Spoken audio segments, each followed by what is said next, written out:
choose when I run this room not to ridicule people in the manner that he ridiculed Cruz, and I have a core group of people who appreciate that and who show up on a regular basis, and he probably has a much bigger core group of people who want to see him do his gotcha. But I just think it's terribly poor form.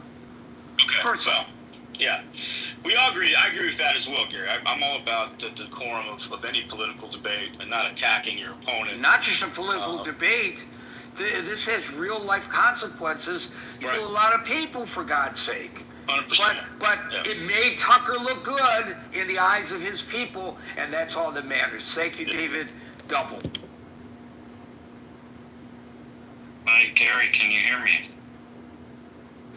No. Yes, yes, I can hear you. Nice. I'm coming to you from Stockholm. It's almost midsummer here, which is a nice... I hope you're not suffering from syndrome. Well, we all are a little bit, I think, Gary. But, yeah, it's actually like about just after midnight, so it's actually a little bit dark here. It's like dusk, it doesn't get totally dark, but, yeah, what am I going to say? So, let me read the message here. Should the U.S. drop a bunker bomb? I think if there's reason to believe that it would be effective at destroying a bomb-making facility, then yeah, I think there's a strong argument. I definitely leave it up to the judgment of the people with all of the intel and all of the power to drop these bombs. I do think Trump is he's shown that he's not a hawk. He's always said he's kind of the Teddy Roosevelt, walk softly, carry a big stick, so he invests heavy in military. He wants people to fear him. Walk softly, Trump. Yeah. Don't use that analogy. Don't walk softly. Okay, that's fair. He takes a That's step fair. and he publicizes it for everybody to see. Okay, yeah, you're right. Okay, but they carry a big stick, but not necessarily be aggressively using it if you can avoid it. I've heard there's a lot of planes being sent over, but at the same time, a lot of assets and a lot of personnel got pulled back from the region. As you're saying, the whole 60-day thing. Well, you could reframe everything and just be he was awfully generous to strongly request that Israel refrain from launching this campaign for the last 60 days, and that was very nice of him. So really, they should be thanking him for 60-day reprieve. And besides, people are talking like it's the U.S. doing it, but this is Israel's war so far. I mean, why aren't people saying? Why aren't people talking about this in terms of Israel? They're really focusing on what the U.S. is doing. Have you seen any of the cable channels? In particular, places no, I don't watch cable. Or One American News. I don't watch that American propaganda. But look, I think I kind of leave it up to them. If they say there's this nuclear stuff, I believe it a lot more than I knew it was alive with the Iraq stuff. But I think we've across multiple presidents for decades, we've been saying that they're developing. We know they have a nuclear program. How did you know that the Iraq War was fake and that this is true? I'm challenging your power. Because we had Hans Blix inspecting, and he himself said, they're a little bit of a pain in certain places, but he said there was no weapons they inspected all over the place. No, and there that's was not what he said. Because that's not what he said. And this is a very nuanced approach to what he said. And I say this because I was working for CNN Radio at the time, and I was covering the United Nations. And I was there when he made these statements. And his statement was, We cannot, we have not found weapons of mass destruction, but I cannot say that there are none. Now, I'm paraphrasing, but he hedged his response.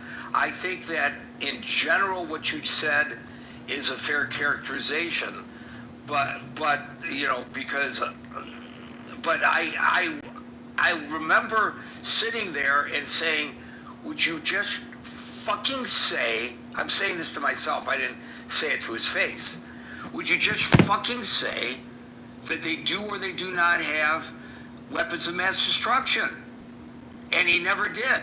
He never said definitively. So to say that he did is actually inaccurate. Okay, but just taking what you said, face value, by saying like you cannot prove a negative, okay, that's not the same as, you know, it's obvious that was his job to prove a negative. That was his job. He was the chief weapons inspector. He was unable to prove the negative. Because why? Why was he unable to? Because he couldn't find it. He looked, he couldn't find it. No. It's because, to use his exact words, the UN weapons inspectors were not given unfettered access. That was his commentary, unfettered access.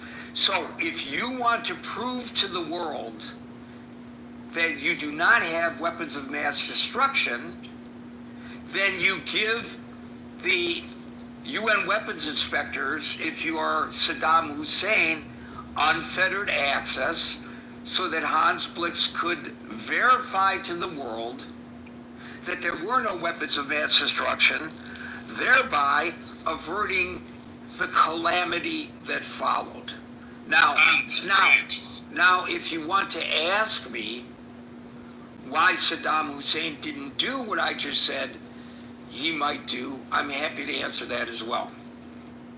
Yeah, I mean, well, I would like to hear what you say. I mean, one thought I had is he's doing all kinds of torture chambers and all kinds of horrific things that he wouldn't want exposed. But what is your theory? No, everybody knew about that.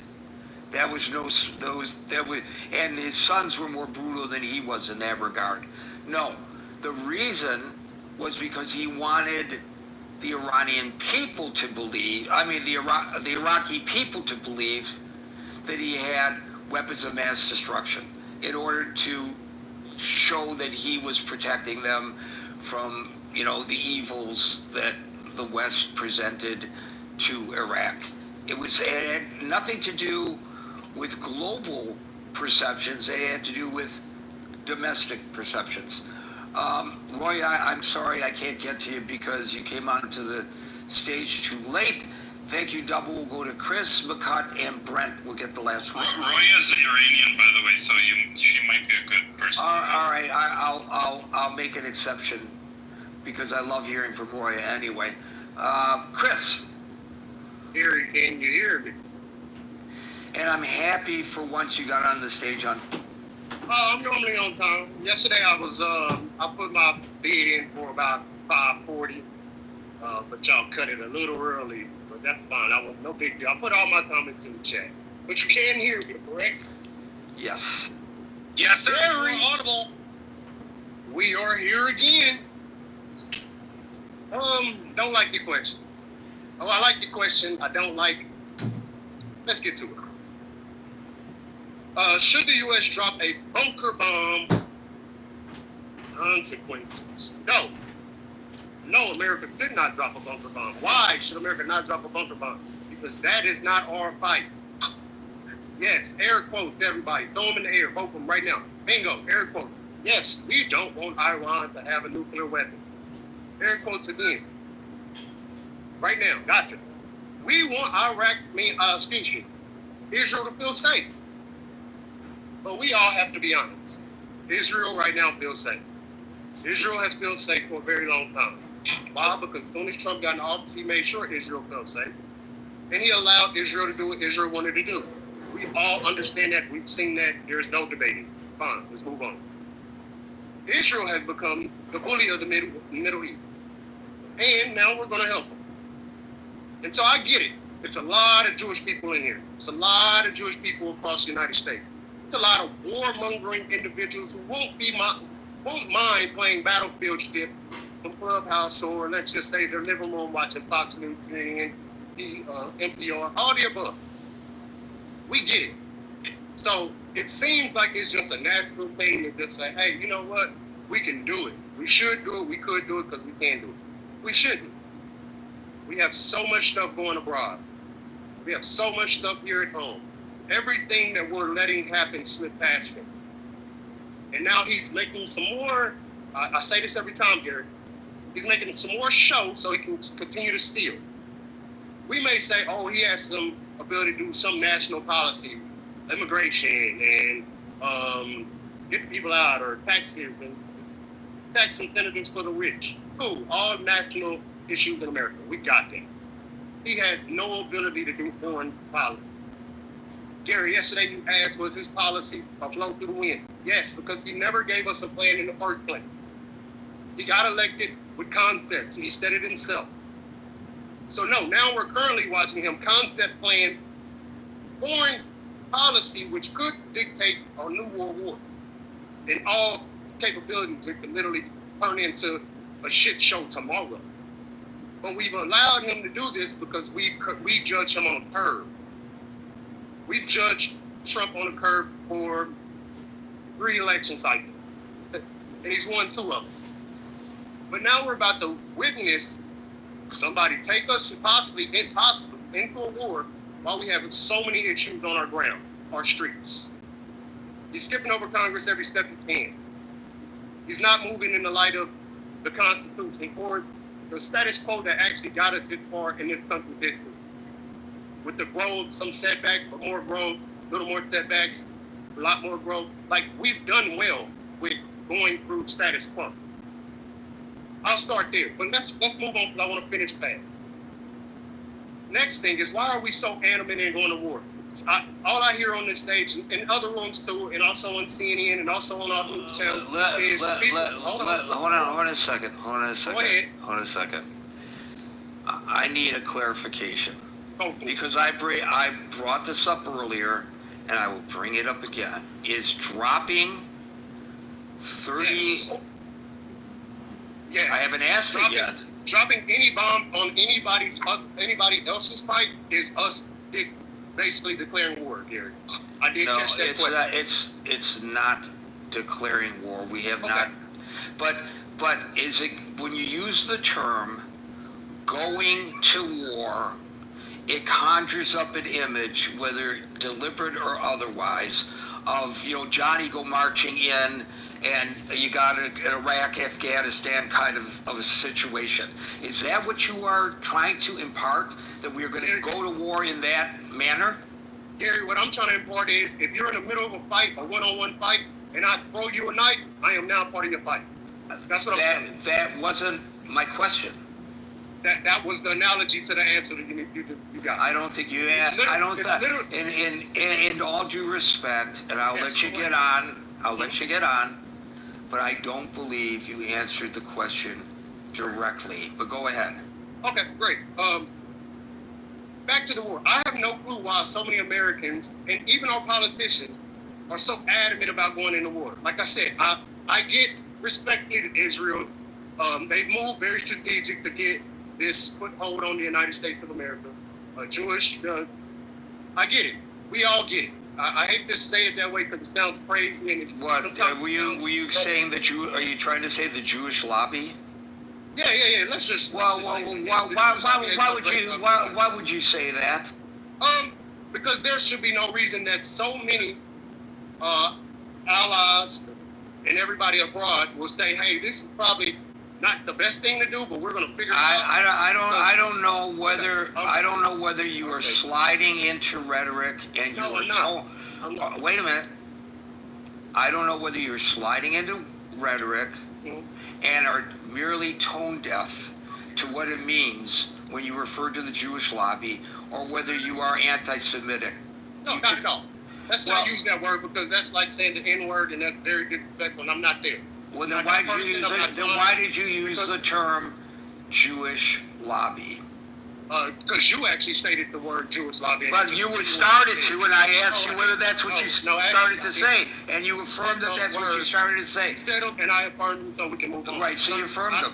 I'm not here trying to argue with you here. Well, I know, Chris, but I'm going to move on. I'm going to take you at your word that you're not anti-Semitic, but I encourage you to look at what that terminology imparts. And next time, I suggest that you not make your argumentation in the manner that you did. That was like the second or third time that you used the term Jewish in regard to this discussion. The Jews are controlling the discussion on Clubhouse. Come on. If the Jews are just, I don't know, I don't visit other Clubhouse rooms, but if you give if you look just in the United States, much less the world, you look at the percentage of Jews there are in the United States of America alone, we are a real minority. And to think that such a small number of people can control anything, well, you know what? I wish that were true. But I don't think it is. I think we should be very, very clear. Typically, aside from the things that Jewish lobby means, most people talk about AIPAC. Something people should be very aware about AIPAC.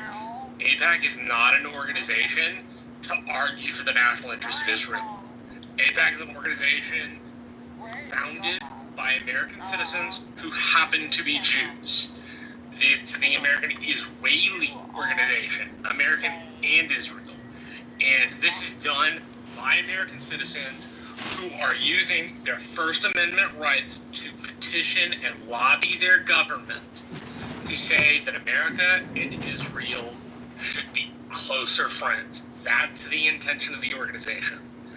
To argue, like many people do, that AIPAC somehow is this nefarious thing that directs U.S. national interest to that of Israeli national interest fails to first and foremost understand that the lobbying organization is an American lobbying organization representing American citizens who happen to be Jews, right? And I think that needs to be separated exclusively because people, I have listened to people all around Clubhouse and on the corners of the internet refer to AIPAC like it is the State of Israel specific lobbying organization. It's not. It just isn't. Never was. Never meant to be. Not going to be. Wasn't yesterday. It's not going to be today. It's not going to be next Thursday. It is an American lobbying organization, and the reason that it has the power that it does is because it's American citizens that are applying to the government through their First Amendment to do so. The Palestinians have an organization that is a lobbying organization that uses the exact same structure of the First Amendment to lobby, right? Point being, it's Americans doing the lobbying, right? This idea that it's somehow a nefarious thing that directs some other country's foreign interests is an assumption about how it works without actually looking, and I'll end with this. My old man used to say, and still does to me. Oops, what happened to your audio? You're under. Assuming. Yeah, you're underwater there, Marshall. Look, here's the thing. When people use terminology like that, that's the same kind of attitude that leads to Jewish people getting attacked by people who are upset about what Israel is doing. American Jews do not control the government of Israel. They have no influence as to what the government of Israel is doing.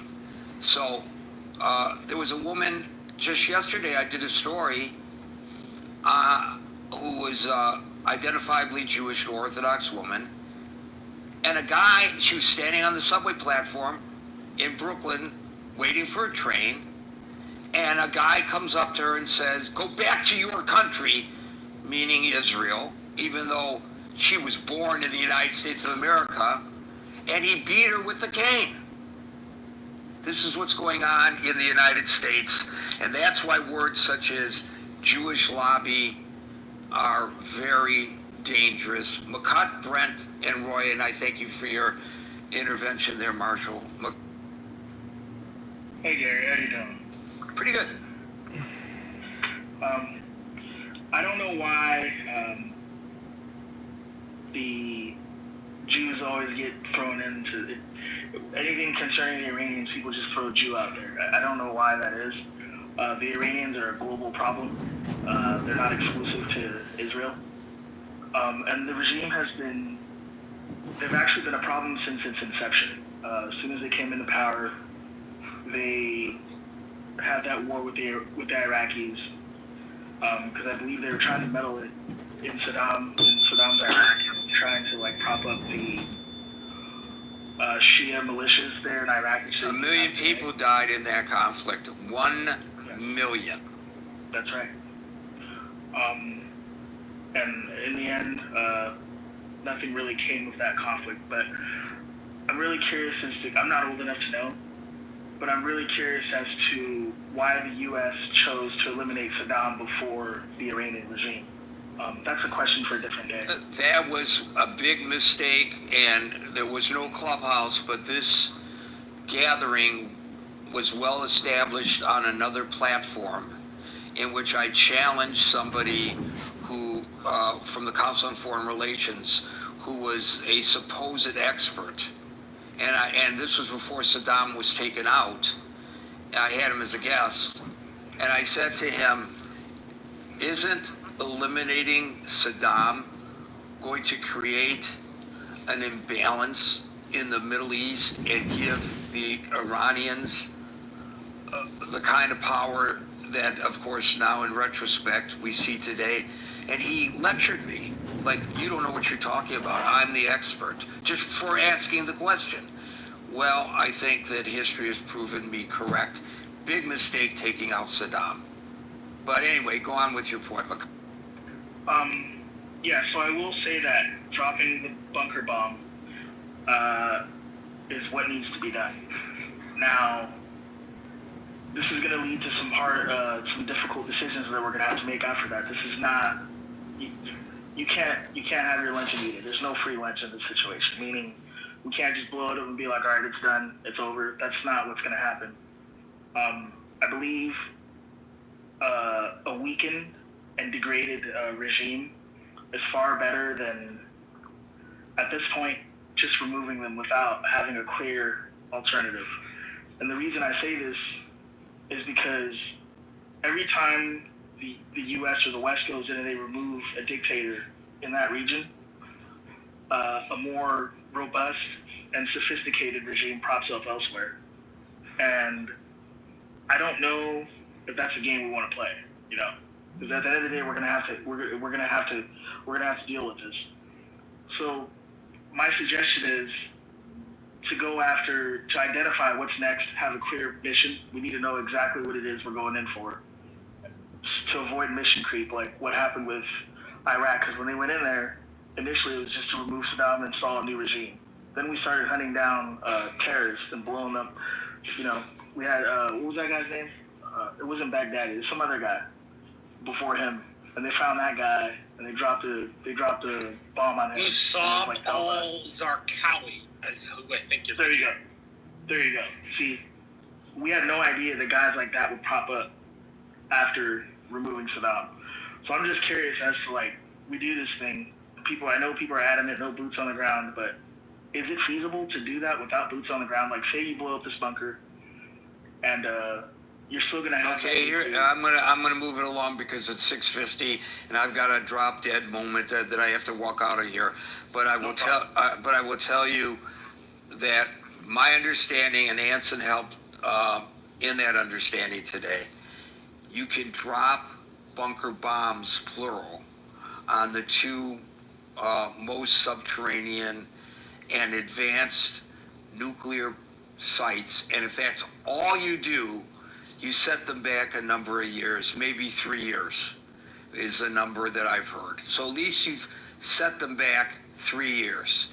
If you drop it and you are able to then have people go in and further dismantle, then you may eliminate the threat altogether.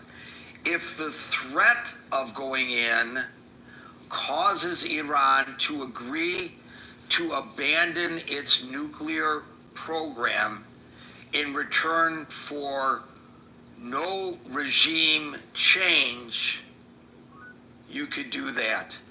Regime change, if that regime is replaced by the right people, would also eliminate the threat. But as you point out, Makat, there's no guarantee that the quote good, close quote, folks would be in charge if Khamenei were removed from the face of this earth. Brent and then Roya. Brent. So 2 basic points. The first is I think we should be involved. You know, the Iranian pariah is a pariah on the whole Middle East and the whole world. And if you're going to go for a military option, that military option has to succeed. You can't go in and not succeed and give such a clear strategic logic to gain the weapon and gain nuclear deterrence. So, you know, this has to succeed, or you're going to put the Middle Eastern world in a lot more danger, because you're going to have an Iranian state with the bomb. It's much like feeding a child with bacteria. If you back off the antibiotic too soon, you're going to create a superbug, and that is problematic. The other point is, it is absolutely illegal for the president to act without, you know, either a declaration of war or a authorization of use of force from Congress. You know, first you look at the War Powers Act. You know, 60 days hostilities. You know, before you need authorization. But the other thing you can kind of look at is just the inherent power of the commander-in-chief of the president of the United States. The reality is, people like to say, you know, this is the way Congress, you know, the founders intended, blah, blah, blah. That's not backed up by history. You look at the quasi-war with France, you look at the first Barbary War, the second Barbary War. You know, when the Marines sing Hall of Tripoli, they're singing about a war that Congress did not declare. So, you know, having a short duration conflict that has a limited aim, I think it's the right thing to do. I think it is legal, and I think it would have the added benefit of kind of restoring, fighting a conflict with a limited aim. It would have the added benefit of kind of restoring the deterrent effect of the U.S. military, which has suffered because of, frankly, Iraq and Afghanistan and kind of, you know, a few decades of policy failure. Thank you. Roya, you get the last word, and the folks that are in queue can't get to you today, but please click on link above and continue the conversation in the chat. Roya, you're up and you're left. Thanks, Gary. So the question, you know, should the U.S. drop a bunker bomb on Iran? And I mean, it's a real question. And I think if we're going to ask it, we need to talk about what this actually is and what it isn't. So, you know, first, from my perspective, this wouldn't be a war. It wouldn't be boots on the ground. We're talking about highly specific strike towards Fordow, right? That's the most important one. And it is Iran's most fortified nuclear facility. I mean, it's 80 meters in the mountains. The Israelis can't hit it. Only the U.S. has the kind of, you know, the bunker buster that could, right? And that's the reason that this conversation is happening. And I don't want to say that there's not a risk. I mean, Fordow is partially built near civilian infrastructure, and that's not by coincidence. That's definitely by design. The regime does that on purpose. So, you know, any response is going to look reckless. A strike like this, you know, wouldn't be the cleanest, and it wouldn't be casualty-free. And that just needs to be said plainly. But I also think that doing nothing hasn't been clean either. I heard some people on the stage worried that this would turn into another Iraq or Afghanistan. From my personal lived and my perspective and my lived experience, I don't believe so. Iran is not a collapsed or tribal state. It's a coherent nation with centralized institutions, a long-standing national identity, from the time of Reza Shah and Ataturk with their westernization movements and the fight to westernization. I mean, there's internal order even under this authoritarian regime. So there's no U.S. occupation being proposed here, no fantasy of top-down regime change. And so that fear is frustrating, whether it's Tucker Carlson, whatever, that guy, all the way to Jon Stewart, who have been kind of espousing this type of rhetoric. I don't think it's helpful. And the fear, from my perspective, the fear isn't state collapse. It's a fear of, I guess, escalation. And I get that that's fear, but the regime already is escalating. I mean, I don't need to go into who it funds, what areas it's attacked.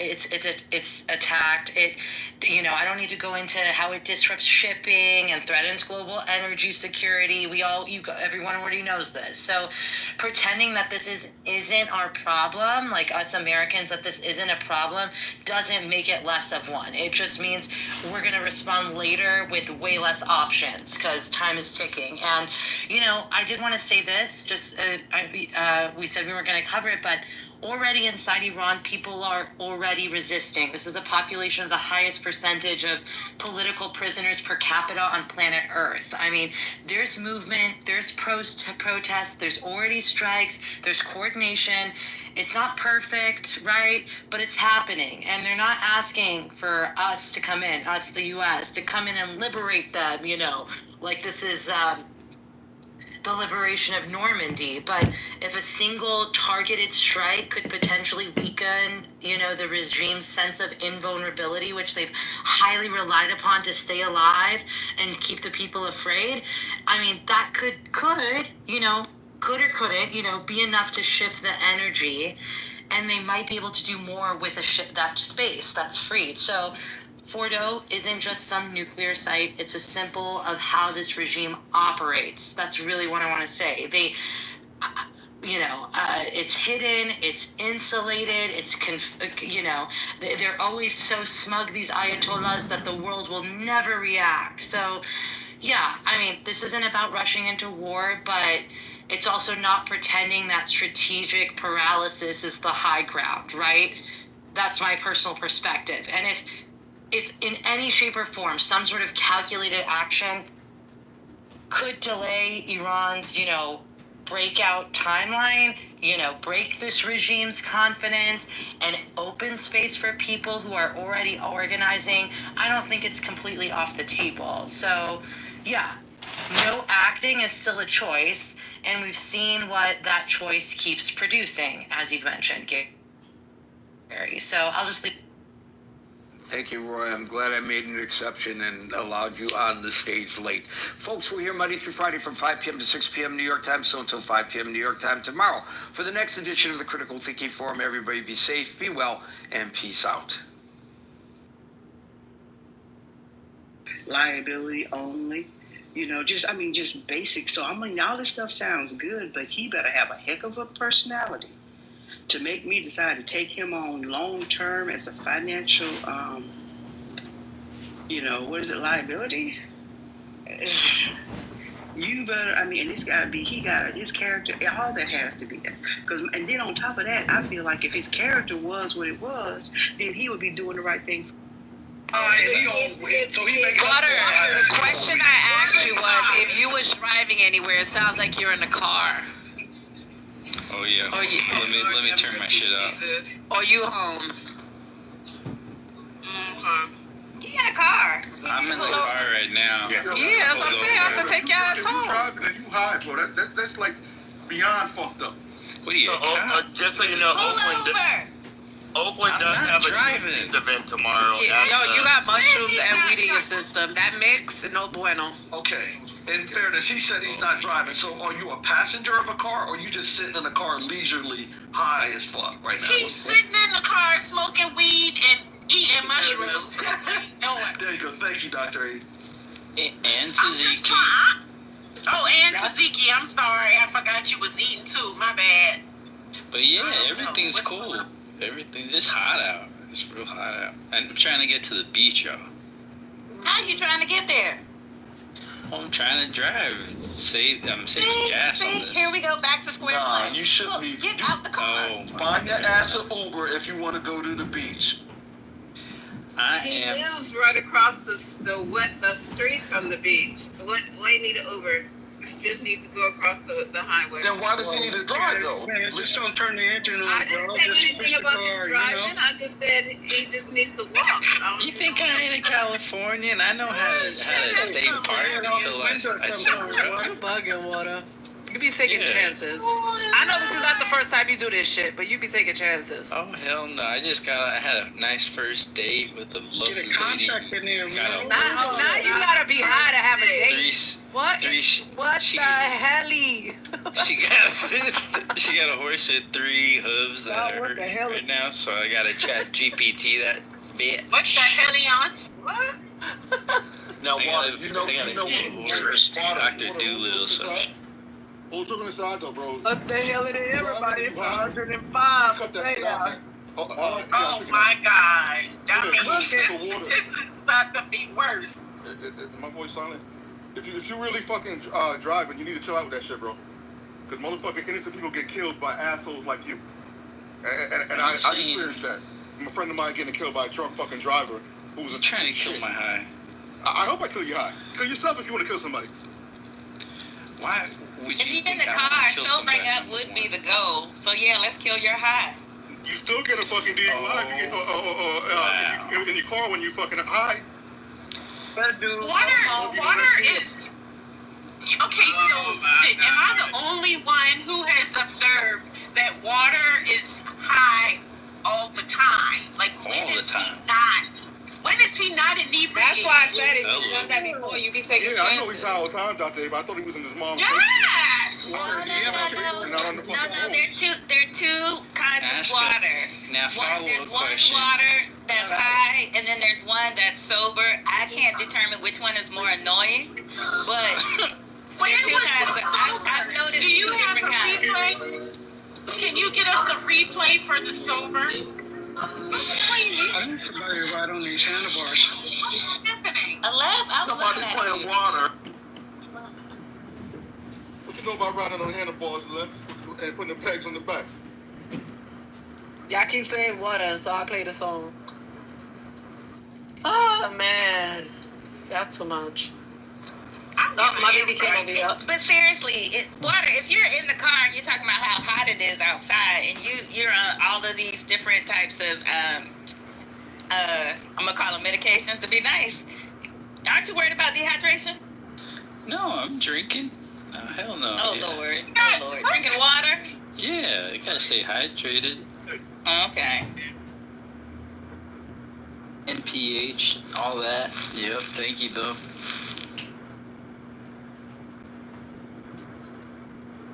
I'm confused. What city are you in? It's not hot out here. I am in Central California, Monterey. Oh, you know it's not there then. Yeah, and I know they got a heat advisor because they got a heat advisor. I thought you were out here by the bay. You're in. Yeah, it's hot out there. Yeah, it's mad hot in Central California. It's warming up. Yep, it's summertime. Not warming up. They have heat advisories, even here at the beach. God damn. Y'all better let Ice cream. water live. Y'all better let him live. Okay. Yeah, he I'ma passed leave out it from a alone. heat stroke. Then what? He was trying to keep him alive. How can you regulate somebody on the internet? Yeah, it's feeling like Texas. I feel like I just drove through Texas on Clubhouse. You have a valid point, Dr. Listen. How y'all trying to regulate him Listen, on I'm the giving internet? advisory just like the city gives heat advisories. I'm giving my advice. Oh, okay. No, Okay, just go like ahead, everything Johnny. else, we can't regulate nothing from the internet, but we call people out for their bullshit. And the motherfucker that's thinking it's cool to drive fucking high is a piece of shit. Okay. Sorry if I take it personally. No. I think that's perfectly okay. I mean, as long as we, I don't know. For me, it's just accepting that it may have no effect. That's all. I just don't want tomorrow's room to be like, I was just with him yesterday. Everybody's tolerance is different. It ain't that serious. Well, not even It that. ain't about tolerance, it's about danger. Not even that. Hearing Live your life. Not even that. Hearing a news story of somebody else being unalive because of his actions. That's. But they gonna say Yeah, water. ask me how many accidents I've been in all my life. Yeah. It only takes one water.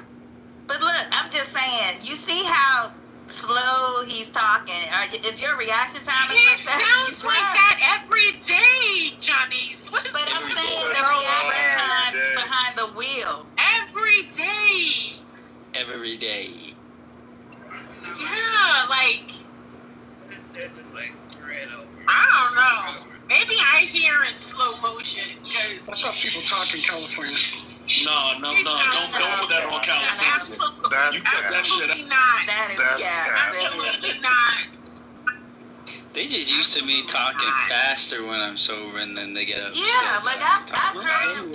I know what I'm talking Johnny, about. direct me to those days so that I can hear that on I'll replay. call it out next time.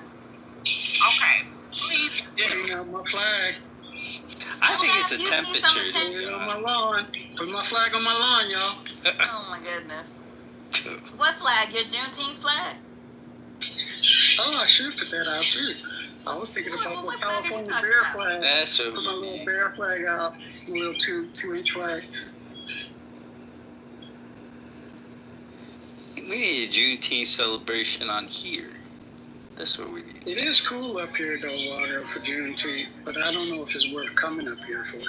So What you got going the one up here is going to be at the Oakland Museum. Tomorrow. It's going to be a huge one. That sounds real There's going to be a lot of people. Who playing? Somebody headlining? They have a They probably got them some at the top of the lake too. Or a secret like special when they guest? That's cool. So I would be looking at the thing that's happening at the top of the lake. And also every Friday night there's a house party up there too. With world famous DJs for free. It's a lot of fun. It's a good time. I haven't been in way too long. Oh, you be over there, Your Honor? Sometimes, Oh, we're gonna have to Sometimes, catch you up. know, Have you to gotta catch do the up. Cupid You shuffle, got some you know. steps? You got Sometimes steps? it's gotta happen. Your Honor says sometimes you step out there. Yeah, I'll be the one, What Oakland Museum?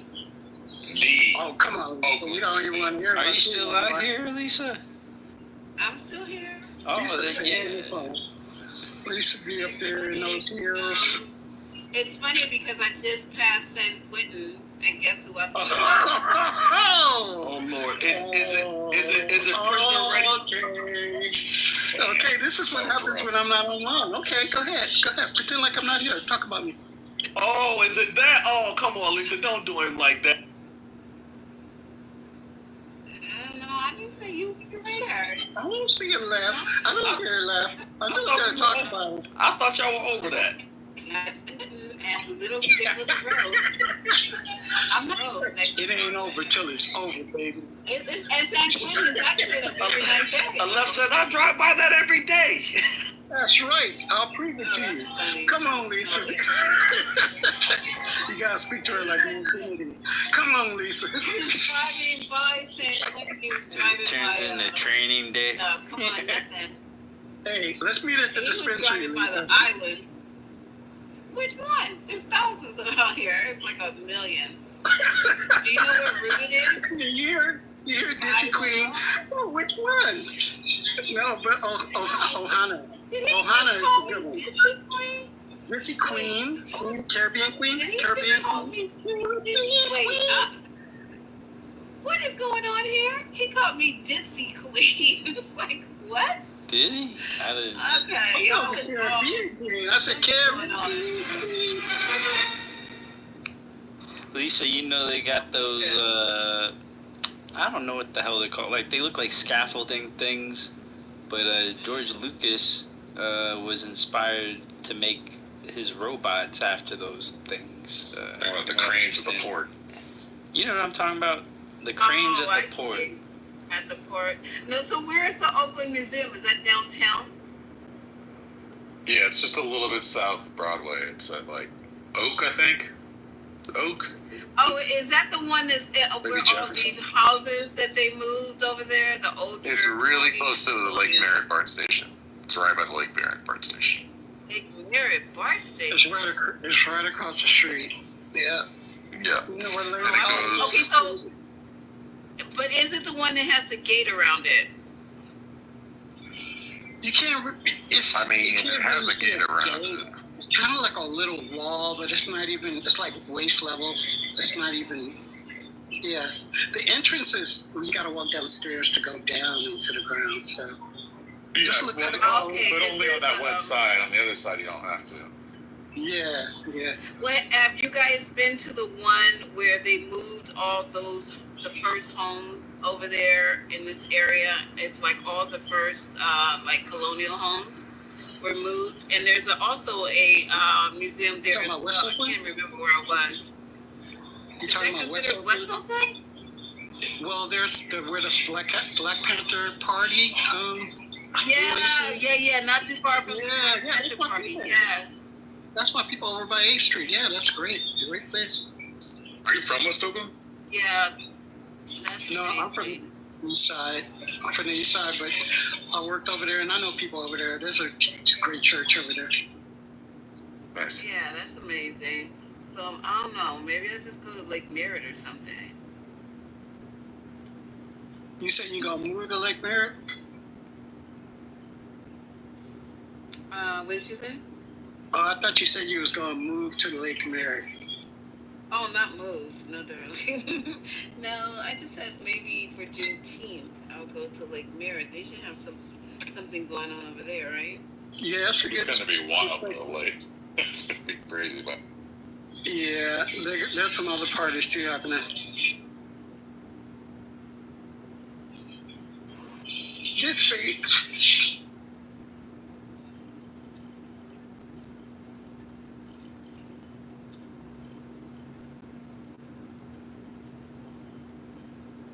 There's something happening down at Jack London as well. Jack London. Oh, okay. At the end of Broadway? Yeah, all the way out there. Okay, yeah. And they have some cute little restaurants up in there. I went to something called Chops. Okay. That place, Chop Bar's gone. Is that bar going? That little bar? Yeah. Whoa! I know a lot of black people say that. Yeah, it's gone. They had some really good food well, we went once. Dang. So there was a lot of robberies of business. Is that what you're going to go ahead? Because you might be talking about the same thing I'm talking about. So a lot of, unfortunately, black businesses as well over at Jack London were getting broken into, or just their windows getting broken. It's so unfortunate. The cars were getting broken into. Yeah, so the businesses were forced to close down. They just couldn't sustain it. Yeah, sad. Because there really was a great movement happening here.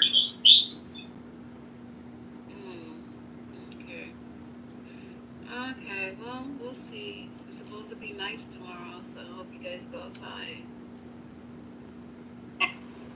Supposed to be raining all. I heard there was going to be a 420 party tomorrow for Juneteenth. Every day. Who's spreading those rumors? How do rumors get started? Started by the jealous people. Who is that, Deb? Me, someone. Hi, Deb. I heard the 420 politically correct were officially sponsored by the Democratic Party. So are you saying that this is a rumor? Not to believe it? I'm saying this is the future. I'm not talking to you. Take a break. I don't know what, what. I didn't give you the address. I thought I gave you the address. Can't help it, so. I mean, Soros needs to know where to send the check if you want your check. What do you mean to what? It's a check. It's got money. You're not getting the Soros checks? Wait, Ooh, this is awkward. This is so awkward. She didn't get it. She said, I said that 420 is politically correct. No, I did not. Oh, Soros. Oh, okay. I get it now. George. I get it now. You know, I never get Alev's jokes. That's why. I got it. Trust me. I get it. We all don't get it. But anyway. did you see that? You remember that woman, Uma Abedin? Excuse me, sir. I'm trying to get something planned for tomorrow. Sorry. Yeah, no worries. I saw it, Your Honor. But, Lisa, so are we having a party or no? We're going to have a party tonight? A Juneteenth pre-party? Yeah. Oh, you're trying to ask me about opening my room. I have no idea. I have to talk to, I have some conferences I have to have with DAP and Haitian. This is important business. A Black Man Summit. Oh, so it's a Black Man Summit tonight? Make sure you call me, Lisa. Will you want us to give you a rundown on Sunday? I don't even know what, is Black in the room? I worked. He was. So he's right here. Yeah. I worked. But this Sunday, I'm off. I'm not gonna work the weekend, so I could sit down and give a list of what I'm gonna try to cover diabetes, colonoscopy, and good for health you. stuff. Black man with diabetes, yes. And you said diabetes and colonoscopy and prostate. They ain't gonna never get no colonoscopy, Dad. But go ahead. That's part of the conversation, so we can break that stigma. Yeah, we do. We do need to break that stigma because everything that goes in your butt is not bad for you. Now, Waters, what is going on? You're going to send this woman to the birthplace of the burrito to go buy a sausage? What is going on? Birthplace of the burrito? Burrito? Yeah, the birthplace of the burrito, the Mission District of San Francisco.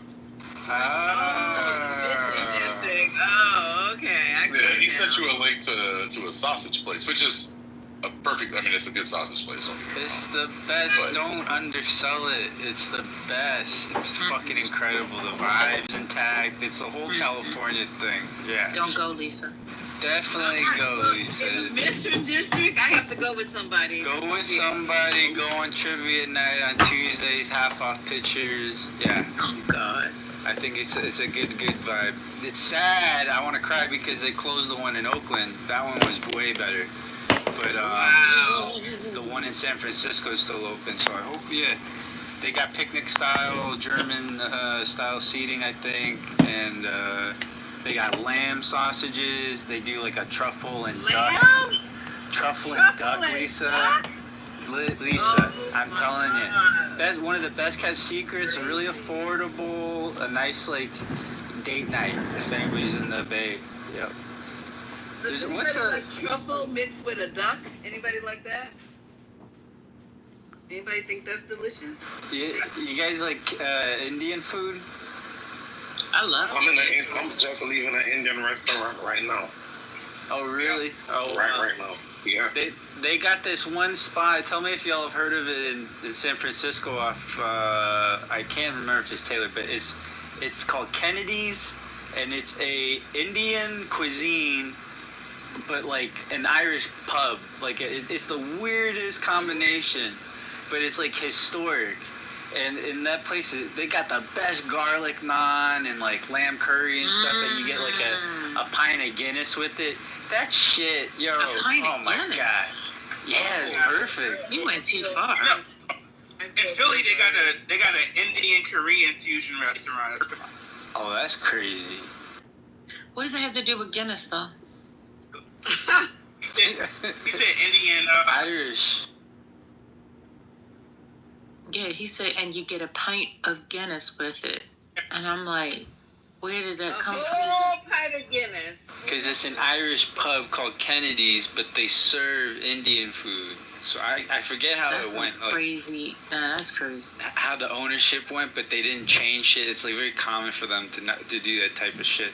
They got Italian places, old Italian places I haven't tried, but yeah, there's a lot of cool places to eat over there. I had some good poutine, and You had some good poutine. Poutine. Yeah, hilarious. Okay. It's the. So Lisa Black is here. He's unmiked. Hey, blackity black. How's you be? Good morning, Miss Lisa. Black. Morning.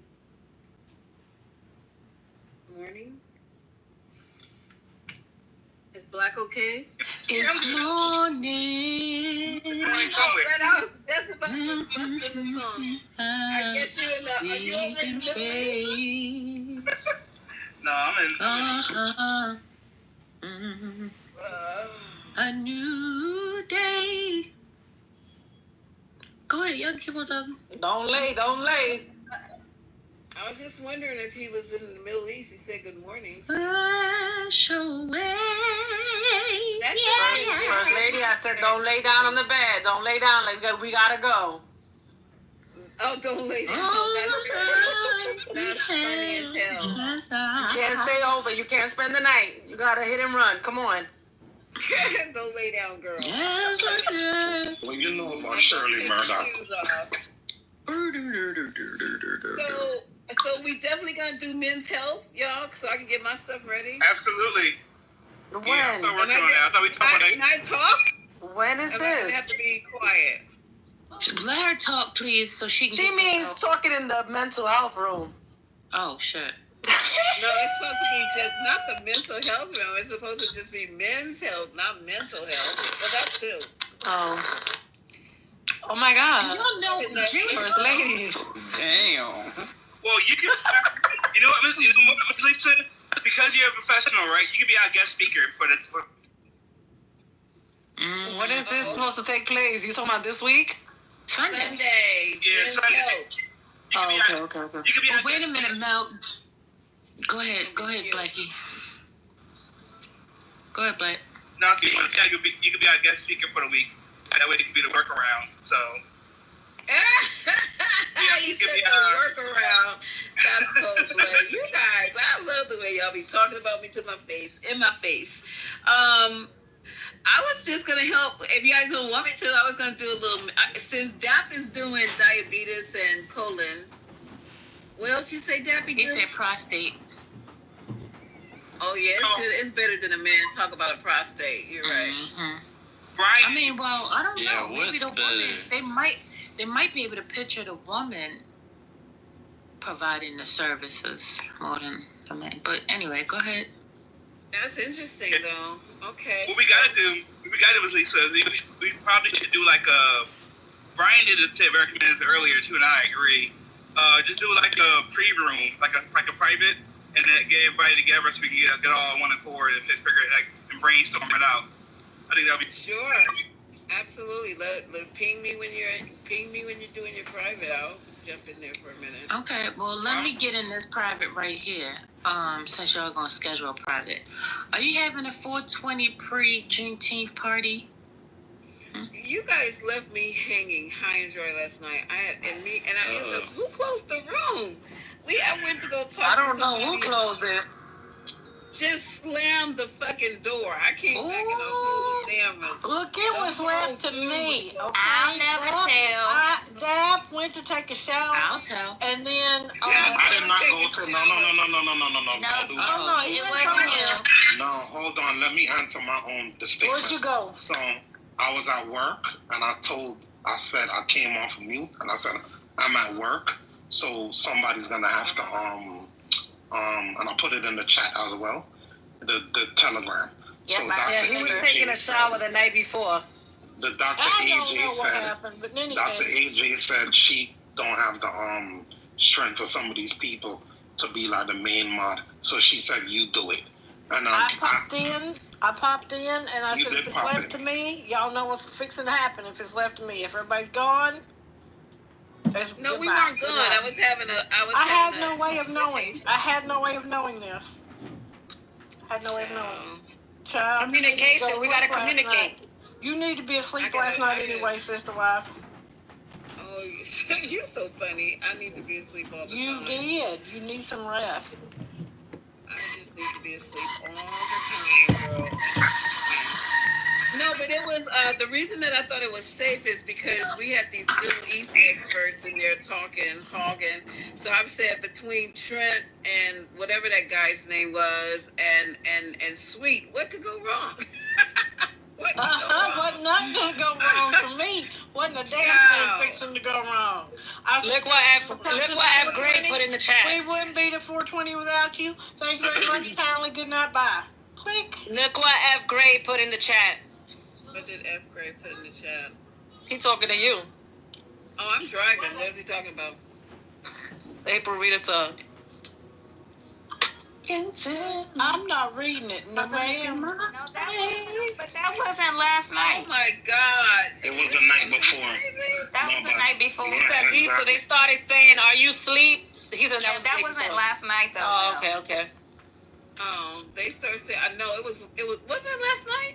No, that wasn't last night. I was in the room when it was shut down. What he's saying in the chat is not what took place last night. That's what she and I are saying. Oh, okay. Yeah, that was last night, you guys, if you didn't realize. It was last night. The room was open, and then I came back, and it wasn't, so I just said, Well, Lisa, I'm up tonight, because I don't have to go to work tomorrow, so. Who said I'm up tonight? Lisa. Me? I was gone. Listen, by like 7:30, 8 o'clock yesterday, I was gone. So, I can't be held responsible. I left out early. Ghosted me and left me with all these people I don't even know. I was like, I would never, and who are you? I will never. So did the Israel give up? Because I don't see no Israeli. Nobody's in here cussing nobody else. Listen, forget the Israelis. Listen, Christy Nome had the puppy A killer. nervous breakdown? She had an allergic reaction after visiting the biolab at Fort Detrick with worm brain. Puppy killer and worm brain went over there and got all fucked up. Worm brain was fine though. Worm brain probably wasn't over to her. She was probably sniffing his underarms, and that's what happened. I don't know. But anyway. Oh my God. Where you come from, Rashad? Where you been at? Rashad. Oh, your mic is broke.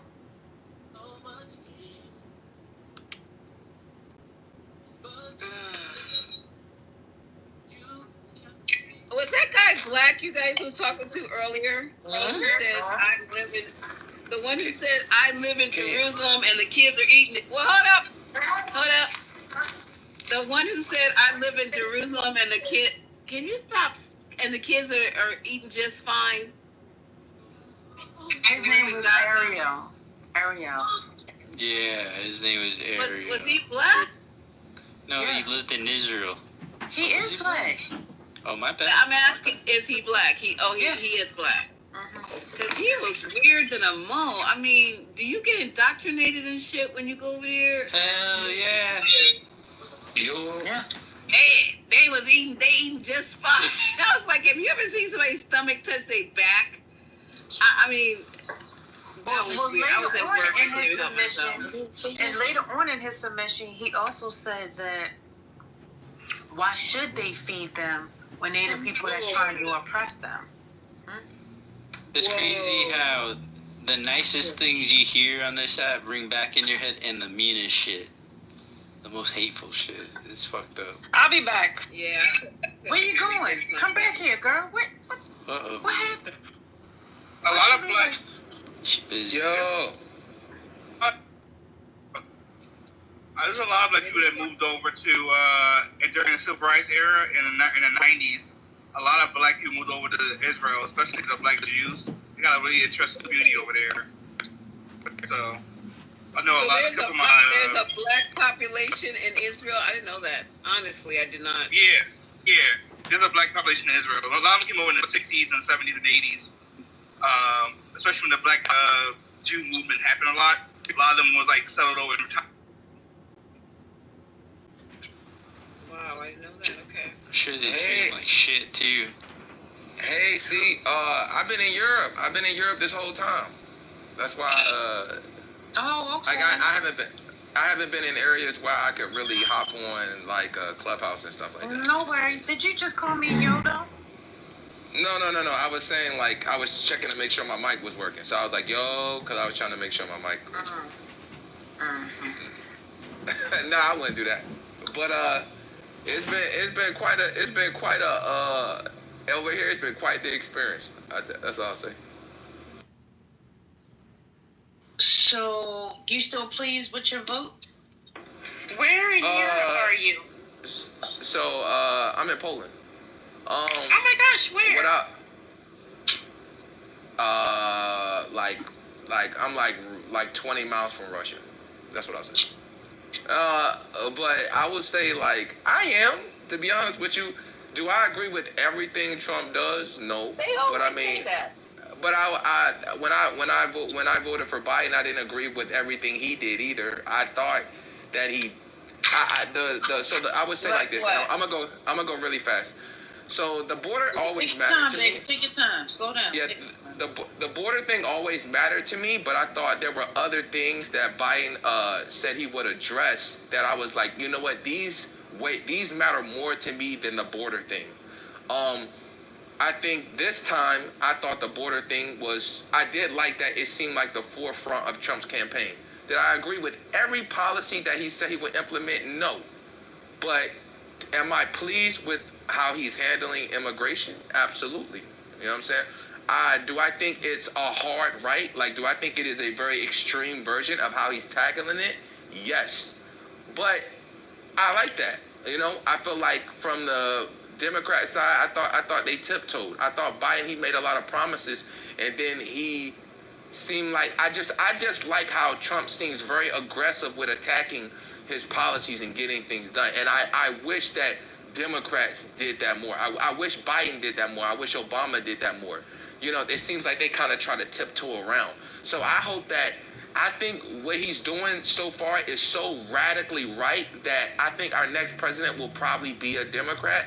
And I hope they take a playbook from Trump. That's and not going to have happen. that same Nobody's tenacity. going to take anything from his playbook because both Obama and Biden deported more illegal migrants than Trump ever has or ever will. So there's that fact that you over. Well, I'm not talking about. Say that. I looked into it myself. It seems like Barack Obama, for instance, did deport lots of people, but all of those deportees were facing, were accused of major crimes. He looked into family issues to see what these people's lives were like.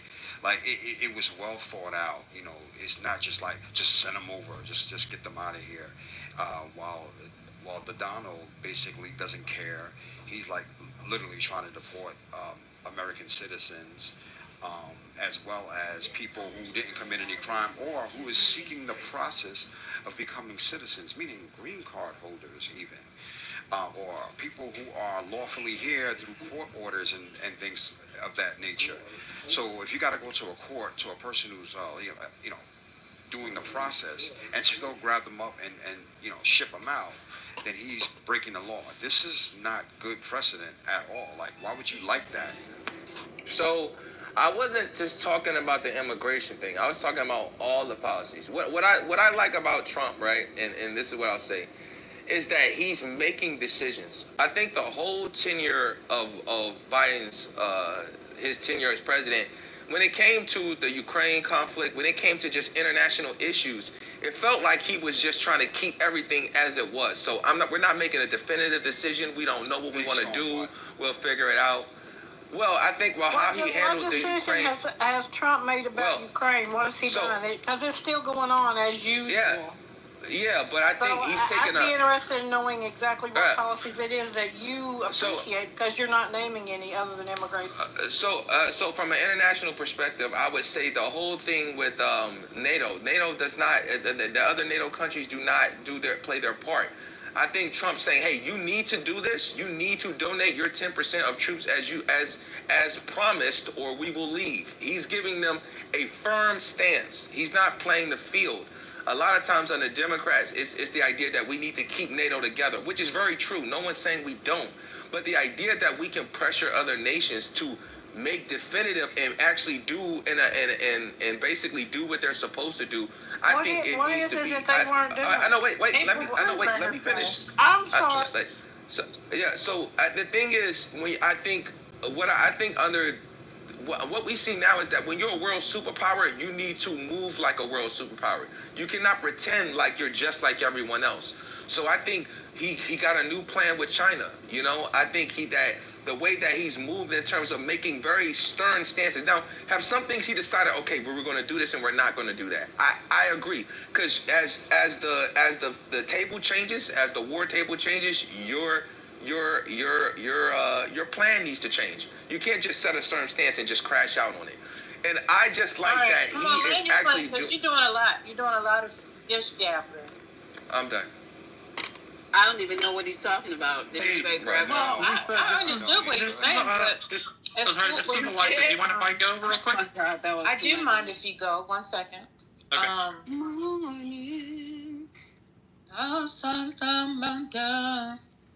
Sleeping face. What's the words, Lisa? Oh, why you stop saying? Okay, I thought we was going to do a duet. Rashad, so my question to you was simple, right? Well, first, let me ask you if you still. Excuse me, it was my motherfucking you told me to be question in quiet. the first place. I don't know why the fuck y'all keep trying to talk over me. Golly. The level of rudeness. Oh my God. You want to describe who you's calling rude?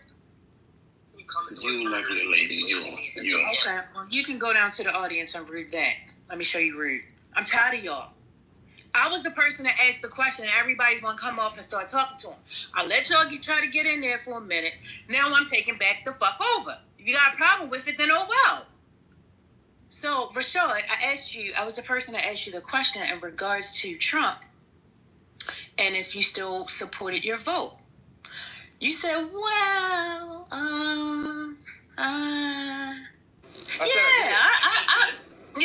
No. Before you said yes, you took a minute and struggled, and then you said yes. And then you're saying that you support it, but as April pointed out, none of these things are answering the question because Ukraine is still where it is.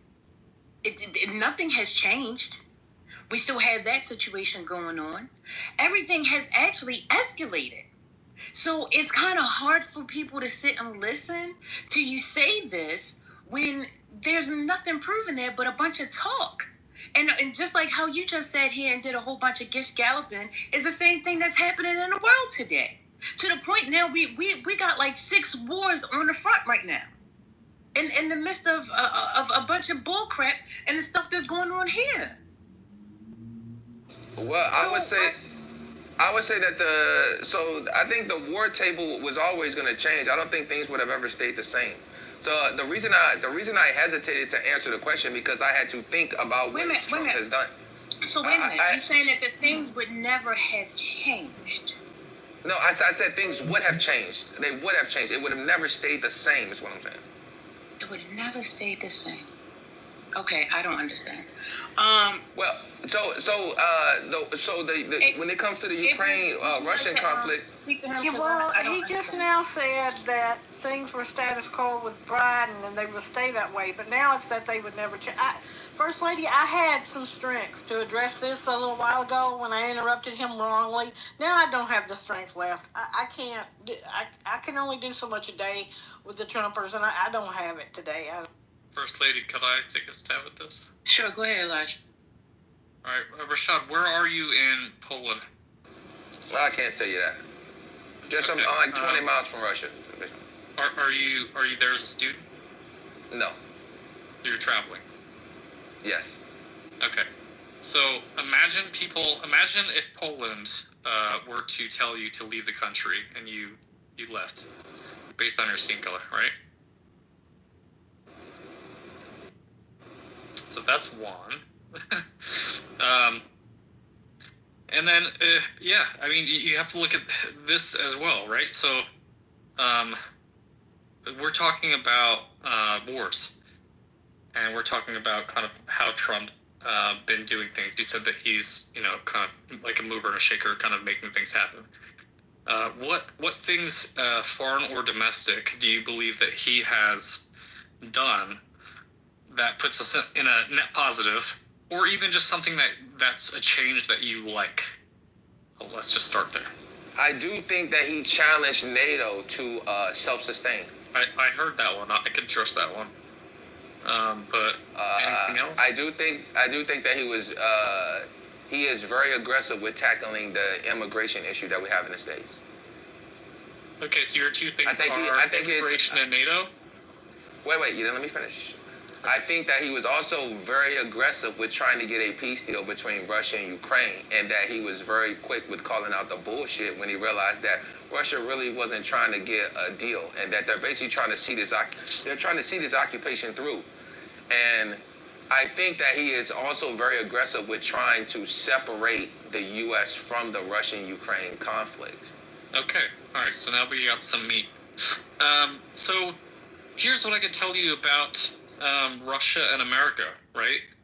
Right now, and it just geopolitics in general. Why don't you just actually pose the question first so I don't make myself look stupid?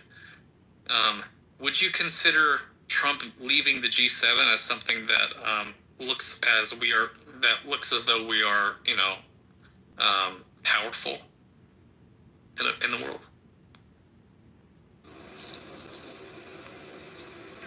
No. Okay. And then would you think that, flip-flopping on different things, and let's just say, Kyiv was bombed 2 days ago. Trump hasn't even said a word to Putin about that. Do you think that maybe Trump should try to talk about how, there hasn't really been anything talked about directly, he says he speaks with Putin, but we don't see any resolve. So is there anything that you would want to see come to fruition with Ukraine and Russia? Do you think that we should stay out of it, or do you think that... I think we should continue supporting Ukraine, but I don't think that... So the thing is that he's at least having conversations with Putin. So we all can agree on that, and we can see that he also has tried to get a deal done. But the thing is, I think Russia is not going to capitulate because they have a certain large portion of Ukraine right now. They're not just going to give that up. And I said this before we even got to this point. I believe that if any peace deal happens, it would be Russia would keep what they have in Ukraine. That would become like a demilitarized zone, and then that would be it. And then maybe years from now, they would invade and try to take the rest. But the idea that Russia is just going to leave Ukraine is not going to happen. So we will have to just... Right. No, you're right. Yeah, so we will not leave. Yeah, go on. Yeah, so they're just gonna have to see it through. I do think that his ability to get Putin on the phone and have a conversation with him is something that it should matter. Because from years it's always been Russia's evil. We don't fuck with them. We're not gonna have a conversation. And it's not really turned out much. We've ever had is met with them, it's not really. It's not really turned out to. It's not really turned out to much of anything. I do like that he is basically trying to throw a different perspective. Like, okay, so is he a little bit cool with Putin than I would like? Yes. Okay. But I also think his ability to have Putin look over and say, yo, what you got to fucking say?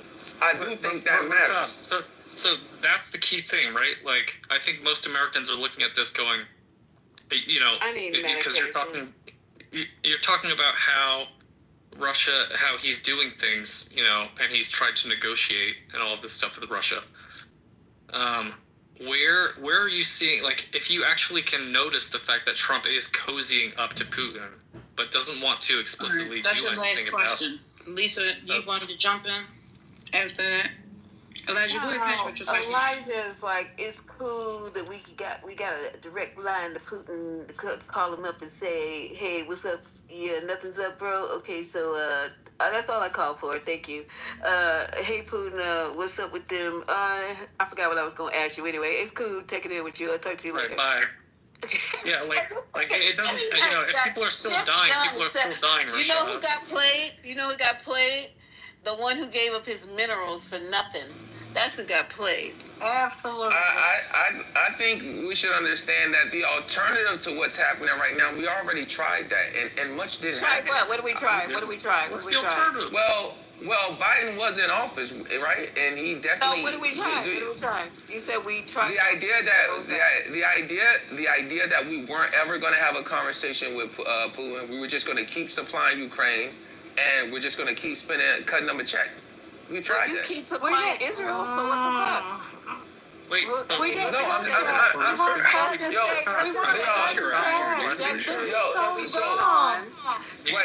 that shit's gonna really change. So what I'm saying is, what I'm saying. Duty, like you know about honor and code, right? I mean, Ukrainian military, we train to keep that. Right. So, our allies, we train them in the United States. There's no code in honor in leaving your ally on the battlefield. Right, but I know. So what I'm saying though is that right. It's like where's the honor? We try. You're talking about leaving our ally that we trained since '98 on the. I never said that. Wait. When did I say that? When you said we tried what Biden did. Here's the thing: in war, there is no other alternative. You don't walk away from your friend and ally on the battlefield. You never. We're still supplying Ukraine. So it doesn't matter. It doesn't matter. Hold on. You support. Ukraine's not a part. Here's to your point. You said Trump got Putin on. But Ukraine's not a part of NATO. It's not because he's Trump. It's because he's president of the United States. Right? Wait, you're missing the point. Cold War, there's always been this thing called the Red Hotline, right? In the DOD between the United States and Russia, right? Not because it's Trump and he's cool, but because we are the two greatest superpowers with the most nuclear bombs. Two greatest superpowers is crazy, but like go on. Kennedy didn't talk to Khrushchev on the phone, right? I never said that didn't happen. Why are you putting stuff in my? I never said that. That's what you implied. You said no. I did not imply that. I did not imply that. I did not imply that. That's what you said, but this is not the first time that we've been talking to Putin on a phone. So in back channel communication, this is not the first time. I never said this was the first time. Right? I never said this was the first time. That's what you implied. That's why I never implied that. Because you're big. I never implied that. It can mean anything. But let me ask you this: since you said you're active duty, how do you feel about the Marines? I never said I was active duty. In LA, being active duty, how do you feel about them? They got a job. They got to go do it. No, don't babble, bro. Like, have honor. I'm not babbling. I just answered you very directly. Feel as an expert. Wait, time out. Hey, wait. No, hey, look. Hey, wait, hold on. Currently deployed. Since we want to be belligerent, I know. Hey, look, I have honor. I just answered your question directly. I just answered your question directly. Look. Just because you don't like my answer doesn't mean you ask the question again. I just gave you a direct answer. I just gave you a direct answer. Just because you don't like the answer doesn't mean you can just ask the question. You retarded. I said they got a job. They got to go do it. What else you want to hear, bro? I said they got a job. They go do it. How do you personally feel? And I said they have a job. They have to go do it, bro. How many times you want me to say it? I said they have a job. They have to go do it. Are you follow orders? But how do you personally feel about it? You're deflecting responsibility. I said, it is what it is. I'm not deflecting responsibility. I said it is what it is. I think he's asking for your personal opinion. Like, we know they have a job, they got to do it, but what is your personal opinion on the matter? If you come in the country illegally, you illegal. I don't know another way to flip it. They got a job, they got to go do it. Hold on. Why are you guys all talking at the same time, though? Don't add anything. Let us hold them down to the question. The question is the fact that the Marines have been sent into the areas, or he attempted to send the Marines in. What is your personal opinions? There's the Marines and the National. Yes, right. Oh, thank you. What is your personal opinions about him sending the Marines there? That's it. Not anything about the illegal and all that stuff. What is your personal opinion on sending them? If ISIS don't, listen. I just answered this question. Look, this is what I'm gonna do real quick. I'm gonna answer your question, right? Just because you don't like the answer doesn't mean you can pretend like I didn't answer the question. Answer the question, okay? I'm gonna say this one time. You know what I'm saying? Because it's not getting to y'all apparently, okay? They have a job. If ICE is conducting an operation and the people living in the area are infringing on them and preventing them. Wait. No, I mean ICE. If ICE is, can I please answer the question? Wait, let me just answer the question. He answered that.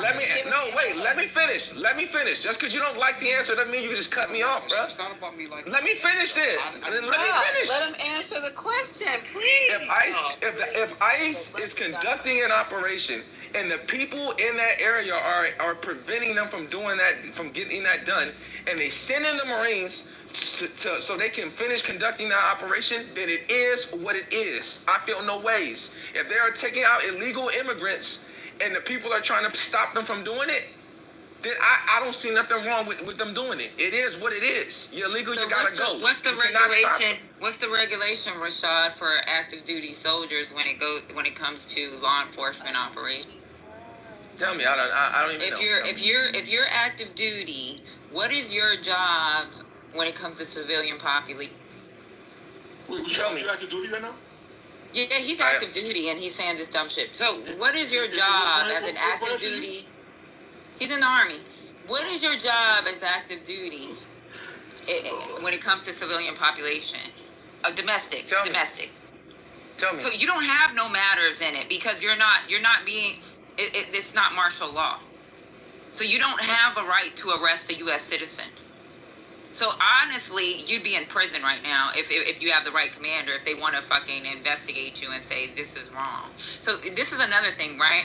So even some of the things that's going on now, you have the DOD investigating within in its own ranks now. You do know that, right? I mean, isn't there an investigation that he's overstepped his power, right? No, so you're just talking about civilian side. I'm talking about the Department of Defense. The Department of Defense is investigating even Pete Hegseth right now when it comes to. So you, as an active duty soldier, are going to go ahead and break the law. That's what you're saying. Yes. Okay. What? Wow. So what about lawful orders, Rashad? No, that's okay. He already said he's going to break the law. He's going to break the law. Yeah, that's wild. Exactly. Y'all do this thing right where y'all ask me. Y'all ask me a question. You're fine. I'm okay with your answer, but you're the soldier I don't want in my formation. Absolutely. Hey, because as an active duty soldier, your job is foreign affairs, right? Not domestic. That's what National Guard is. The only time that they would need you would be to, if they even used you, would be to protect a federal building. I'm probably on the front lines of your formation, but that's a different topic. Go ahead. You wouldn't be on the front line of my formation. I'd put you in prison because I'm definitely on the front line. I know that you'll do whatever the fuck you want if you were outside on a cop somewhere. Yeah. I know that you're not. I know that you're not responsible. You don't know your basic 350-1 nor any of your fucking basic training when it comes to troop procedures. Well, you don't know your TLPs. I know you don't. Because you don't know your responsibility as a soldier. I don't need to. So what is your warrior ethos? What is your warrior ethos? Go ahead. What is your warrior ethos? And what did you swear to when you came into the military? I He doesn't remember. You had, could you raise your right hand? I did. I came in another way. That's a cult. Yeah, it's a cult. He's right. It's a cult. Absolutely. When you come up on stage pretending that you're in a good faith argument, and you're talking about Trump and all these things, and I'm actually talking to you like you're a normal He's a criminal. And so then we don't need to. He already said what he is. He's a criminal. Right. Y'all don't need to continue this conversation with him. Elijah, I answered. Yeah, go ahead. How long you been in the military? 14 years. Wow. You spoke before. You 13, bro?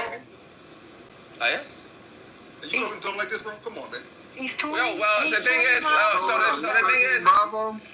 so wait, so the thing is, right? So what I was saying. So what I was saying is, right? Rashad, why are you starting problems in his room? No, I'm not. They asked me a question, I gave them an answer, and they don't like it. So are you drinking today?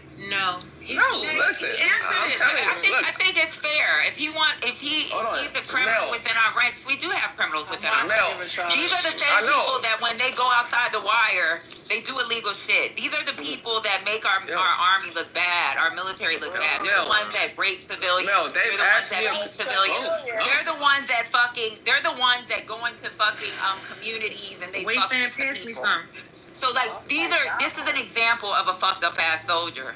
He does everything against the regulation, doesn't know what he's sworn into, said he's been in for 14 years, should know the oath of enlistment by heart, should know warrior ethos by heart, doesn't understand leadership, loyalty, doesn't understand none of that. Creed by heart.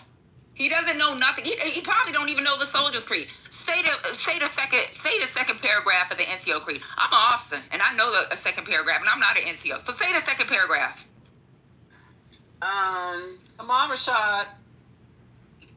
Yeah, Rashad don't know it. Google it real quick. You're not an NCO. You're an idiot. Patty, I re-upped the other day. They keeping me. That's even worse, right? They keep. Yeah, that is. That shit is scary. They gave me another. Hey, they said we gonna keep you to 20, young nigga.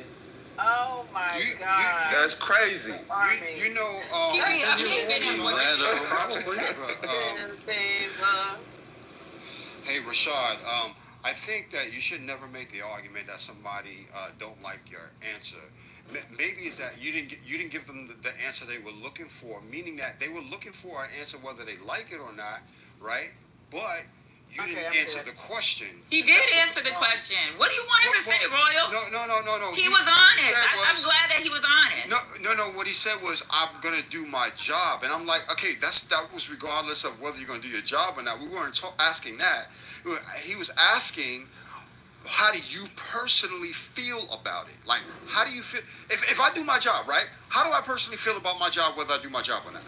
Royal, I said I feel no ways. I don't feel no ways. Impossible. That's not even. That's the real answer because as a soldier, don't you have a moral? Fucking around trying to troll, bro. I mean, Rashad, don't you have a moral obligation to speak up? Rashad, real talk though, bro. People who are illegal, Royal, people who are illegal are. So, bro, I don't know if you're trolling, but I hope you're not, bro. Seriously. Because if you're taking care of soldiers, that's a real fucking responsibility. You're taking care of Haitian motherfuckers, kids. He's taking care of Haitian. The man asked me, how do I? They right there on Putin's doorstep. People who are illegal are being deported, and people are trying, and civilians are trying to prevent them from getting the operation done. It is what it is, bro. Yeah, but that's not what it is, right? Because first of all, America has always had people that are papers aren't correct, right? So again, why is he going after people that are not breaking the, that are not committing crimes? Yes, they broke the law by coming in the country. Some did. Some didn't. That's a misdemeanor. That's a misdemeanor. That's not a felony. Exactly. And he said he's going to take out, which he hasn't taken out yet. Some were TPS status. Some were asylum. So, again, Rashad, you said 14 years, you about to finish out, right? You're 20. And you don't understand that typically active duty is not to patrol people in the fucking country? I understand that. Typically, yeah, I understand. Okay, bro. Yo, I really don't be trolling, bro. No. You got to see. That's what I'm saying. I'm agreeing with you, Haitian. Haitian, I'm agreeing with you. They joke around, but if you are Haitian, you counsel your soldiers every month. Sir, are you hearing me? Look, you just said it's not typical. I said I agree with you. It is not typical. It is not the norm. I am agreeing with you. Yes, it is not the norm. You said you're willing to break laws in order to do whatever you have to do. What about, I don't understand. What about lawful order? What about do you think in combat zones we typically always abide by the Geneva Code? You're not in a combat zone right now. We're talking about right now. We're talking about U.S. citizens. I've been to one. Well, it doesn't. We're talking about. Right? You also have a moral obligation. You don't want to go into a pissing contest, bro.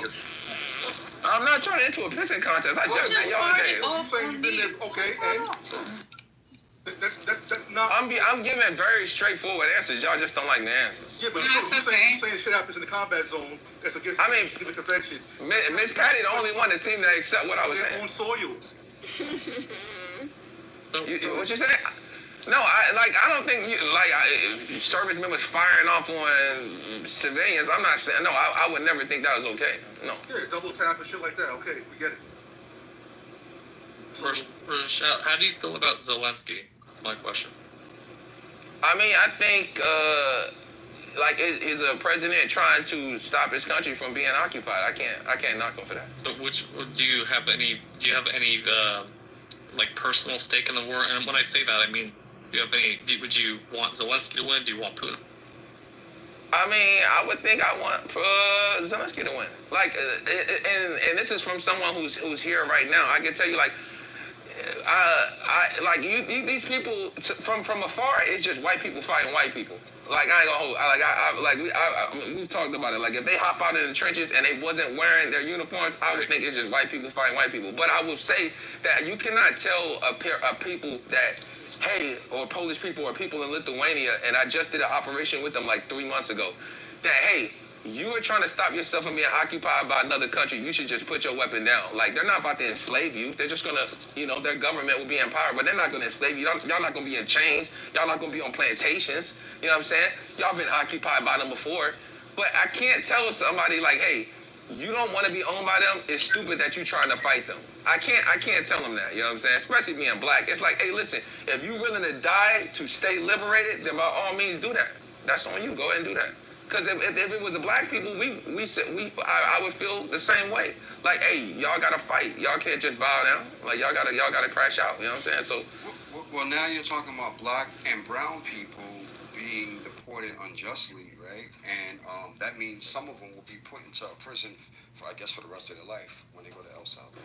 How do you feel about that? I mean, hey, look, the thing about it is, I think there are some lines being crossed. And that's why I say, when I say certain things about Trump, I agree with certain things I disagree. Even when Biden was in office, there are certain things I agree with wholeheartedly, and there are certain things I disagree with. It's not like there's never been a president in office where I 100% agree with their policies, even down to Obama. And Obama was the first time I felt it as an adult because I was in the Marine Corps at the time.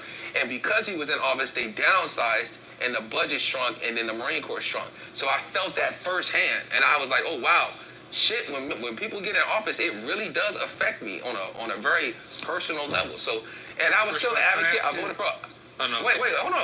Let me finish. I voted for Obama in the next term because, my president is black. I got to stand on business. At the same time, I would say that, like, if you come into it seems like a lot of times people are deciding that because Trump is in office that, hey, I need to apply, or my visa, my green card expired or whatever, I need to reapply. If you are already illegal, just because you reinitiate that application, if you're still illegal, you're still illegal. They can still grab you. That is still a fact. It does not change just because you made the concerted effort to get things fixed.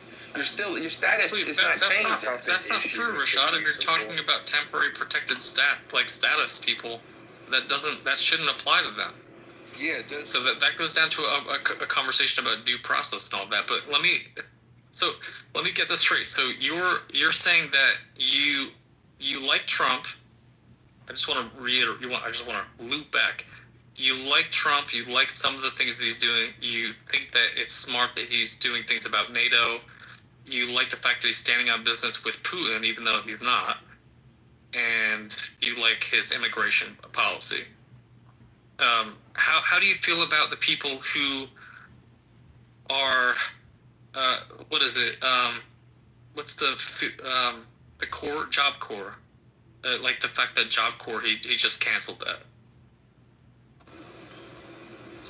I don't feel no ways. I've never been in Job Corps. It doesn't affect me on a personal level.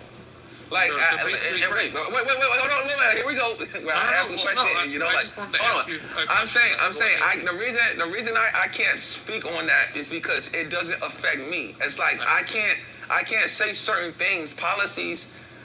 If it don't play no factor in my life, it don't play no factor in my life. It's kind of like how I spoke about, hold on real quick. I'm going to use the same analogy when I just spoke about Obama and how when he shrunk the budget, it affected the Marine Corps. Some people in here are like, yo, we don't give a fuck about that. That had nothing to do with me. That's you.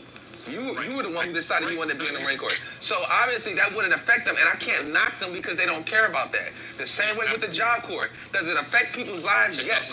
But does it affect your whole point, bro? I get your whole point. Okay, I'm just making sure because... No. You don't have to make sure. I get it. So here's my thing. The VA. He's slashing VA, everything in the VA. That's you, right? I mean, in 7 years, I guess, but he won't be president. But sure. Right. So he's slashing all that. How does that?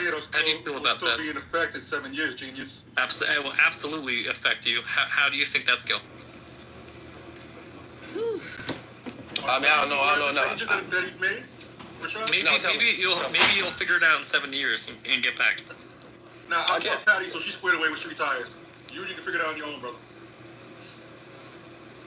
Because people getting out are definitely going to get fucked with the new changes.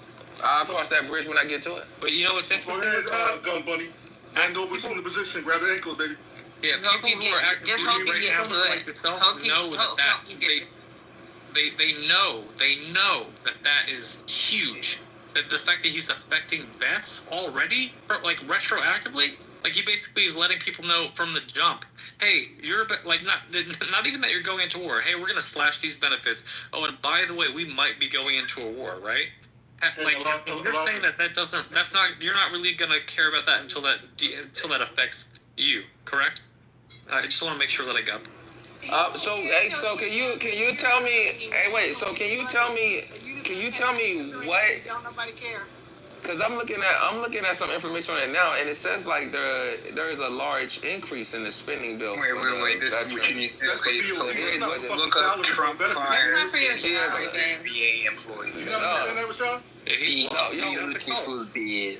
Yo, I mean, so Rashad, do you know what? You know what a lot of money is being invested in? Tell me. Something that sounds real stupid. You're probably gonna be like, "What the fuck?" He wants to do this thing called a golden dome. Oh yeah, I heard about that. Yeah, to like protect the borders. Does that sound smart to you?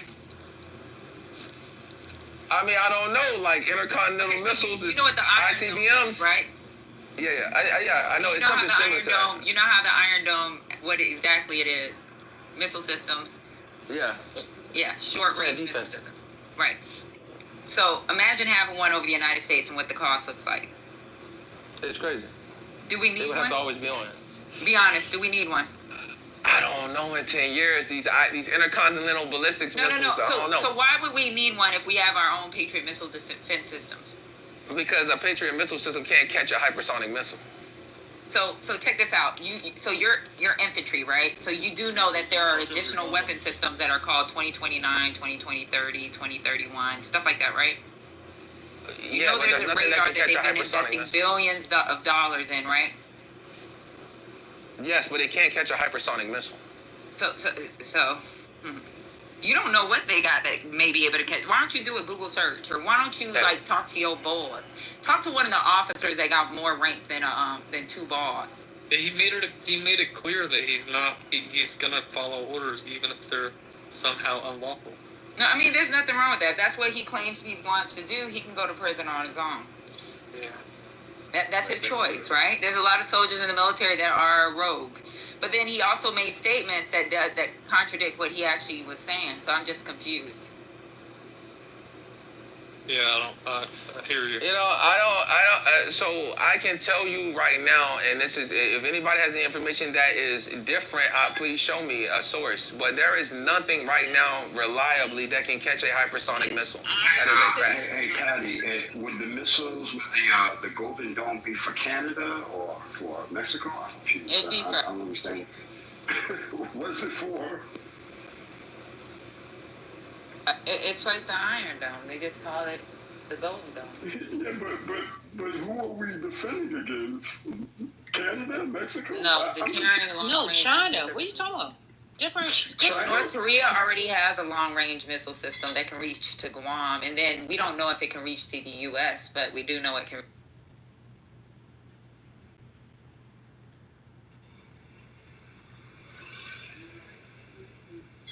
Yeah, being active duty and not worrying about veteran affairs is kind of wild to me if that's going to be your whole life for the rest of your life after active duty.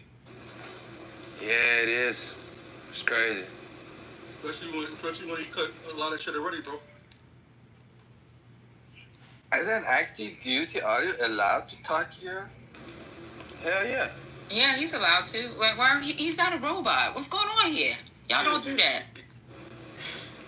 It's not North Korea. But I'm gonna be honest with you.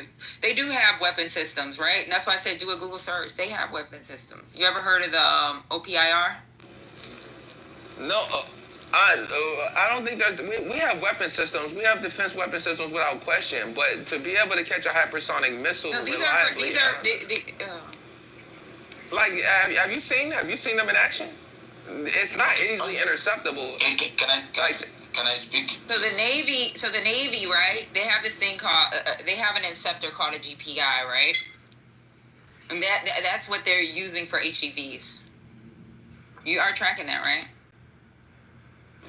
I mean, I'm not in the Navy. It catches them during mid-course. It's catching wait. It's catching hypersonic missiles. Yeah, so it's a program. Can I respond? And then you know the THAAD that we currently have now, right? They've extended it, and it's called a THAAD-ER. So with the THAAD-ER, that is so we have it. We're not using it yet, but that's supposed to be with the higher speed intercepts. You are tracking this, right? Yeah, so I'm looking at that. I'm looking at that right now. The problem is, and that's why I think you're operational. So when operational, y'all depend on a QR-37, QR-35, stuff like that, right? But outside of operational, we have this thing called strategic. You know what strategic is, right? That's anything from an ESC, a TSC, to your combatant commands. And they're the ones that's going to deploy something like a SM-6 when it comes to missiles. They're the one that's going to have, like, the THAAD-ERs. The THAAD is very expensive itself. But even with the ER, we don't even really use them like that. And if we have to use it, we know it has cost the government billions of dollars. We could lose it, and that's why we haven't used it. Or even if you look at the SPIs, the Navy has those. Those are in an MDA program right now. And those are all public, so it's nothing top secret. May have been top secret maybe 5, 6, 7 years ago. This is not top secret. But there are things that we have in place if we had to go into a large-scale war. So aren't they training y'all when it comes to your shoot, move, and communicate on what a large-scale war looks like? Of course. So what have they told you is going to happen if we go to in the next war? To you, Rashad. Hey, it's gonna be a lot of dying. You're not coming home. So the thing is, your pinky finger's not coming home. So 1,000 soldiers are gonna die a day. So I would say that I don't know if it's gonna be necessarily like that, but I can tell you that the idea. It actually is. Wait, so I'm telling you Talk what. To anybody that's a major or above, because you know majors have to start doing their TD time. So talk to anybody that's a major or above, and if they've already done their time, they will tell you you are going to die. So I can tell you from being out there, right? Because a major is just checking a checklist. No, a major isn't just checking a checklist. I know, but it's different when you're. Wait, but it's different when you're actually out there and you're actually getting real casualties. But I can tell you that how you operate though is the idea that drones will drastically change warfare, and it's not really going to be a. That's not true. That's why it's not domain. That's not true, Rashad. Wait. Let me finish. It's not going to be a necessarily troops on ground type of, I don't know, like battlefield, like, you know, like Rashad, you're still wrong. In the trenches. It is going to be troops on ground. It has to be troops on ground. I'm not saying I'm saying in a large capacity. So in a large scale war, it's troops on ground. Wait, I'm saying it's not going to be like that because drones drastically change war. That's because not true. Because you can basically. I know. Wait, let me explain. The reason I say this one thing is because you can have a $500 drone that you spent $500 to get together, and it can completely dismantle if you hit it in a sweet spot, a paladin. Wait. So the drone is No, stop. Let them finish. Wait, let me read. So like let's say a fiber optic drone, you know what I'm saying, or let's say a more, you know, advanced drone. Drones are really cheap to make, and the thing is, a high value asset would be, let's say, a tank, right? You understand? What you find is that you're suffering major losses, and they've noticed this in Ukraine. You're suffering major on both sides. You're suffering major losses for something that damn near was made on Amazon parts. So because of this, it makes you have to rethink war. Because you can't just, if I throw a bunch of troops but you use a bunch of, I don't know, $200 drones, and you taking out my entire troop line, then it's like, damn, we just wasted lives. You know what I'm saying? Without question, people are gonna die.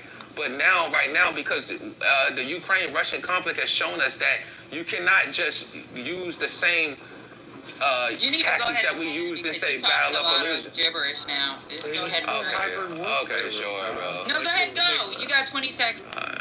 No, I'm done. What you're talking about is hybrid warfare, and the fact that with a large scale operation, the one that Patty's talking about, it would be both. It would be drones, and it would be people on the lines. It's going to be Thousands. people on ground. So this is the thing. When it comes to the drones, right? Did they ever talk to y'all about the Valkyrie or even the Ghost Bat and how those wingman drones are going to be alongside the warfighter?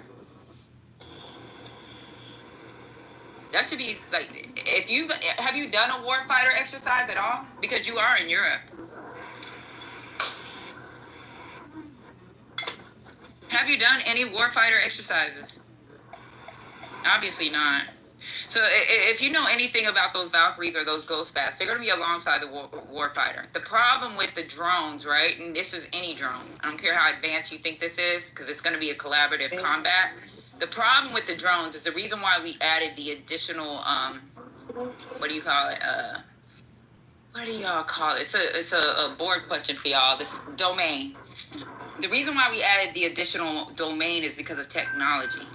Because of that is not a board question. That is a board. The 6 domains. What are the 6 domains? That's a board question. What are the 6 domains? Since you've been in for 14 years, this is a board question for you fucking NCOs. What is the 6 domains? I'm not answering that question. Go ahead though. Do you know the 6 domains? Because obviously your ass said you won't be on ground. Yeah. I know what is the 6 domains? I'm not about to answer that question. Finish your point. Because you don't know the answer. So the problem is the addition. Finish your question. No, you don't. You don't. Then finish. I said then finish. I said I don't. Then okay, finish. so this is the problem. You'll always be at company level because you don't know what the fuck is going on. I guess you know I what will. you are? You are a body that they put out there so you can get shot and killed so that the people that have common sense can move forward and make this war Absolutely. win. Absolutely. That's who you are. I'm not contesting. I just want you to know that. Because obviously you don't know shit about 350-1. You don't know your regulations. You don't know your ADPs. I don't. You don't know your fucking basic troop leading procedures. I don't. And if we were to fucking do an MMRP, your ass wouldn't be sitting at the fucking table. I wouldn't. You're absolutely right. I wouldn't. I'm outside. No, there's people outside that actually sits down for these. You wouldn't be one of them. I'm outside. Okay. No, you wouldn't be one of them. You know, if you were an E7, you'd be probably the dumbest motherfucker. They'd say, don't send them up here to get notes. I agree with you.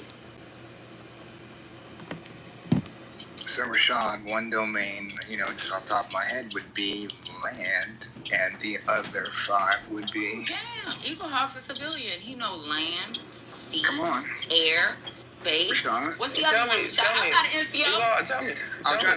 I'm giving you a hint. You should know this. If you are an NCO like you claimed, right? I'm catfish. Even a basic. I'm catfish. Even a basic, right? Before Hell Week would know that. That's something you learn in the first 3 weeks when you're learning rank, right? Unit formation, how to dress. Right. I ain't even go to Eagle Hawk. I ain't even go to Hell Week. I ain't even go to Hell Week. I don't even know what that is, to be honest with you.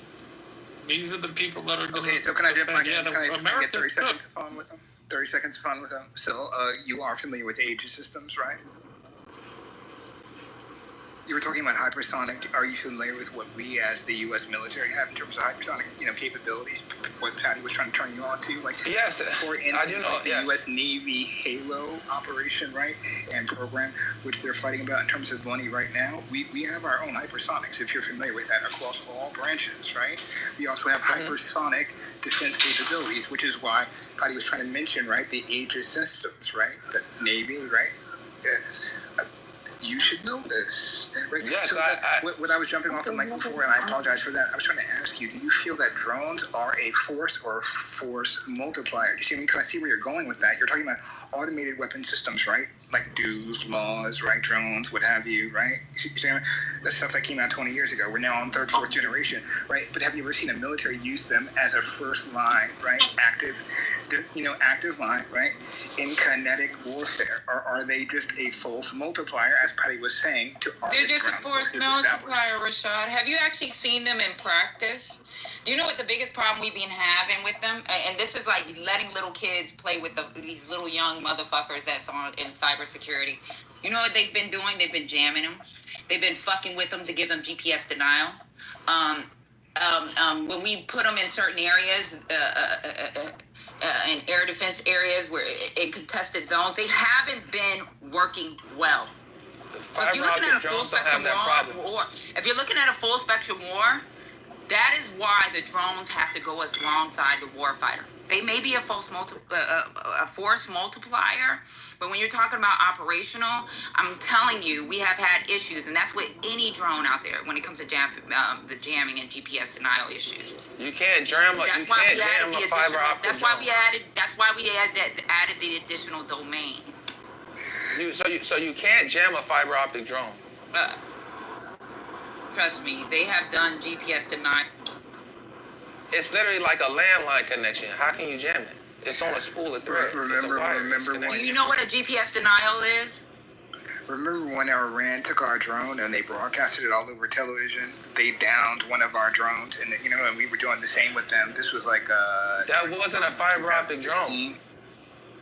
That wasn't a fiber optic drone. These are the drones that Patty was mentioning before, you know what I mean? And they happened to down one of our drones, right? And they were displaying it on Iranian television and showing the motherboard and the CPU and all that. You don't remember?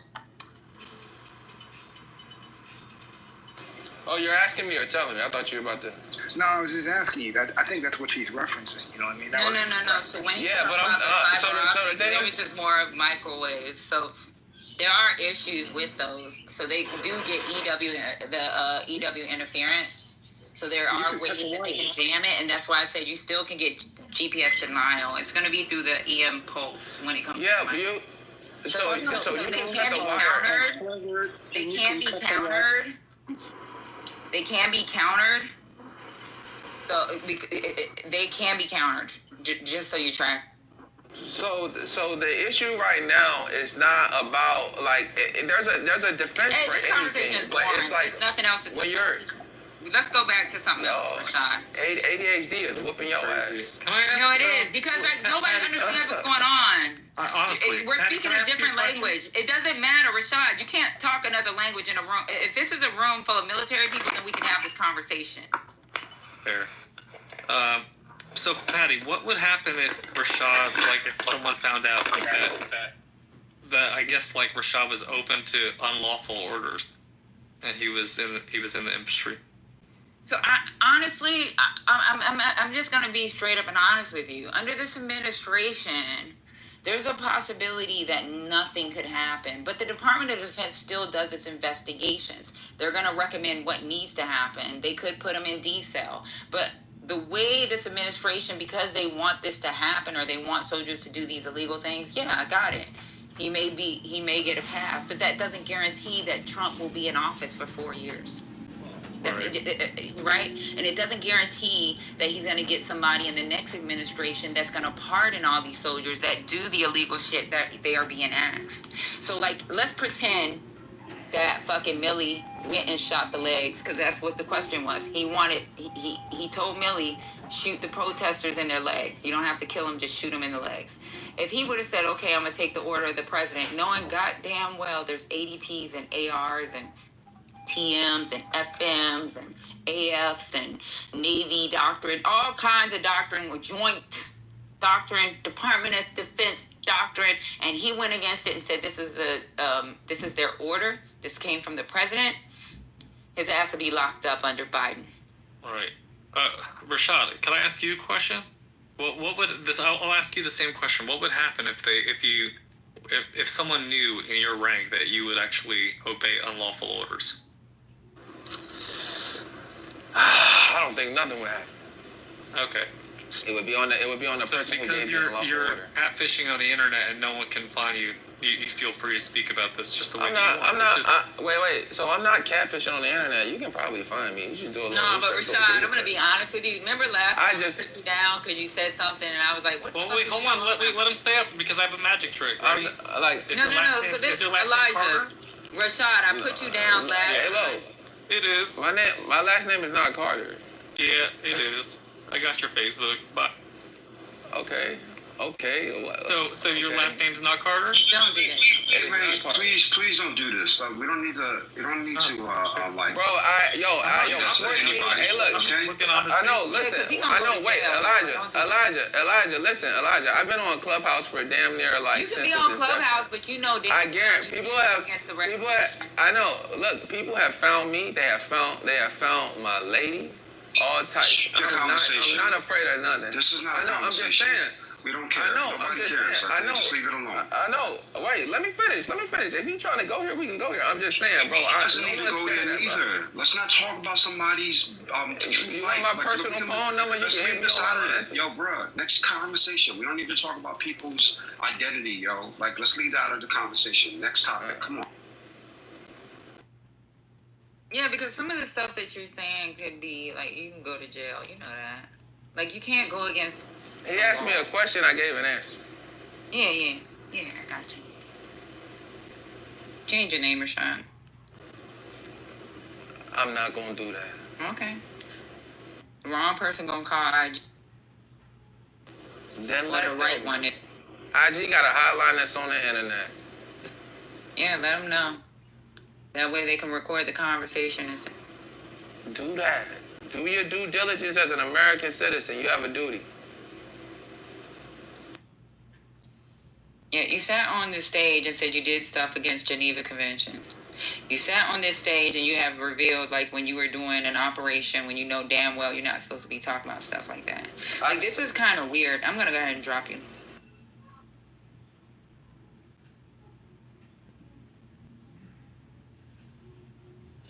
Even in a corporation, they tell you are not allowed to talk freely. I mean, I highly doubt you can be an active member and go and make U.S. Navy look bad freely because you like. Right. Like, some people are really stupid when they sit up here and be like, right now, we're doing an operation in Poland, and I'm sitting right here right now. I'm doing Operation Eagle Hawk. And then if you Google Operation Eagle Hawk, it's not on the internet and it's not on nobody's. Like, you can't do shit like that. He knows that. He's a dummy. Anyways, back to what we were talking about before. Do you think the Golden Dome should maybe be put in like Washington, New York, or a place like that? Obviously, across America is probably not cost effective. But what about in like concentrated areas? You don't need it. We have, so let's say it's a concentrated area. You have these things called, you got defense systems. So all they have to do is move the defense system to that area. That's it. What do you mean by that? They can do it within. They can do it what do you depending mean on where defense systems. Isn't the Golden Dome a defense system? So all it does is deter, right? So if a if a missile is coming in, it's going to shoot the missile out the sky. That's it. Do you know we have defense systems right now all over the United States on certain bases? You have this thing called J35, which is Joint 35, where they do strategic planning for, they're considered a staff job. So the J35 people will be like, hey, there's a possibility of something coming in from North Korea because we've seen activity. They would move that system to wherever they think that they're going to try to shoot at. You don't. But isn't that the same technology? We have. Excuse me? Aren't those defense systems the same technology? As what? This Golden Dome. It pretty much. It's just for it only the trajectory is only so much. So if you're gonna do a Golden Dome over the whole United States, just imagine how much that's gonna cost. That's insane. Yeah, the question is like New York, like they can move it. areas. They can move it. You got Fort Drum right up the street. Like, what's going on here? Mm-hmm. You got Fort Drum, you got Fort Meade, you got Fort So we already Meade, have this Golden Dome technology. So you have the technology, but we don't have enough to protect the whole United States, where it would just be a big ass, like, you can just shoot shit all over out. Shoot shit from Canada, shoot shit from Mexico, shoot shit from fucking the Pacific, shoot shit from the Atlantic, just to be in location at the same time. Like, if Canada decided to shoot at the same time Mexico was trying to shoot, then let's say China and North Korea and West Africa, let's just say all those countries, let's shoot towards the United States. We don't have enough systems for that. But we have enough systems to control the U.S. How about that? Does that sound good? I mean, it'd have to come from all areas. We have subs around, right? On both coasts, right? We have Navy bases, right? Yeah.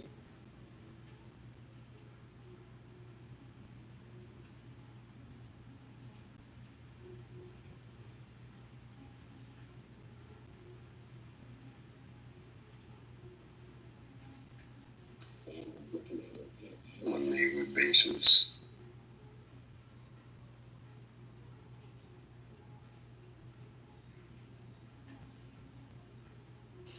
I heard somewhere they're working on this technology, which is a drone curtain.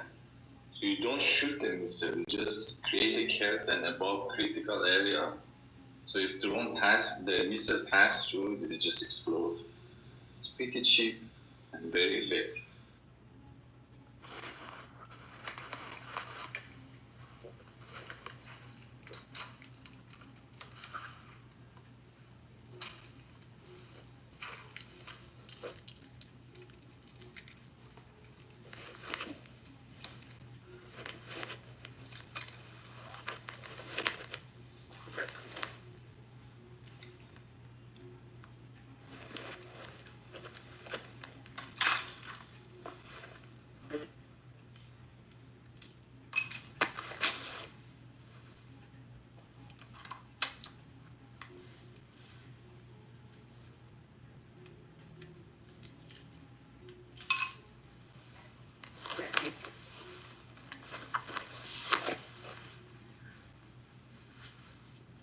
Y'all get back to home at Aberdeen.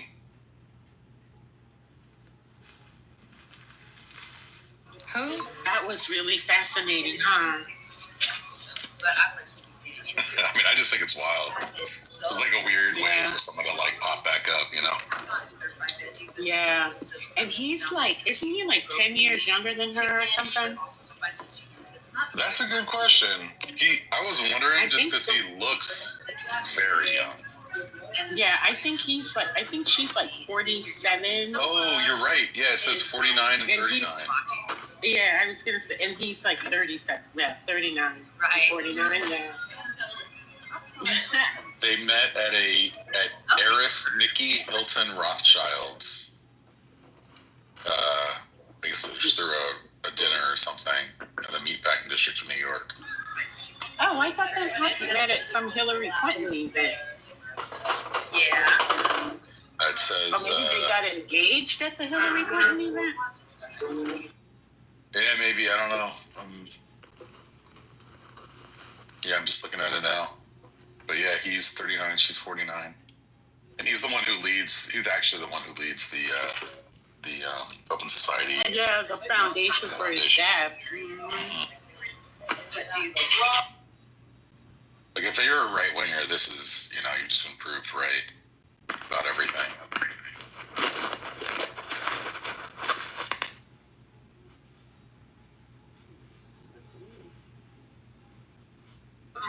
I think now she matters, but I think all that other stuff before was just like right wing hyperventilating about Hillary Clinton. Oh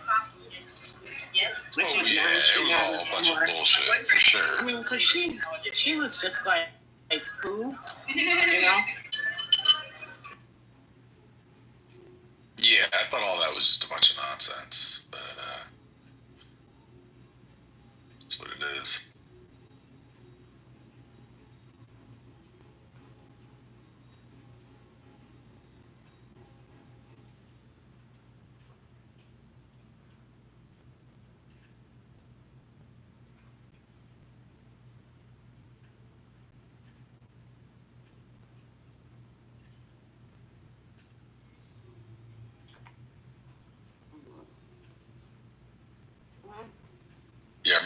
article. This is like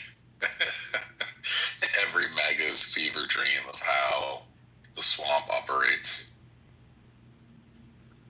Like people going to fancy dinners where all the famous people get together, eating expensive food, traveling to expensive places. Wow.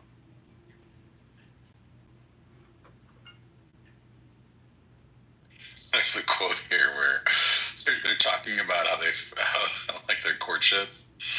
And he says, and on Sunday night, I cooked, Mr. Soros said. That means I ordered from Nobu. What? What's going on, man? I think, does it say in there about their wedding? I think the dual religion wedding was really kind of cool. Oh my God. I'm on the jewelry purchases right now about their debut, quote unquote, at the Met Gala. Oh my God.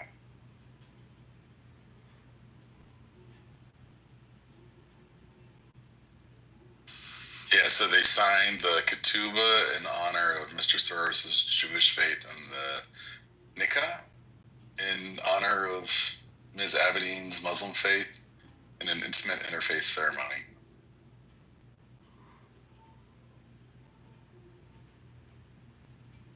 People there included Hillary Clinton. Wow, it says Mrs. Clinton and her husband. That's funny. I know then it says former President Bill Clinton. Former Vice President Kamala Harris and her husband Doug Emhoff, Chuck Schumer and Hakeem Jeffries, Pelosi, Jimmy Fallon, Jennifer Lawrence, Adrian Brody, Sienna Miller, Mariska Hargitay, I don't know who it is, the Rothschilds, and Anna Wintour. Boys to Men performed. Not the Rothschild. Well, that was the connection. With someone who's both a Hilton and a Rothschild.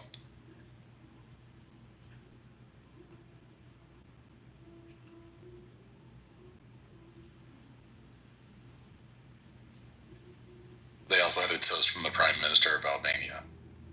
As you do. You gotta have at least one Prime Minister toast to your wedding, or it's not a real wedding, right? Yeah, and the more obscure the country, the better. So, at the wedding I'm going to have a toast from the Prime Minister of Kyrgyzstan. That's who I'm going to get. Do they have a Prime Minister in Kyrgyzstan? I have no idea. It's such an obscure choice that you've made. I know, right? It might be an emir or something. Whoever it is. Did you say Kazakhstan? Kyrgyzstan. Isn't that a different country? What do you mean Kyrgyzstan? Kyrgyzstan. Wait a minute. I thought it was Kyrgyzstan. Kyrgyz, I think is what you're going for. Okay. Because I thought you said Kazakhstan, which I was saying you could get Sacha Baron, which is the next best thing. I used to live with his wife's half-brother. Very, very random. We had her, like, boxes of high school shit in our attic. It's just like, you know the woman who says, I'll find you in Wedding Crashers? Isla Fisher. Yeah. Very, very random connection. Yeah, that's it. Kyrgyzstan. That's the one. Over there by the Turks. That's the one I'm going to get. Yeah, you see, you already messed up on the wedding plans. It's bordered by Kazakhstan. And if they deny me because they have bad taste, I can always get Tajikistan. Is that one too? Tajikistan? Okay, so to cite Sasha, you can't get Kyrgyzstan because they are assholes. What's your fascination with Sasha? Oh no! That's literally the joke. He was like, if you watch the first Borat. Is that where he's from? Really? I don't know, but I mean that's what he says. He says this is Kazakhstan. We're located to Kyrgyzstan, and they are assholes. That's literally the first. The first couple lines. Yeah. She was stationed out there. They won't deny me, though. if only because they want to up. They would like to one up Tajikistan. Thank you. That's where you're moving out, AJ? No, that's who's gonna do the toast at the wedding I'm never gonna have. I'm pretty sure it's her wedding. You don't even know how many friends she doesn't have in Japan. I can't. Mm-hmm.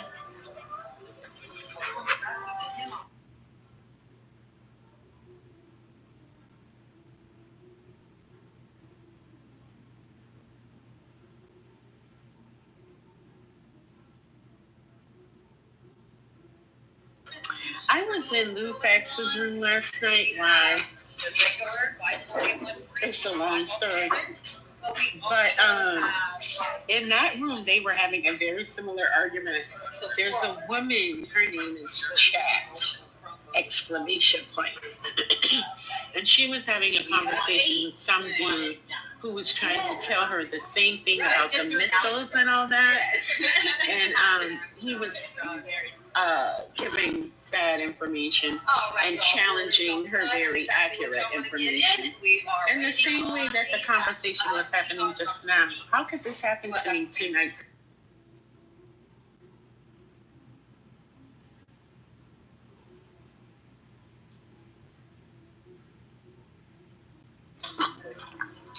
Yes, Maya, I am, but I'm leaving right now.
Man, Aleph, you just love those gifts. You just don't get tired of that. It's amazing.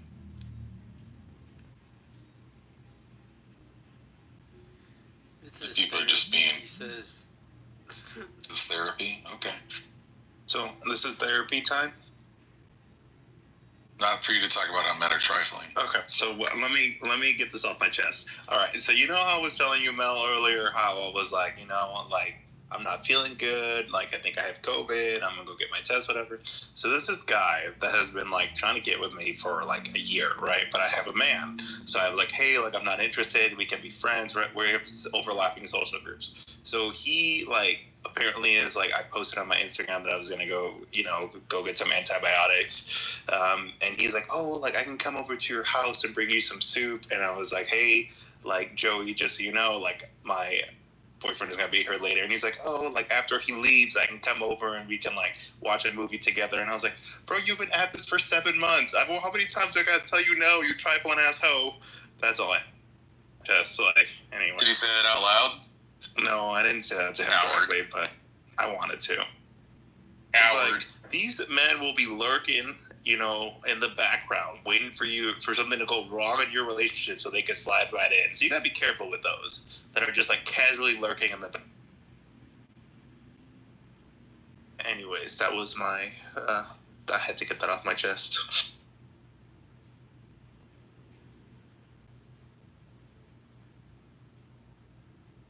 So why do you think men are trifling, Your Honor? I don't. Oh, okay. Often poorly trained. Oh, I like yeah, that. I mean, there are trifling men out there. I don't know if they're all trifling. You know. There's like F. Grey Goes Vampires in the chat. That was fun. Yeah, I'm not trifling. I'm well trained. But you're, like, married and, like, settled down, right? Like, you're in your, like, established because era. I'm not trifling. Yeah. You should lead a class on how to, like, you know, be a domesticated house husband. Because this app is full of... I don't know about all that. I'm not a domesticated house husband. What's going on? I mean, I put the seat down, but, you know. That doesn't mean I'm a domesticated house husband.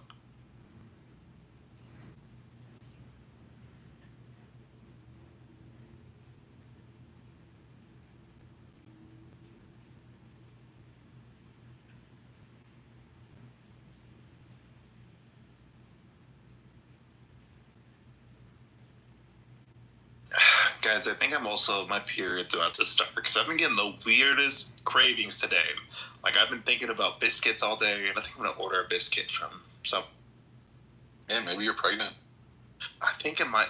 You know, this happens like every month with me. It's my period. Yeah, I was gonna say the same thing. You're ready to be a real mother. I've been ready. No, but I do get. They do say that, like. Do you all ever get the randomest cravings for food sometimes? Like, where does this come from? Like, it's just random. I never think of it as random. Really? A common cause is vitamin deficiencies. Really? Exactly. But I get my blood work done regularly, and I also do this thing called, like, they do this, like, biome gut health analysis exam that measures all your vitamin levels, and they, like, would tell me if I was deficient. Are you a biohacker? I don't know what that means, but I do invest quite Sounds a bit of money into it. Right? That was given biohacker, right? So it's like optimization of, like, your gut biome. Well, yeah. Yeah, that's what a biohacker is. Yeah, yeah. So the report will tell you, like, where all your vitamin levels are and et cetera, and it's like, it checks for like 200 and something are not normally caught in, like, lab work and lab tests, and then they'll give you, like, are 100% a biohacker. Yeah, you just didn't know what it was called. Oh, I didn't know that was a thing. Okay, so I gotta add that to my LinkedIn bio. Yeah, I don't know if you want to do that.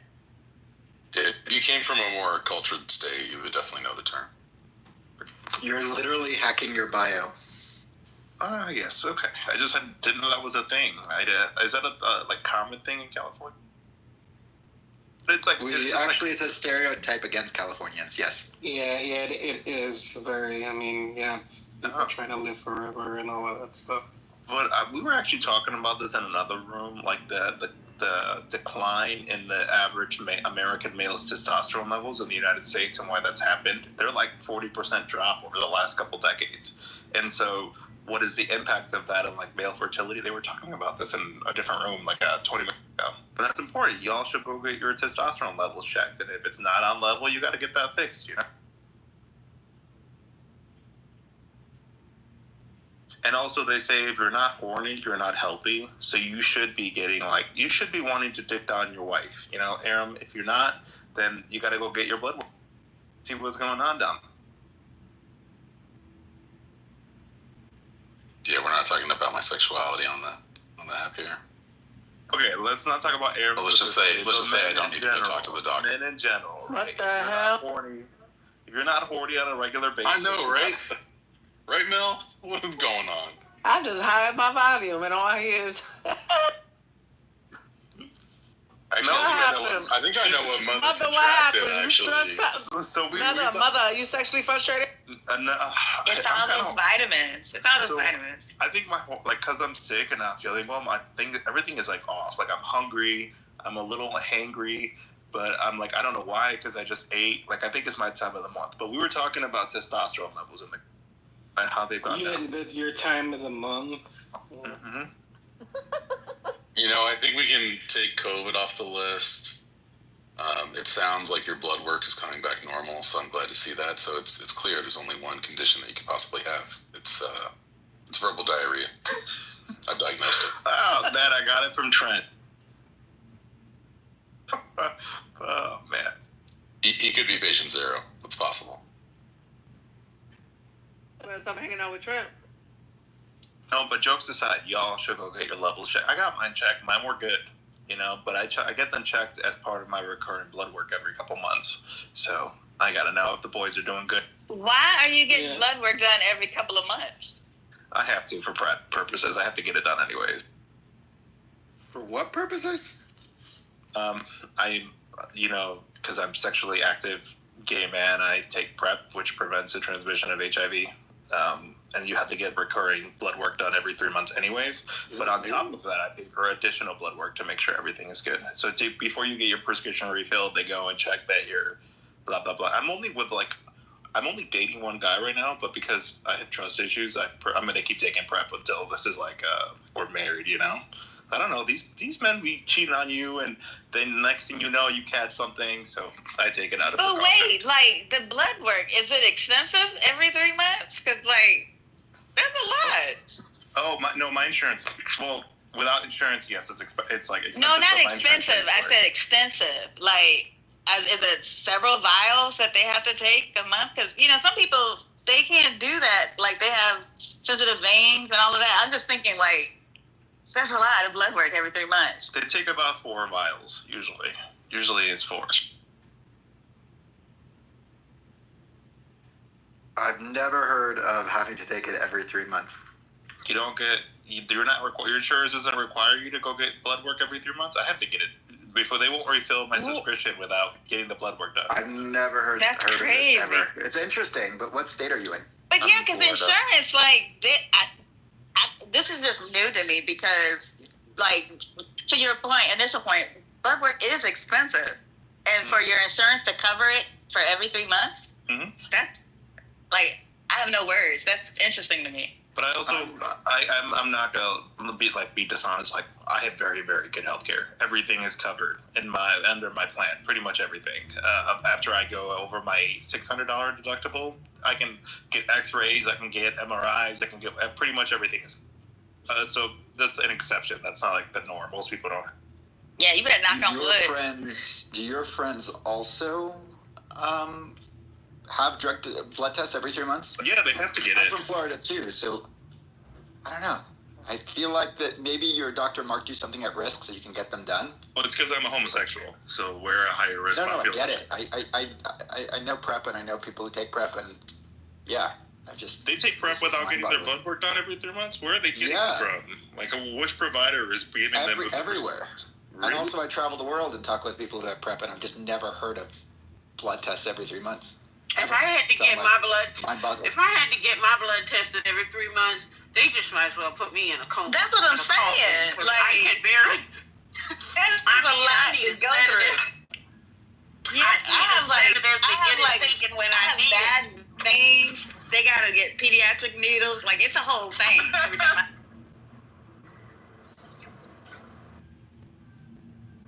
I start crying when they open the needle. I'm like, oh no! I'm gonna start asking around. Yeah, Google says that is It's recommended. See? You don't need to, but it's generally recommended to have blood work done every 3 months. Oh, so when it's you're optional? taking prep. Oh, I didn't know. I've Yeah. never heard of anyone actually doing it. So, I'm like, gonna do it. I do it. Who? I thought everybody did it every 3 months. Let me ask the group chat. Hold on. Jesus Savior pilot me. I do not. Not the group chat.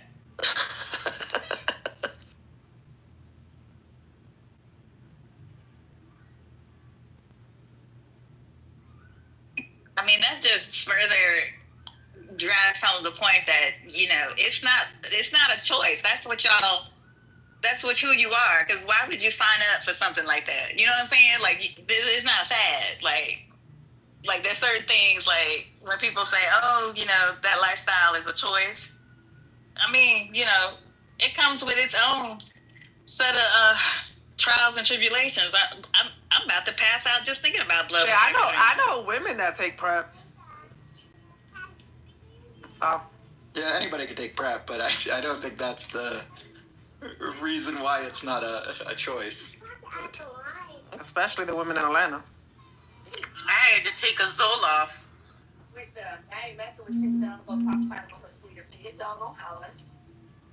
A lot of women in Atlanta taking prep.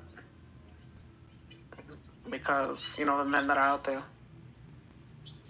And recently, a lot of people around the world were taking prep until the funding was pulled. Yo, so apparently there's a new medication that's in FDA. Sorry, you just reminded me of this. It's apparently you only have to get it, take it twice a year.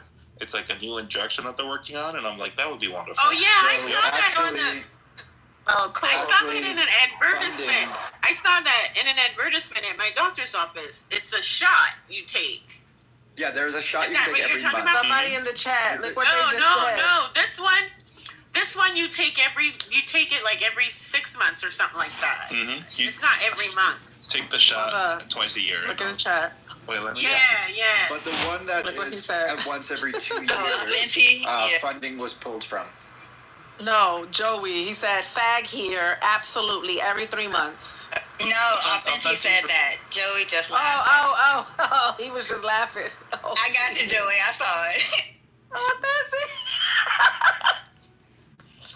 I need better literacy, Mel. I need better literacy.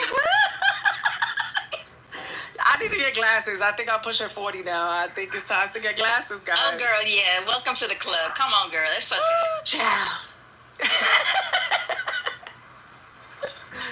Look, when you start to think that the eye, like your light bulbs and the lighting is different, that's when you need glasses. And when you start pushing the phone away from your face. I was in denial. I called a friend and was like, when did they reduce the font on the vitamin bottle? And she was like, girl, you need reading glasses. And I was like, no. And I was like, I think I need soft lighting because this hard lighting, I can't see. She was like, you are coming up with every excuse. You need reading glasses.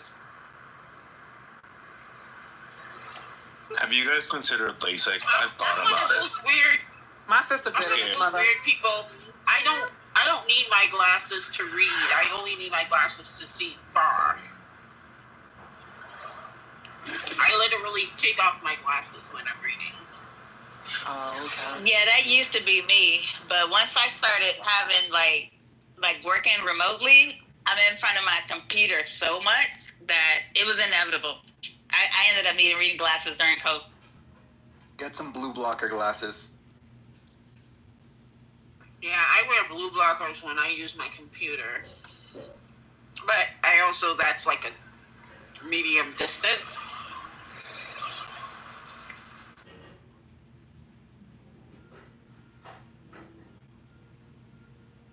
So who here is going to get the Neuralink when it comes out? Did you just hear me say I was too scared for LASIK? You think I'm going to get the... Hell no. No, I'm not going to touch that. I won't even get in one of these Waymos. And the idea of hooking my brain up to anything that Elon Musk has touched? Absolutely not. Not in a million, trillion, bajillion, quadrillion years. So I guess we'll just start with the I took my car back. I took the car back to the dealership because the car was talking too much. I'm like, no, this car, it's doing too much. It's telling me how to park. Yeah, I feel like they judge me. Like mine was telling me to pull over and get some coffee because I ran into the side for a little railing, and I was like, okay, you're doing too much. I didn't ask you for that. Wait, you ran into the railing? I didn't say railing. No. And then it told me, it said eco tip, but it was basically telling me to roll up my window because I guess the car moves faster or whatever. And I was like, I want the window down. Thank you. Yeah, it's better energy because the car is not filling up with air to make you have to use more power. There is some medication you can take if the car is talking to you too much, though. My doctor. But the guy told me, he was like, you could turn that off. You don't have to return the car. You could just turn that off. I'm like, okay. I don't want to. Did you tell him you want what you want? To take the car I'm back? like, okay, I was like, turn it off then. How do I turn it off? And I haven't turned it on since. I don't want all that shit. Yeah, my friend's Acura, she said that something in like, it's like a self or code driving thing, and it was like, correcting her steering wheel when she was trying to switch lanes, like she was doing it too early, and then it was trying to help her park, and I was like, I don't need all of that. And it was like when she wanted to decelerate during cruise control, it wasn't doing it when she wanted to do it. Like it was trying to tell her when to decelerate and accelerate. I was like, And mine does this thing like with the mirrors, like when you put it in reverse, it changes like the side mirrors. I'm like, what the fuck? That's good. What is going on? I like that part. I don't want it. I have my mirrors the way I need it. I don't want you doing that. I like when they turn down because then you can see the curb. Yeah, they do. They go down. I said, but I can look. I don't need you to do that. First time I went to get my driver's license, the only thing I passed was parallel parking. I'm an expert at parallel parking. I had it, but I still do like that feature. I gotta say, I find that useful. And do you like the one that beeps when you're parking and you get too close to the curb and it goes beep beep beep beep beep beep beep beep beep beep? Oh. Yeah, I do, but so I had a really rare form of glaucoma, so I don't see well out of one of my eyes. So judging distance is something that kind of went away from me. So I technically have a disability that makes that really useful for me. So I'm a little. Yeah, I have to wear. I really need my glasses at night. I have night driving glasses because my depth perception at night it's terrible.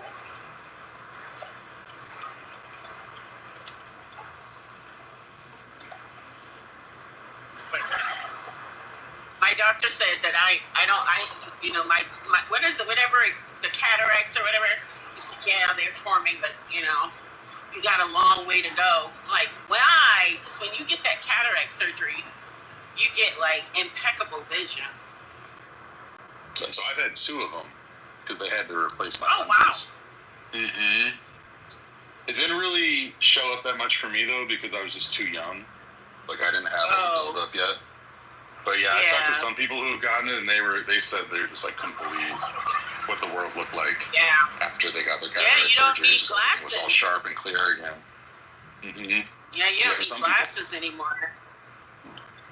But I'm gonna have to wait until I'm fucking 80, because my eyes, like last time I got my eyes checked, my doctor was like, "Yeah, you don't need new glasses." Like, what do you mean I don't need new glasses? I've had these glasses. I've had the same glasses for like 5 years. What's going on?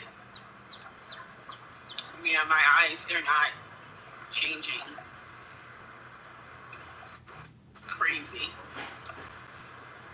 I mean, that's a good thing, right? I mean, yeah, I got new glasses anyway because I wanted new frames. But, yeah, that's good. My eyes aren't getting worse.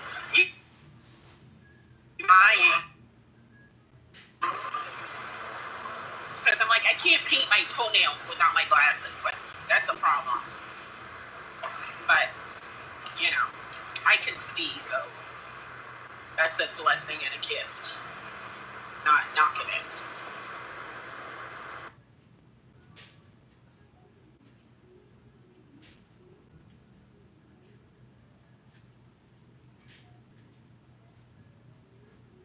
I think there was something my optometrist said about your eyes reaching. I think it's after 30, your eyes settle and they stop changing as much. Or maybe it's 35. Fuck, I can't remember the age.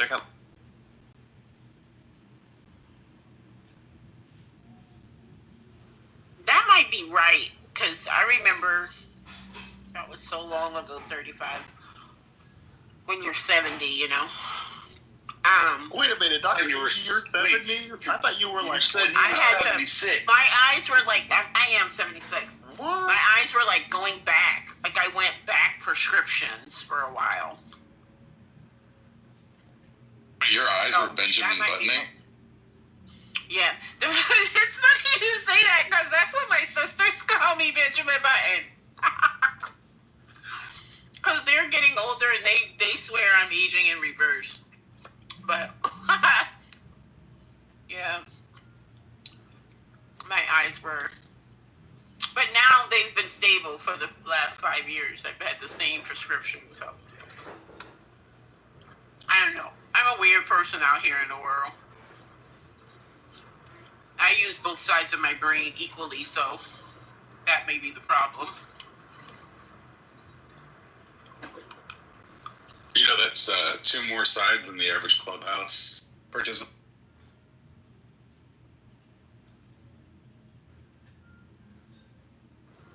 That explains my frustration then with the Clubhouse conversations. I'm just like, use your brain, any part of it.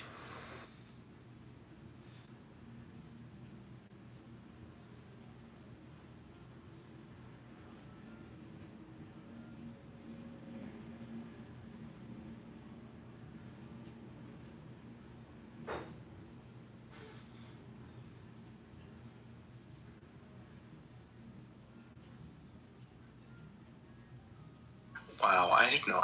So now I have a new perspective on one of our previous conversations, Dr. AG, because I remember you got pissed at me one time because I was like, oh, Dr. AG is my girl. And then you were like, I'm not your girl. And I was like, okay, this makes more sense now. I was thinking you were like 40-something. I had no idea you were in your 70s. So I apologize. I'm not really in my 70s. Oh, okay. I just say that because my grandmother told me that I was 50 when I was 7. So I figure, you know, now I've got to be at least 80, you know? That's fair, okay. Yeah. I was like, oh, now I feel bad. I was like, here I am disrespecting a 70-year-old. But don't tell anybody that I'm not 70. That's a secret. Everybody has to believe that I'm 76. Like somebody said to me once, you're too old to be acting this way. I'm like, what in the world? Yeah. I feel I'm 76, but I feel like I've lived 76 years, but I'm just trapped in a younger body, you know? You know how that is? There should be a thing for that. There has to be a name for that. It's not like body dysmorphia, but maybe age dysmorphia or something. I also think people are just growing up slower nowadays. Like, at some point, like, people didn't become adults until they're, like, late 20s, and I was like, society has kind of changed expectations. Like, people are just taking longer to become full.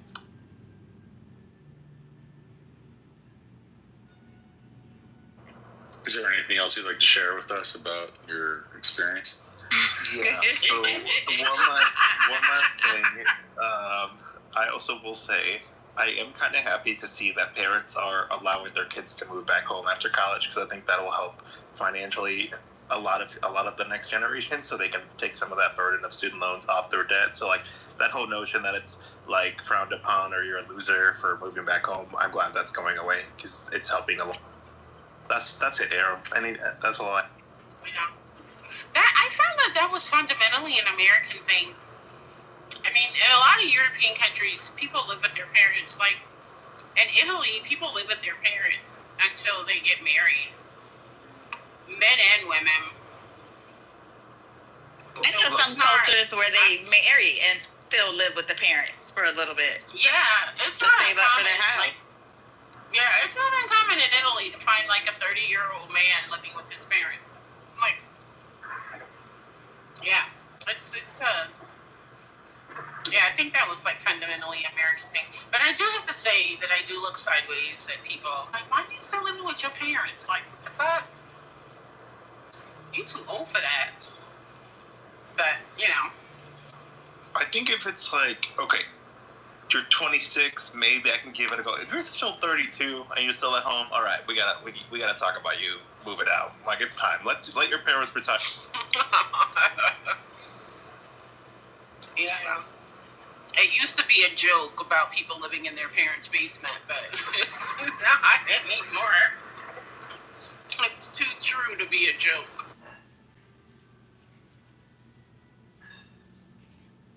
Times are changing. I don't know. I think maybe it's because, well, everyone knows I'm Latino. It's actually very common for us to like move in with our parents, but I think I'm glad that's becoming a norm outside. Dominicans never let their sons leave. So right now, your daughters or kids are gonna move back in, and they're gonna be there for. So I hope they come back. If they listen to their mother, they'll come back.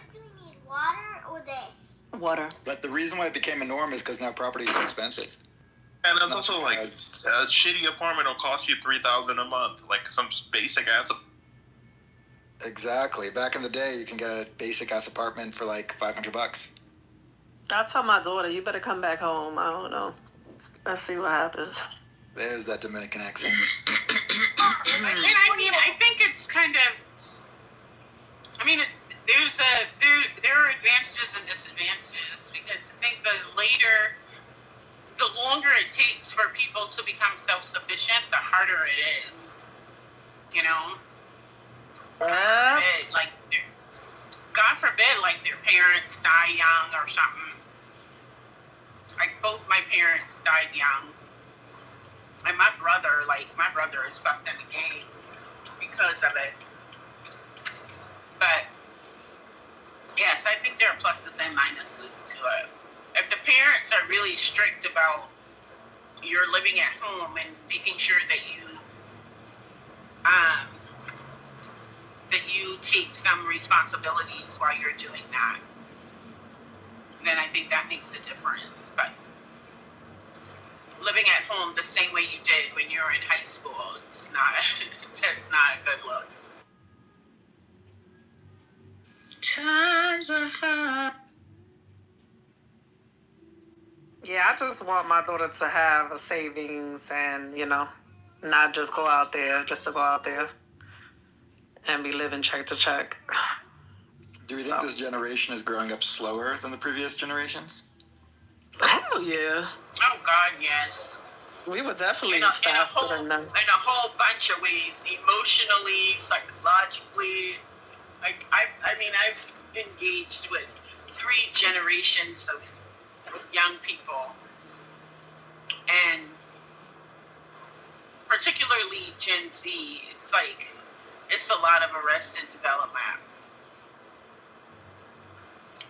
What's the culprit?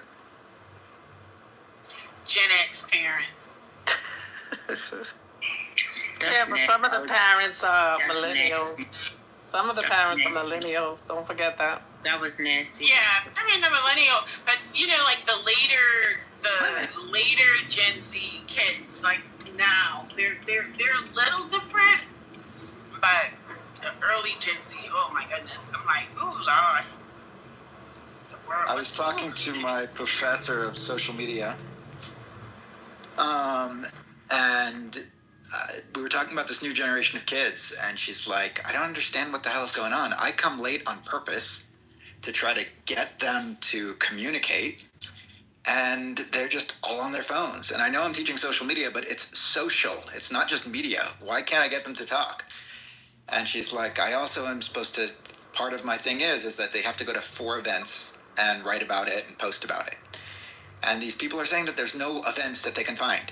Are they crazy? There's so many things going on. Like, do anything. And I noticed just communication skills are poor. Yeah, that's what she's saying. In-person communication skills. Being able to hold a conversation, it's, oh my God. Well, as you can see here, people don't be understanding words, doctor. Yeah. Yeah, it's... We're not even talking the same language anymore. And I read this article, this was like a few months back, and they were talking about how in high school, kids don't read books anymore. You know, like there used to be a time where everybody read, like, To Kill a Mockingbird. In an English class, that was like the reading everybody did. In some grade, 9 through 11, you read To Kill a Mockingbird. And now kids are they read chapters from books, or they'll read like short stories, but it's very rare that they read a book from cover to cover. So they're not even reading. I mean, they're reading, but to be able to do sustained reading. Like, were they wait, even what? reading back then, though? All that standardized reading, Lord of the Flies and stuff. Yeah, we read it. We would read, but we'd have Cliff Notes as well, the printed out ones. But yeah. The men read the Cliff Notes. Yeah, but you also read, though. Yeah, you couldn't read the Cliff Notes all the time. You couldn't get away with that. Yeah. The dumb men. Because not all books had Cliff Notes. Exactly, and also they're expensive. You gotta find the person who has them. It was not. It's a lot harder. Oh, you had to pay for them back then, huh? You had to buy them. What are you talking about? Wow. Dr. Aging, you know I have 2 Gen Zs, and I would say they are the total opposite. So I would say my son is more like the Gen Zs that very, he can't communicate. No comment. But then you see my other Gen Z, which is my daughter. She's good. So I won't say it's a Gen Z thing. It's just depending on the Gen Z child. Like,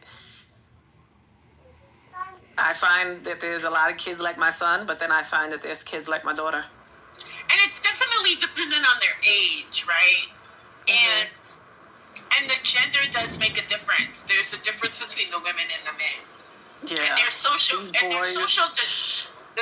dysfunction manifests in different ways. I find like with the girls, their communication skills are really good, but their level of like the boys are even though they express it in very muted ways, the boys are very confident, but the girls less so. In terms of like self-image, self-esteem, aspiration, that kind of thing. Like the boys, they're like, yeah, they can do anything. They just choose not to. Yeah. Yeah, it's definitely the gender thing. I see, and I have friends that also have sons, and they have the same problem with their sons versus their daughters. Yeah. It's a really interesting phenomenon. Really interesting.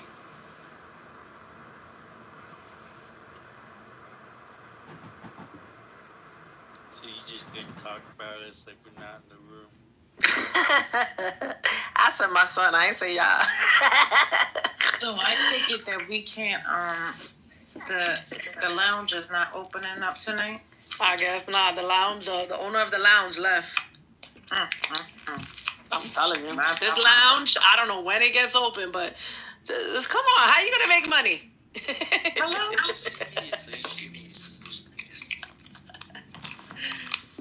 All right, I need that she ain't got no management. Nobody else got keys. The lounge may just be a side hustle. It's a bodega? It's a bodega. No, bodega open every day. This is the bodega, and they got the bootleg bottles in the back. Right. If it was a bodega, it would never be closed. Wait a minute. Maya said she sold the bodega to Manfinity. Oh, Lord. He's a just in there harassing all the clientele. The bodega gonna soon be out of business, then. Yeah. Like, excuse me, sir, I just wanted to buy a Snapple. Can you please leave me Ain't alone? nobody coming back. Ain't nobody coming back. Well, that would explain all of the tourists, I'm gonna call them. You know, when I put in the chat that a bus must have broken down outside the 420. That would explain that. Yeah. I'm not. And look, just somebody said, just spend the shit and give me my change. Just spend it and give me my change. Somebody said when I said the bus broke down, I don't know if it was Patty, but somebody said one of those $20 buses. Not the $20 bus. The dollar bus.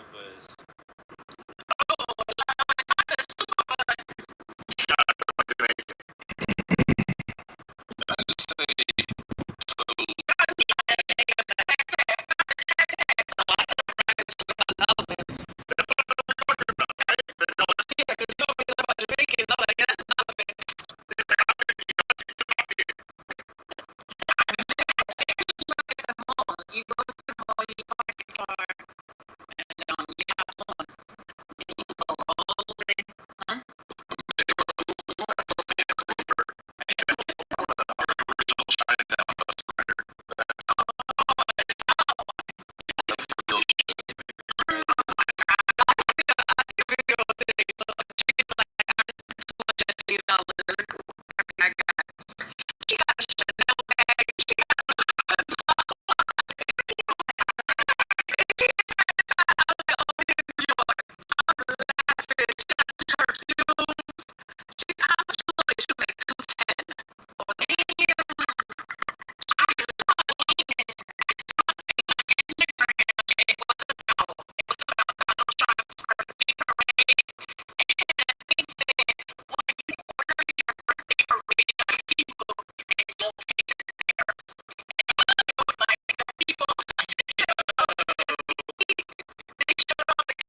living.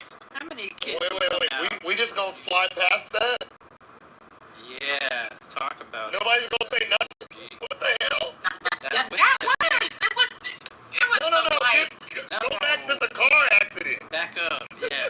oh yeah, when I got hit by the taxi. What happened? Wait, give me some details. What happened? I don't really remember it. I just remember like running into the street and and then my aunt was like, "Oh shit, you fucking hit my face, motherfucker!" I was like, "But I'm okay. I'm not hurt."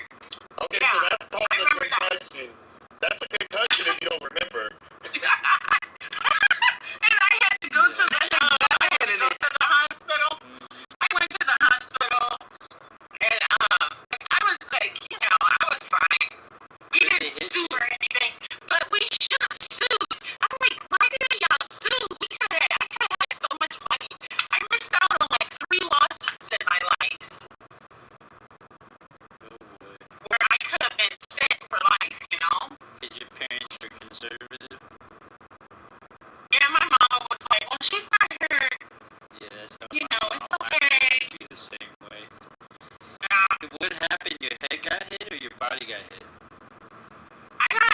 I think I literally like ran into the cab. Like the cab didn't hit me, like I hit the cab.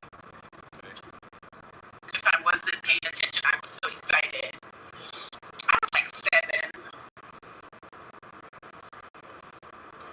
There's a lot of water. Yeah. Yeah.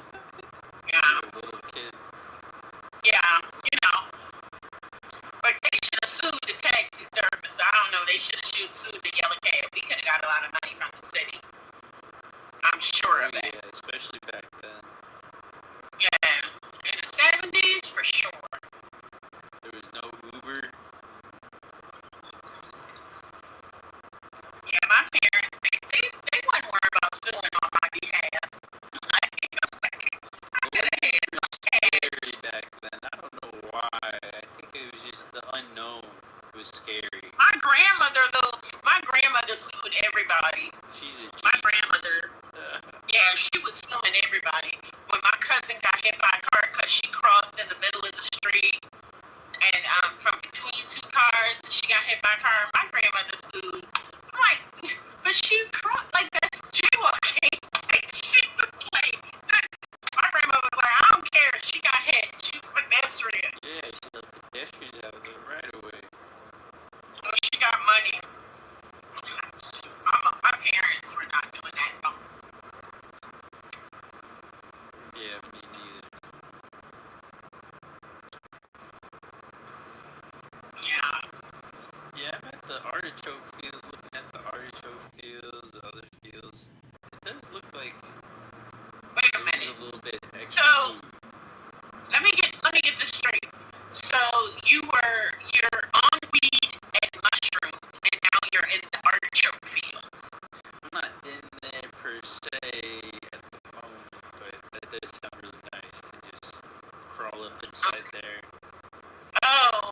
Continue smoking. Okay. There's a lot of artichokes in people's yards here, like as decorative, like plants. Oh, really? They're beautiful. It's a really beautiful plant. People haven't seen it. And they don't eat them? They probably do. Oh, okay. But right now, they're growing up. They're super tall, and yeah, they're pretty. And artichokes are like a weird thing, right? Because there's so much of them, but there's only a small portion of it that you can actually eat. Yeah, that's true. Unless you steam them, then you eat. Yeah, but you can't. I mean, that part, the tough part on the outside, you can't eat that part. There's only the little stem. Like when you pull out the tough part, that little piece at the bottom, you can eat that and the heart. That other part that has the little pricklies on it, you can't eat that. The first person who ate an artichoke was starving. Well, that's incorrect. You're clearly not Californian. My dad. It was all. I just had some artichokes last night. That's what we said as we were eating it. That's just rude. So Macaroni shakes. Did you put garlic cloves in it when you steamed them? I got it at a restaurant. It was delicious, but it's just a lot of work. Yeah, you gotta steam them. You gotta yeah, it's a lot of work for like stuff mushrooms. You know, not a lot of food. it's really good. Yeah, that's true. Burger chips are good. It's really fucking good. All foods. Like I don't know of a food. Oh, besides durian, I do not like durian. I haven't But tried. other than Can you describe oh my god, durian! Oh my god, it smells like vomit. It's like the Chinese. It's like a Chinese fruit. And it's called the king fruit, and it kind of looks like a jackfruit, but it's not. Like how jackfruit is durian is a little rougher, like the skin is a little rougher, and when you cut it open, I mean it stinks. It smells horrible. It is It delicious, smells. though. Oh, It really? smells like it smells like It looks like vomit. it came from an alien planet. Like even It is disgusting. an alien. It is. And I ate it, like, I ate ice cream. I ate, like, the durian ice cream one time, and I was like, even the ice cream is nasty. It's the nasty. No, so I want to hear how you think it tastes, doctor. But for me, it tastes like a tropical, like snack. It's It tastes like a rotten. It tastes like a rotten tropical fruit. Yeah. It's nasty. Ice cream is I don't like it. He pulled I don't like durian. People describe the smells being like rotting flesh. It is. And when you're in Southeast Asia, like there's signs of it everywhere in hotels that say Yes. durian into the hotel. in Lisa's. It's like smoking in the hotel room, the worst. In Lisa's. When you go into the grocery stores where they've cut it open, I'm like, oh my god, like what is that horrid smell? It's so nasty. It's so delicious. But There's like an influencer on YouTube that he swears by it. It's supposed to be healthy or something. But he they say it's super healthy, and it's full of like proteins and antioxidants. Like it's really supposedly good for you, but I don't care. You're describing the taste of papaya. Smells bad though. I'm gonna do it. Right? Yeah, so papaya does have a little bit of a rancid smell, I smell weird. but yeah, I can Papaya. eat a papaya if it's like already seeded and cut, I can eat it. But if it's not, I can't prepare it like myself. I used to love like it. papaya, but now if I smell it or taste it, I like it. Yeah, you can't. Yeah, I can't. Drop that into a blender. I mean, you know, you can make it manageable if you drop it into a blender. We have a share. Yeah, and I can eat it like on a fruit thing, but it has to be prepared. I can't encounter it like freshly cut. Yeah, I can't. What about But sour? all other foods, other than onions and bananas, to which I'm allergic, I eat all foods. Oh, that's a shame. Onions are pivotal. Yeah. But I have shallots. I was gonna say you can't have shallots. Yeah, I can have shallots. I can have So shallots there's and this garlic. Brazilian food where it's basically almost hatched egg, and you eat it, you slurp it down, and you crunch on the bones.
like pig feet and all that hog mog, all that stuff your grandma cook on Sundays or somebody. I mean, I'm from the country, I don't know. You eat hog mog and all that stuff. Some people don't because they call it poor man's food and all of that. So a lot of people don't eat it. Yeah, but I'm not eating chitlins, so no ma'am. If they're clean, good, you won't give them one Yeah. try. I saw my great grandmother prepare that. First of all, it's like durian. It stinks up the whole house. It does, but you can. Oh my god! And then you have to soak it in all that. My grandmother would like wash it, soak it in that vinegar water, to clean it. Oh, I can't. I'm gonna add chitlins to the list. You just hold your nose. It'll be all right. On Sundays, I don't know, my grandmother would make those for people and stuff, when I was a kid. But as an adult, I don't buy those or what have you, but my folks will make them or whatever. You didn't turn away food in no black household and say, I ain't eating that. And you get punched in the top of your dang on head. It's just what it was. You didn't turn away food from a black table. But chitlins, well, I mean, I don't know, you may be lucky. Your grandmother wouldn't probably, they maybe not have made you eat it. But my grandmother, she never made that like for for a regular meal. But she would cook it like for her people, nieces and nephews. Yeah, when they would come from off, like when they would come. Yeah, this was on Sundays for us. She would make it on Sundays for us, and pickled pig feet. Some people don't like them because I know. When I was a kid, I loved that pickled pig feet. You go to the store and get it out that pink juice. I don't know what that pink juice was, but pickled pig feet was delicious. It's colored. I think it's just colored when they would add vinegar, but they would color it or whatever to make the stuff. Red dye, or whatever. Yeah, it make it color. But yeah, a lot of folks don't like eating that stuff either because, again, they call it the poor man's food. But let me tell you, there ain't nothing wrong with moving on up and having steak and black Angus steak and beef, good quality meat that's tender, falls off the bone. I never liked steak. When I was growing up, when I was a kid, my dad, every Friday we would have steak and mashed potatoes, and I never liked it. And it was always like the whole thing, because my dad was like, you know how hard I worked to make this? I was like, but I don't eat it. I don't eat steak to this day. It's something about the texture of it. What part is it? The black Angus steak? Is it tender? I mean, because it depends on how it's cooked. If you're, getting rib. I don't care. You don't eat it at all. I don't like beef. I had filet mignon. I had wagyu, whatever. I don't like none of that. Absolutely not. Oh wow. Oh no. I'll eat it. Like if I go somewhere and there's like an occasion where I have to eat it, I'll eat it. But I don't. It's not my fave. It's not. Wow. No, I mean, for me, I tell you, for me, I really ain't picky when it comes to, food or whatever. Like I told somebody, I'll buy it, but I'm so like, I ain't gonna, cook no chitlins. I'm not gonna do that. Now, you know it. Excuse me. Hold on. Oh. This motherfucker. Road rage. Oops. They're driving. Okay, I was like, did I say something?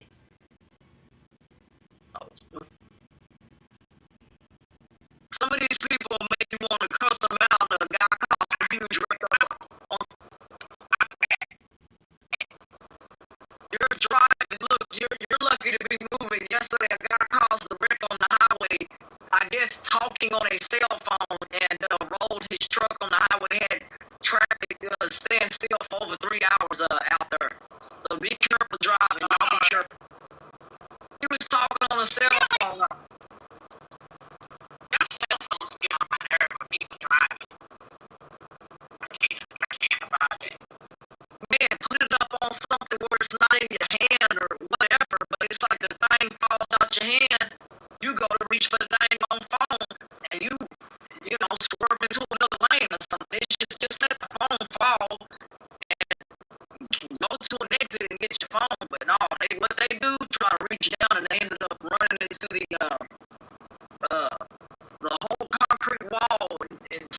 messed up their truck and everything. It was an engine part all over the highway. So people need to be careful talking on these cell phones. He was lucky, he was in a critical condition, is what they said on the news as well. So I just tell people, please be careful so you don't get caught care flight up out of here. It's not a good deal to be on a care flight somewhere. But I mean, that's just not a good look. Like, oh my God, I'm in critical condition. What happened? I was on my cell phone. On a phone, and you now in the helicopter. That's like a recipe for loserdom. Like, come on. If you gonna go out, like, go out better than that. I don't know. That's just me.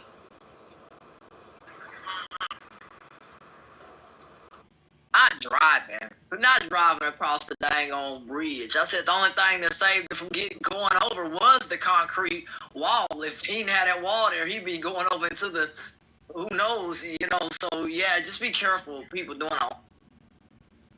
They're alive. They made it. I mean, the pickup truck, the kind of vehicle, high profile, I think is what saved them. If they had a lower profile vehicle, I don't think they'd be here hitting a concrete wall like that. But they are in critical condition.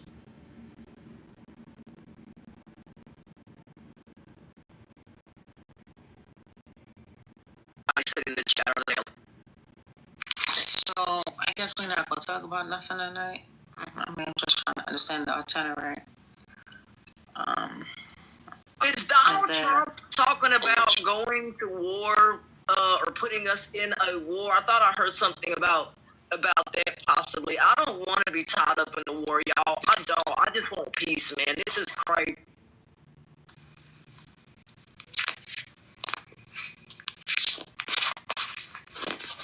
We need to stay out of that situation over there, man. Lady? Yes.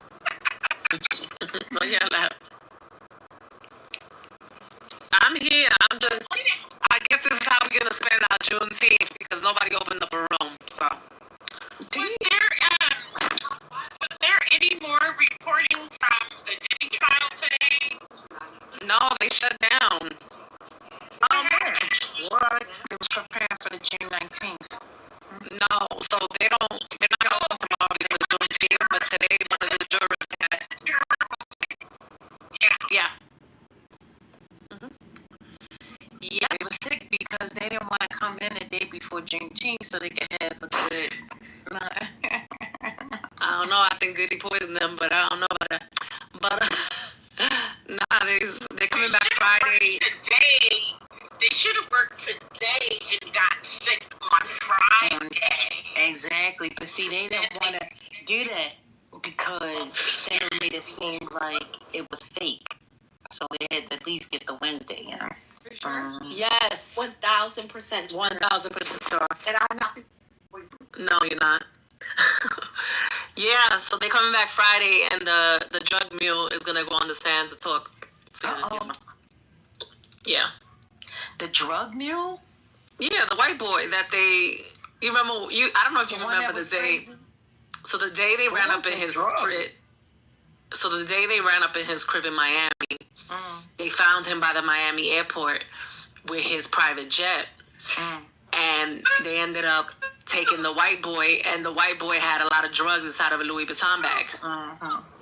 So he was only 25. So when I seen that he came out the next day, I don't know if it was the next day or a few hours later. Who are you talking about now? Diddy's drug mule. Oh, okay. So when he came out, I think it was a few hours later he came out, or the next day. I was like, oh yeah, he's gonna be talking. Okay, but I have a question. Are you surprised how many white people or white-ish people are implicated in this whole? No, that's where the cocaine comes from. No. No. But even like the stripper guy, I forget his name. But the stripper guy who testified, like, yeah, like white, the ones who, yeah. So that means he likes to see white men and black men fuck his women. Oh yeah. My. That's what he likes. He likes pink meat and dark meat. And all the that was. I'm like, oh, he got like some real. Let me go. I'm telling you. They say Tyler Perry like white meat too. Down to the pink meat. No. He likes that bubble gum. Hubba hubba.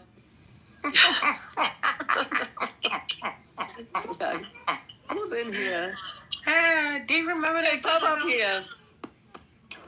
It's Hubba Bubba. Hubba bubba. Hubba hubba. You seen Womack today? I ain't seen him. No. You're just a love. And then they put that thing in the middle. It was Hubba Bubba. Bubblicious. You know the one that they you came used to out squeeze with it? I know that. What about the one you used to squeeze and stuff used to come out of it? Oh, Yes. ew. It's so The round one disgusting. that it was pink and then it was red that comes out of it? Yeah. Mm-hmm. I ain't like that. That gushy stuff. I don't like that. Ugh. That's Yeah, I don't like that. I don't like the feeling of that. That was nasty.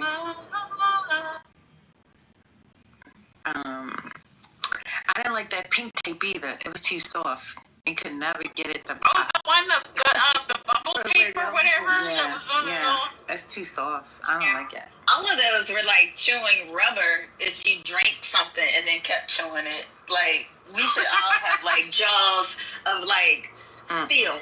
I don't like it. Continuing to drink it once the sugar was out. You know, we just kept on chewing it like it was the same. I liked Bazooka Joe though. Yeah, Bazooka was good. Do you like the black one or the cylinder one? Say it again. Remember they had like the little square rectangle one, the flat, and then they had one that was like kind of like a circle-ish kind of. Remember that one? No, I like the square one. Which one was the one with the cartoon? Yeah, the Bazooka Joe. the square. Yeah, I like that. Mm-hmm. What did you guys think about R. Kelly overdosing? Oh no, I didn't know that he did. Yes. How did I that think it happen? was staged. Oh, They said he overdosed and they rushed him to the hospital. Okay, what did he What, on overdose what? on? Piss? I don't know. It doesn't say. Who overdosed? First lady, I just want to say. Maya said it sounded fake. Yeah, like First lady, the I just want to say your comment is highly inappropriate. Oh, sorry. You can't overdose on piss? I was thinking that he was just doing that because he's trying to get a partner. No, the theory, one of the most popular theories is that it was staged because he's been trying to either get home confinement or move to a different facility, and this was a way to that he's not safe there, so that he can be moved. Yeah, he's trying to get Trump to pardon him. That's why. That's a mess. But how is an overdose? How is a self-inflicted overdose? It wasn't self-inflicted. Like the people that administer the drugs at his facility, like, are supposedly who did it. Like that's what he's alleging. That's it. That is insane. Ain't nobody believing that. Yeah, it doesn't. Exactly. They're gonna stay in jail. Like nice try, Robert, but no. Nice try. You sound like that woman who was in the movie about R. Kelly where she was his teacher and she said, and I said, Robert, what are you doing around here? Around McDonald's? Right? It's like, Robert, what were you I told Robert, get away from around here. So I said, Lord, the teacher say, he called him by his whole name. Doctor, why are you not at home already? Why are you out in the streets? It's too late. It's dark Okay, outside. They're out there road racing. You didn't hear her? So this is what happened. My figure skating club had a clinic, right? And so usually for the figure skating club clinics, what happens is the teacher is like go on the ice and the kids or the people are out there for public skating, and you go out there and you talk to them, like you teach them a few skills or whatever, because you're just trying to get them to enroll and learn to skate. So I go over there for the clinic, in there, Susie is telling me that I have to pay for the public skating. I'm like, excuse me? I was like, no, I don't want to skate. I'm only here for the clinic. And she's like, oh, but the clinic, it's happening on public ice. I said, oh, no, ma'am. I'm not doing that. And she was looking at me like I was crazy. I'm like, I'm not going to pay money to do a free clinic. Are you insane? So I'm on my way back now from the clinic that I didn't do, which I'm really irritated about because it takes a little less than a quarter tank of gas for me to go to and from the rink. And that's a quarter tank of gas that I didn't need to use, you know, with this war in Iran. Right. Yeah, but I'm like 10 minutes from my house now. That blinker been on for a minute though. That's because I'm constantly changing lanes. Thank you, ma'am. Oh, you're a constant lane changer? Oh my God. Gotta get where she's gotta go. Or do you not care about these important things she's got going on? These people don't have a mission. They not trying to get nowhere. First lady, you know This is why I like Dr. AG. Look, you know that seniors in drive their like each other. 70s drive with this blinker light on for like 2 miles. You know that. Oh, right? no. Oh, She's in her 70s. You know they keep that blinker on. No, she's in her 80s with me. Well, I'm 87. I'm gonna be 80 soon. So that means y'all need drivers. Y'all shouldn't be outside. I needed a driver when I was 35. What's going on? Why you don't know me? Will you stop? I needed a driver when I had to go to that rink. When I was going to that rink 3 days a week, I needed a driver. I'm like, what is going on? I need somebody to drive me. I got in a carpool. Maya said you drive like a granny with the blinkers on a mile away. No, I put on my blinker a sufficient 300 to 250 yards away, feet away from where I'm turning. Quick question: have any of you used? Even where I live, brake light means turn. Oh God, that's horrible. You don't know they're turning until they press on their brake and then they start turning. Oh yeah. All right, so I just want to say breaking news. If y'all haven't heard it, it says Trump reviewed Iran attack plans, but is holding off to see if Tehran steps back from nuclear program. Go ahead. Finish saying what y'all was saying. Thank you. I was asking, does anybody get tricked into using those like safe driver apps to reduce your insurance? Because you know that's I have it. I use it. Y'all use it? Why is it a scam? It doesn't beep or tell you that you're driving too fast and you're going around the corner too fast. No, but I save a lot of money, and that is a lot of my road rage when I have to like slam on my brake because I be telling the people, I'm like, you're fucking up my road. You're fucking up my car thing. You know, my snap. Oh, Johnny's, I'm perfect. Well, I'm trying to I save a lot of money. All I know is that for the majority of the people, I would say it's a way for these insurance companies to justify increasing your insurance when it's time to renew.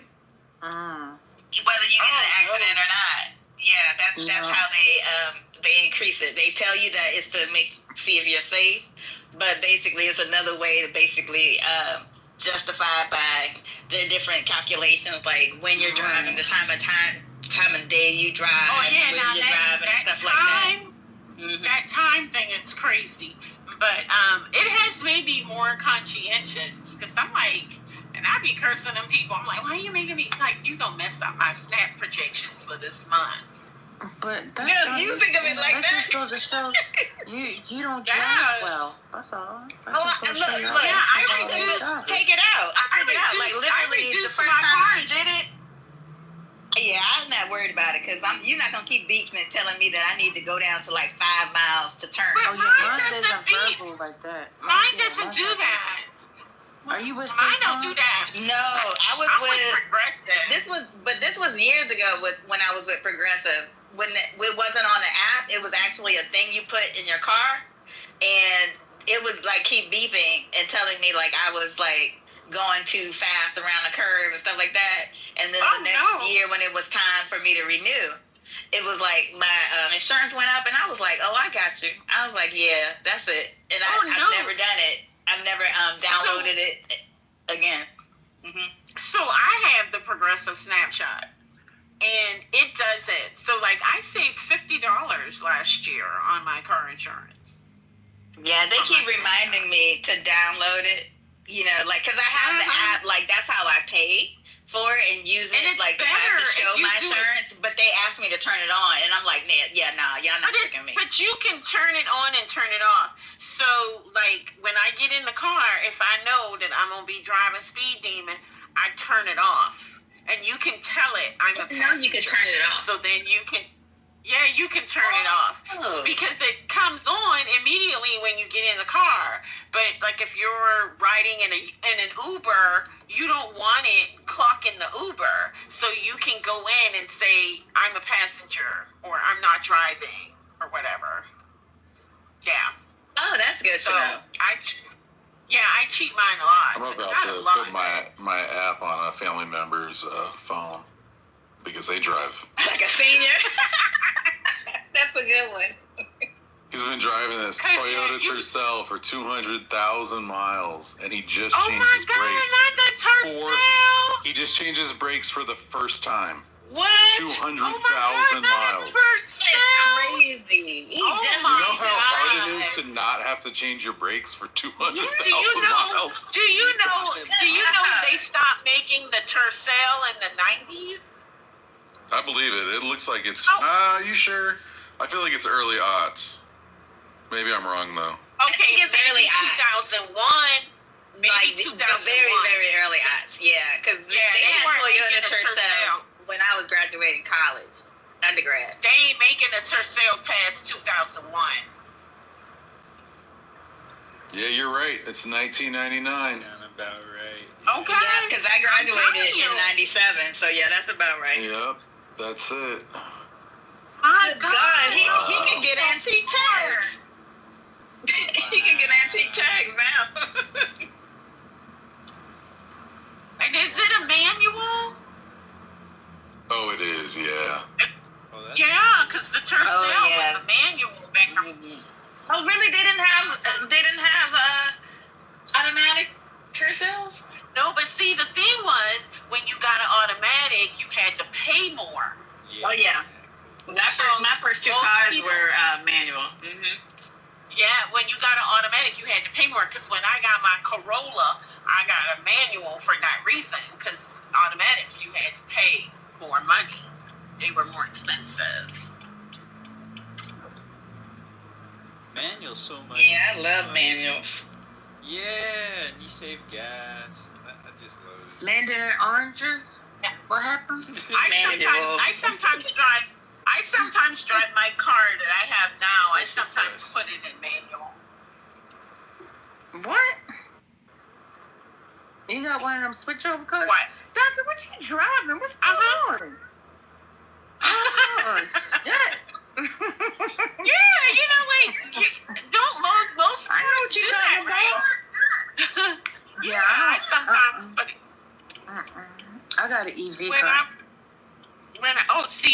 I want to have an EV, but the only reason I didn't get an EV is because I road drive with my car, and mine's is a hybrid.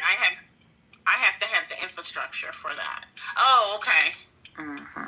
It's a hybrid, but my EV, I keep my EV on for the most part, but I can click over to sport. Yeah. Still got I got an EV and I'm all sport all the time. Yes, now I'm in the left turn lane. I use my blinker. I'm going to make my left turn onto the street. I'm concerned about this blinker. My house. But I use my turn indicator. So do I. But mine don't click like that. Oh, maybe because I'm talking it out of the car. I don't know. I don't know. I think about those electric But motorcycles. yes, I use my turn indicator. See, now I'm shifting lanes. I'm putting on my light. It's just a habit. Child, they in the White House with essential hoodies on. What is happening? What happening? Trump is in the White House. I mean, in the office, and behind him, I don't know who that was, but they had an essential hoodie on. Oh, the White House is ghetto. This whole thing is ghetto. What is happening? What's an essential? Doctor, I'm so mad that you made me start saying that. I can't stop saying that. I'm sorry. It wasn't. But you know, Lisa, what you doing? When you hang out with people, like you start to pick up like their expressions. Yeah, and I mock people, like I'll do like their accents and stuff, and so then every now and then it'll creep in when I'm talking. Yes, that's exactly what has happened. I was copying you, trying to sound like you, and then now it has become a part of me, and I can't stop it, and I don't like it. What is happening?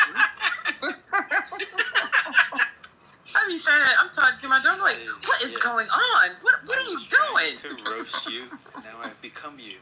First lady, my favorite was. First lady, when did you get a plus sign? I was waiting for you. Listen, girl.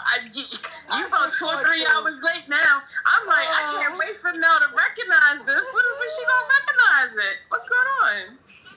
I just say you right Doctor, I said it again. I'm gonna put some tape on my lips. Oh man. That's funny. But Deborah, what were you saying? I thought I heard Deborah. No, I was just, while you're talking about First Lady mimicking people, I was just going to say, I miss the Hey Yo Patty. Oh, yeah. I haven't seen him in a while. Hey Yo Patty. Hey Yo Patty. I haven't seen him. He changed his name, too. What's up with everybody changing their name? I guess when you on the run. They on the run, huh? They got warrants out for their arrest. As soon as they open their mouth, you can hear it. They be on the run on Clubhouse. What's this lady name? They don't want their wives to catch them. Oh, shit. Their wives? Yeah, they don't want their wives to know their new account name. Them jokers ain't married. Shit, after the one that I got in the back. Abby Phillips got her hair done, y'all. You forgot the missus? First lady, did you forget the missus showing her ring? I remember. I'm trying to tell you, that lady with the... Mel was like, is that a... Mel, First lady was like, is that a man's hand? I said... man's hand. I guess why she's showing her finger with his finger. That must be a man's finger, right? One of them hands was not a woman's hand. That's all I'm gonna say. Who does that on the internet? Hey, she wanted to know. She wanted to let everybody know that her man is a married man. Nobody want him. I don't even know who he is. I don't even know who he is either. When I typed in his name, a bunch of people came up with that name. I'm just saying for the record, like I told somebody one time, if I'm the problem in your marriage, you're gonna have a 50th anniversary. Let me see something. Hold on. Have you ever heard that? Hey y'all. You ever heard that Maya married herself? Yeah. The R&B singer? Yeah, she did that because she's not having sex. You know. Oh, well, let me marry myself because I'm not having sex. What is going on? That's crazy.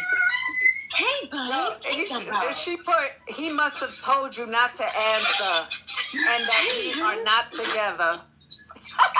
Hey, buddy. Oh, this musty boy. You missed me. That. Oh, I guess you missed me. Okay. First lady, I told it's giving his Hebrew Israelites. Hey, come on. Hey, good boy.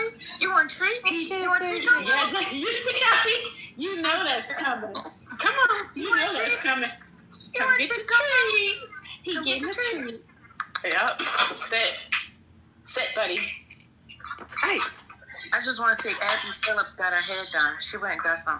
Who's Abby Phillips? The girl on CNN? Oh, on CNN. Yeah. Okay. But she got braids? Those bohemian things. It was like the braids with the curls at the bottom. Yeah. They look nice. That's right, buddy. Let me check your bohemian. The boho. Yeah, it's the braids, and then they put the curls attached to it. The human hair curls. Good boy. Here we go. So I'm a good boy. Damn, it's a jet engines on Boeing 737 MAX aircraft problem. The recommendation was inspired by 2 incidents on Southwest airline flights that hit birds. What? Did you say? Oh, I couldn't hear. birds be fucking up them airplanes.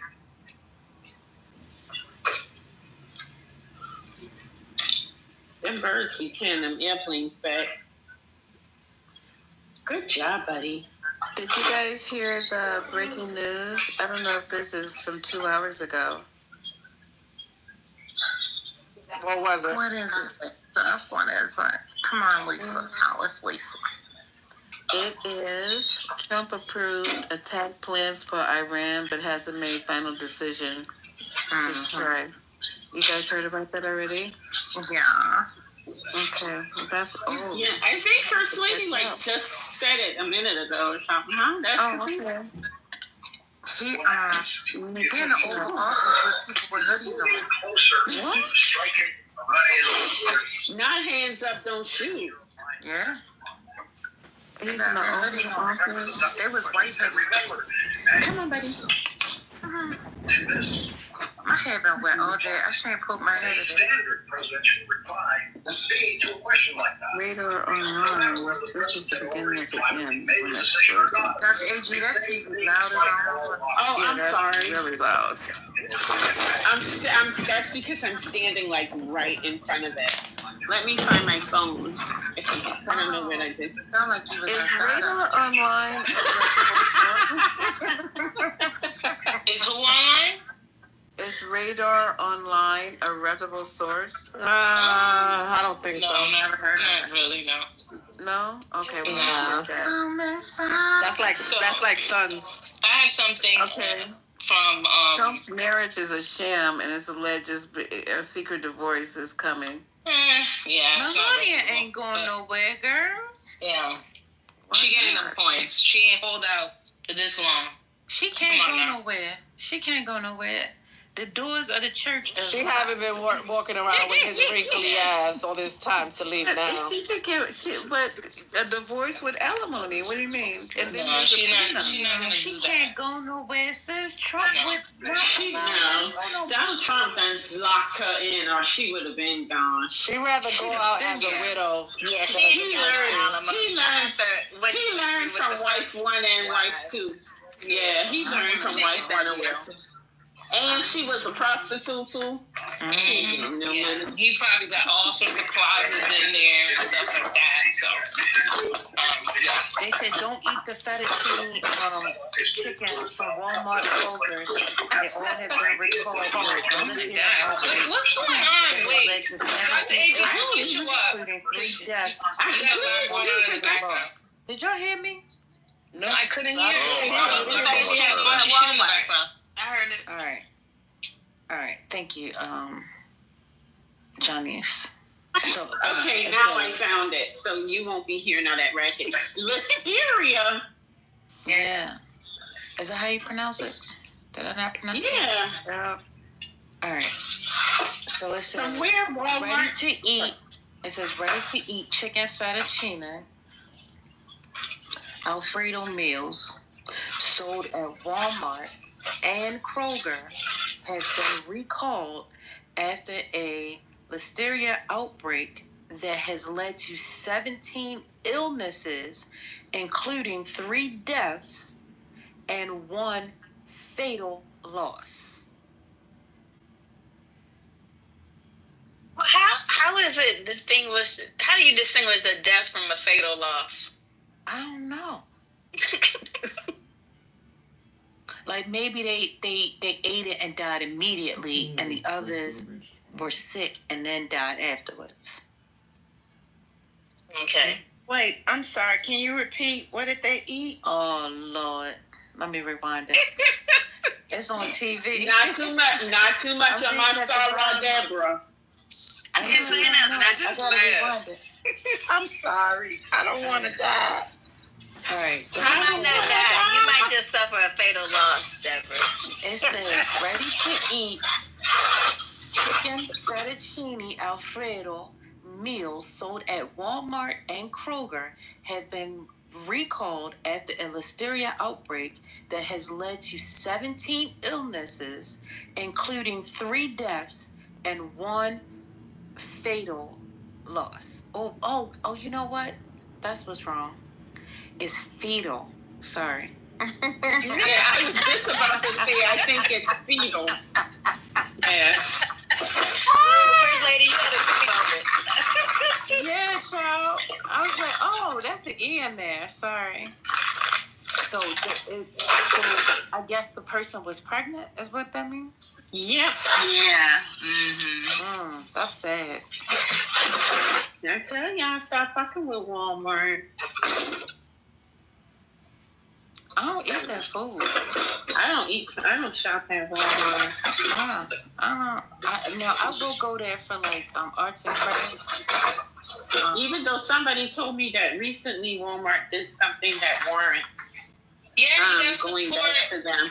Yeah, you gotta support Walmart. They were behind the No King. Well, they supported the No Kings protest. They took The daughter did. The daughter. How did the daughter. they? Yeah.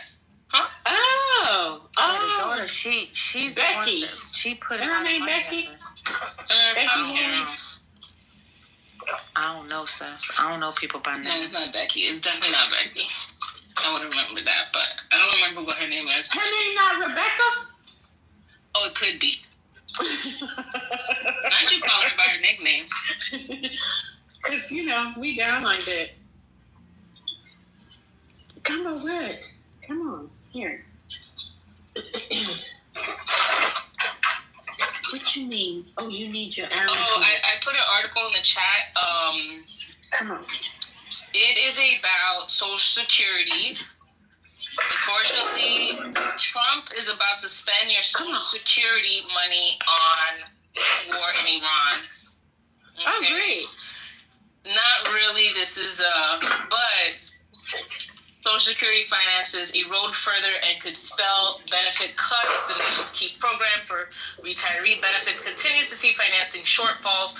Unless Congress acts, those drops could lead to payment cuts in 8 years. So I'm sorry, y'all wanted all the migrants that pay into Social Security without being able to draw those benefits. Y'all wanted them out of here, and now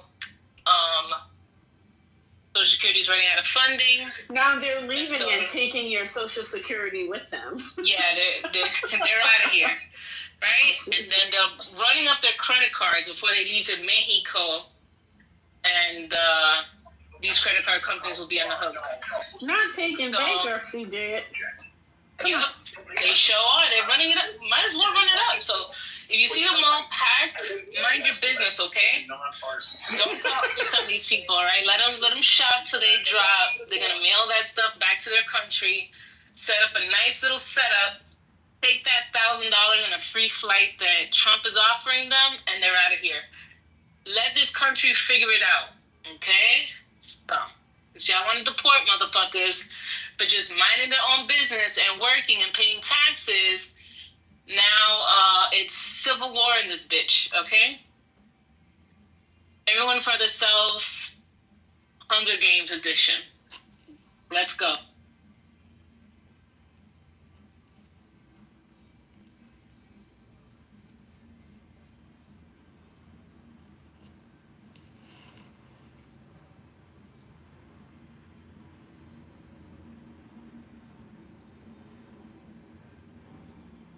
No, when they said cuts to Social Security, what did they think would happen? Did people not think it was going to be a real thing? Or do people, I know Matt don't care, but do any of the mangas give a fuck about Social Security, or y'all just paid and y'all grandma's not on Social Security or nothing? I'm wondering.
Everyone off tomorrow?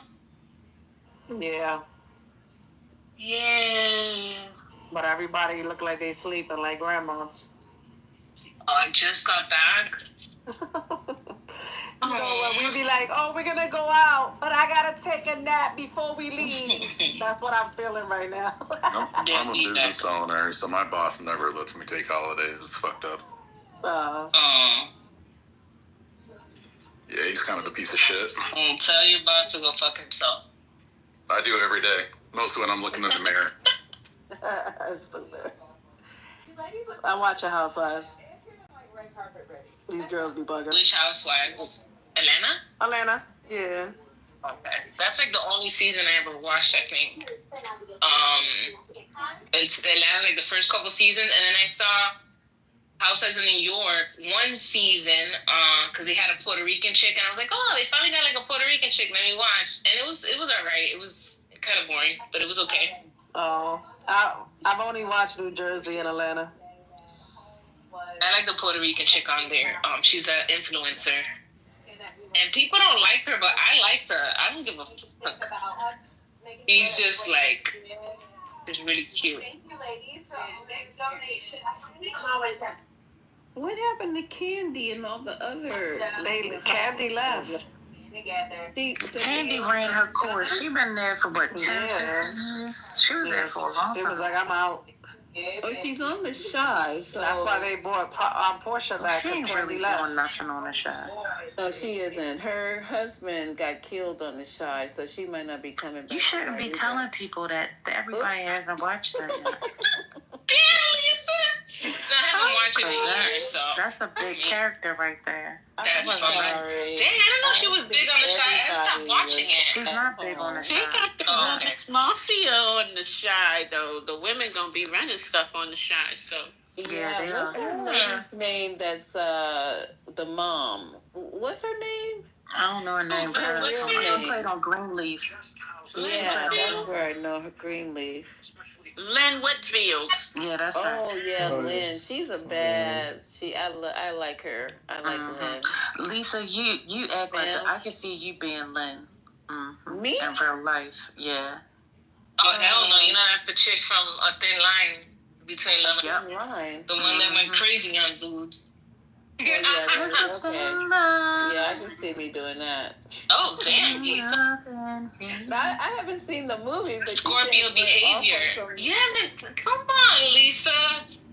What's going on? Do we need to do movie night Fridays or some shit so you could catch up to? I got a list. Movies. And I'm working on my list. Remember, you were supposed to at least knocked out 2 of them by now. I have knocked out 1.5. I fell asleep on the other one. All right, which one did you watch? I watched Cooley High. They told me to watch that first. Cooley High? Go lay down. Oh my God. Can you please start with New Jack City?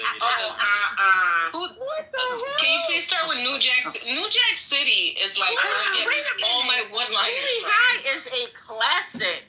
No, I'm saying like I need to watch that first. Y'all definitely 87 years old because Cooley High, come on. Cooley High and Cornbread Earl and Me, Lawrence Fishburne's very first movie. Well, they didn't tell about no Cornbread movie. But oh my God, that movie was so good. But New Jack City? That's what Come I want to see, New Jack City. You know, Get into that bitch. You can't go to sleep on New Jack City. New Jack City is 20 years later. But it's not even on Netflix. You can't go to sleep on New Jack City. This is insane. Insane. And the membrane. All around. Classic cinema. Jesus. Okay, No, I so told have you you Jason's seen lyrics. Claudine? Nah. With Diane Carroll and James Earl Jones? Oh my God. No, I'm gonna write it down though. The movie set in Harlem. The No, whole sis. soundtrack is Gladys Knight and the Pets. No. And even Gladys is dead, right? And Gladys is not dead. What's wrong with you? I need you to not kill Gladys. Get her and drag her, please. What is going on? Gladys. And Lawrence Hilton Jacob is in it. Tamu is in it. I don't know these people. Lawrence Hilton Jacob, he was from Welcome Back, Kotter, the black guy. He was also. Oh my God! Let me. You know what? Yeah, Doctor. You support the war, Nargis? Nargis only supports wars on terror. What's that, Benny? I'm just saying you only support the war on Syria. I don't support wars, period. I mean, but I also think for every attack, there is a consequence. For every cause, there is an effect. Well, not every cause. There's an uncaused cause, right? Oh, here we go. You know you're fucking fuck. An uncaused cause in and of itself is the cause. So I'm talking about for every cause. Benny Adam, like mind your language when you deal with philosophy. Benny, mind your language. When you're making a philosophical statement based on has a certain Here's your cause and effect. Here's your cause and effect. The Zionists killed a load of people in Palestine. Now Iran's going to obliterate Israel. That's the. There you go, honey. Let me clap for you. Give me a second. Do you guys blame Palestine for anything? So just wondering from the Iranians, do you guys blame Palestinians for any of this? Absolutely not. What do you mean blame? Why would we blame them? Some of them, they do blame it. You know, it's all started because of the proxy war and this and that. For how long has Iran been supporting the Palestinian cause? 40 years. It's not due to the Iranian people alone, single-handedly. Saudi didn't come forward. I wonder why. I don't know, before, so Last the 7th of October, all these proxies, they started attacking. And apparently their narrative is that the proxies were funded by the Zionist entity, by Iran. So Iran is the head of these proxies. You see what I'm saying? So indirectly, some of these Zionist Iranians, they put the blame on Palestinians. They have been, those complaints have been ongoing. However, the Iranian government did what the Iranian government found right to do. And as much as we may not support every move they've made, even support them in general, this thing I think was a good cause, even if it worked for its own self-interest.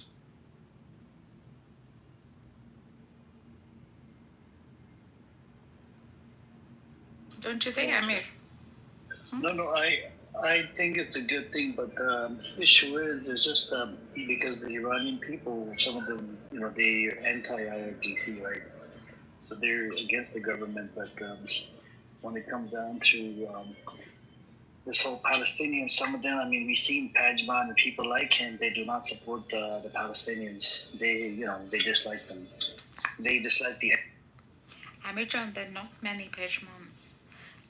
We used, remember the time, Amir, we used to have rooms with Salah and Mazi. Benny was there too. These used to be packed rooms right in the beginning after the October 7th.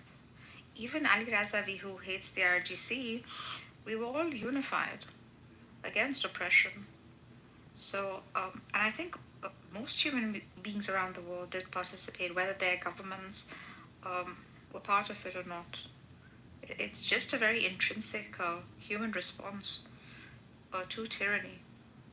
Actually, to be honest, there were a handful of Iranians who don't like Palestine because they think Hamas represents the Palestinians. They are an Islamic group, just like the IRGC, the government in general. So, yeah, there are some. I think, there are definitely a handful of Iranians that don't like. What can cause an Iranian to be? They're not working for anyone, man. For Israel and die for Israel, and what can cause that fucking crisis in someone's identity? Well, the Iranian government can. Yeah, but willing to die for Israel because they're not willing to die. Yeah, but they literally cyanide themselves, or they'll know that if they get no, because they don't live in Iran, man. They live outside. No, I'm talking about the Mossad agents within Iran. Oh, the Mossad. Yeah, well, yes, yeah. There are definitely. What can cause that identity crisis? Can I say something about the Mossad? They truly dislike their country, their government, their government, and it's a paycheck. They're poor in many cases, or barely making ends meet. So yeah, there are definitely traitors. There's always traitors, and when you have a government that's deeply unpopular with the populace, then yeah, you're gonna find. Yeah, but willing to die for another country, Benny, that's a whole other level. You don't say. I don't know if their motives are really for another country. They see it more as a paycheck for one thing, when they to feed their families, basically. And on top of that, whatever they're doing will cause the collapse of their government, which will lead to, in their minds, prosperity for their country. So they're not backstabbing the country; they're backstabbing the government. Can I say something real quick about? And no one else has said this in the room, and I brought this up earlier somewhere else. The fact that Iran has captured these high-rise buildings, which are vertical drone manufacturers, but it's vertical instead of horizontal. And these are $50 million operations, full drone manufacturing capabilities with explosive materials, right? I don't know, 20 or 30 story buildings, maybe between 10 and 30 story buildings, and they've captured some of these in Iran. I want everyone to think about this. First, the brain power behind this, the technology, came from outside of Iran. Mossad agents had to come in and help build these buildings, and plus give a cover story. My point here is, we have a nation, Israel, that has gone to another nation and literally built a bomb factory in that nation, and said they've been doing it for 10 years. Now, what other nation on the planet can get away with going to another nation and building a bomb factory in order to use the bombs against the government of that nation? No other nation would put up with that. Well, I mean, I don't think they put up with it. I don't think they knew about it. What do you mean? No, not Iran putting up. No. I'm saying us, like the world, like the U.S., like everybody, like us, as nations on the planet. Nobody's brought this up. Nobody talks about this, but I mean, essentially, can you imagine like a bomb factory in Canada? And for Russia, and not just by not by ISIS or anything, but by another sovereign nation. What is that? That's like a declaration of war. And terrorism. Effectively, they are. But I mean, look, man, you gotta give them respect. Like they managed to do this. It's pretty crazy, man. And it goes to show anybody could do it in Iran. Iran is massive. No, man, no. That is a yeah. No, anybody could. Wait. Could it be? Benny, could it be that outside of in the Middle East, Iran has a lot of Jewish people too? I don't think that's. I mean, there isn't that many, man. What percentage of the Iranian population are Jewish? I don't know. It's a lot. I don't know. It's outside people that came in. It's about 2-3%. But it's outside people that came in and built this. But there's the spies. It's not domestic Iranian. Are we talking about the spies inside Iran? No, we're talking about but we're talking about the high-rise building that is a factory for making the explosive drones. And I was saying, like, if you put this factory, which is basically a bomb manufacturing factory, okay, in any other country, like, Benny Adam, he's from Canada, so I said Canada, and if another nation, no matter what that nation is, put this factory in exclusively to make bombs to be used against the government, the entire world would be outraged and screaming terrorism, screaming, just everything against that nation. There are double standards for Israel. Like, that's just something you have to get over. But no, I mean, there are double standards for Israel. Like, that's just something we all know about. But more importantly, how incompetent is Iran that they let this happen? Like, at some point, you gotta say, like, that's not fair. You guys stupid. No, that's very fair. No, it's not. I'll tell you. Most hostile.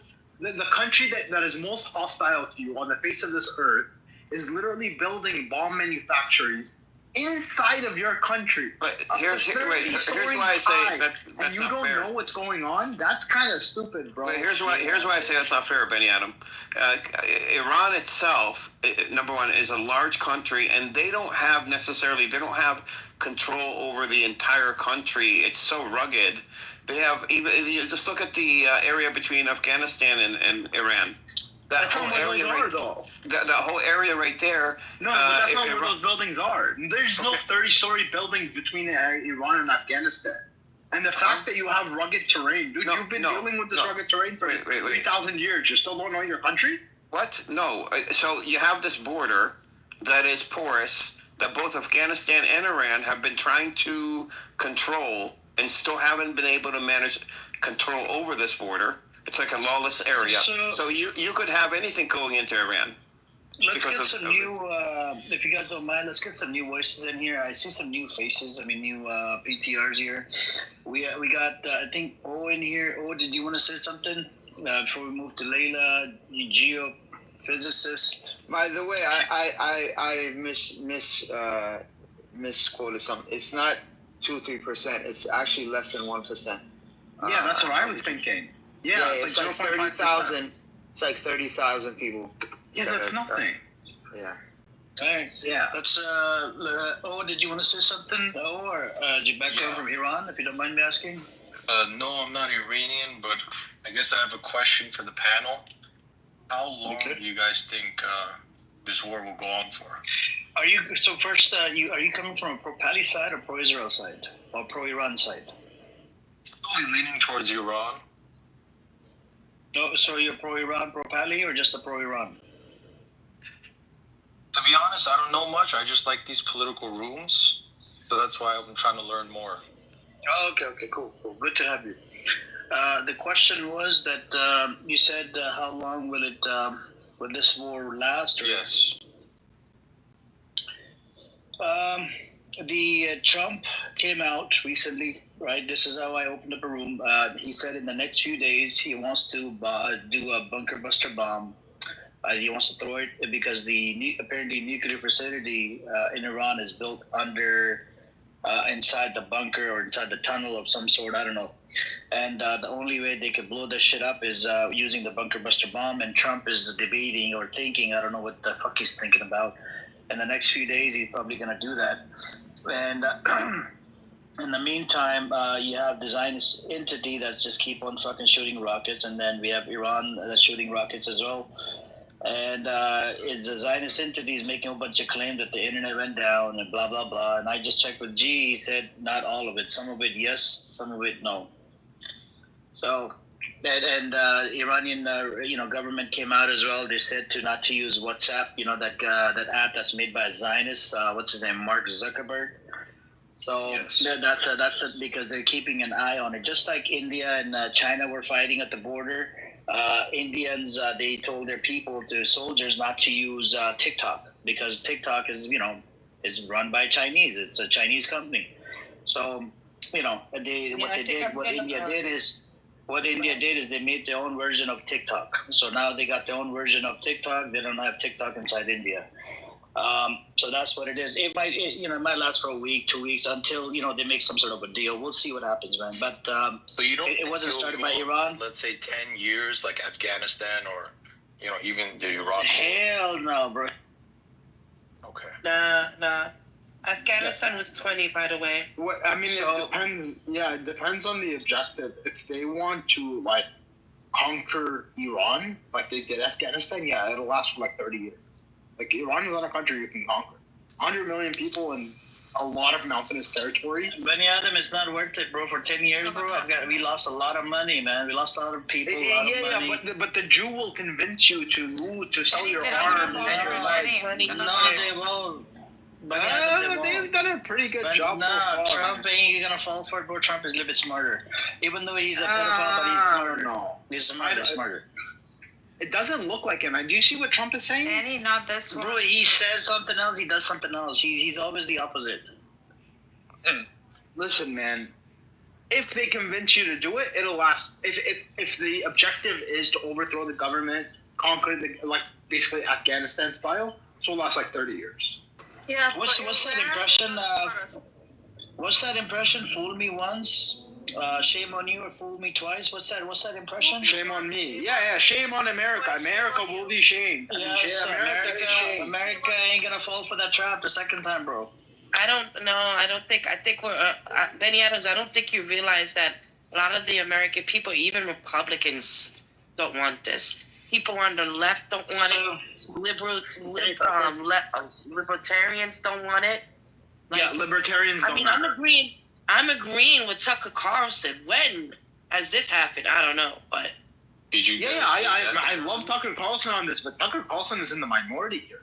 He's not in the majority, and certainly, America is not actually a democracy, right?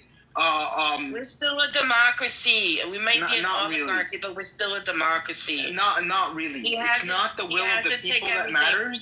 He hasn't taken everything out yet. Just chill out. No. It's not the will of the people. Don't need to debate. Don't need to let me just make my point clear. It's not the will of the people that matters. It's the will of the donors. That's what matters. So while the majority of people, while the majority of people don't want war, the majority of congressmen certainly do, because the majority of congressmen.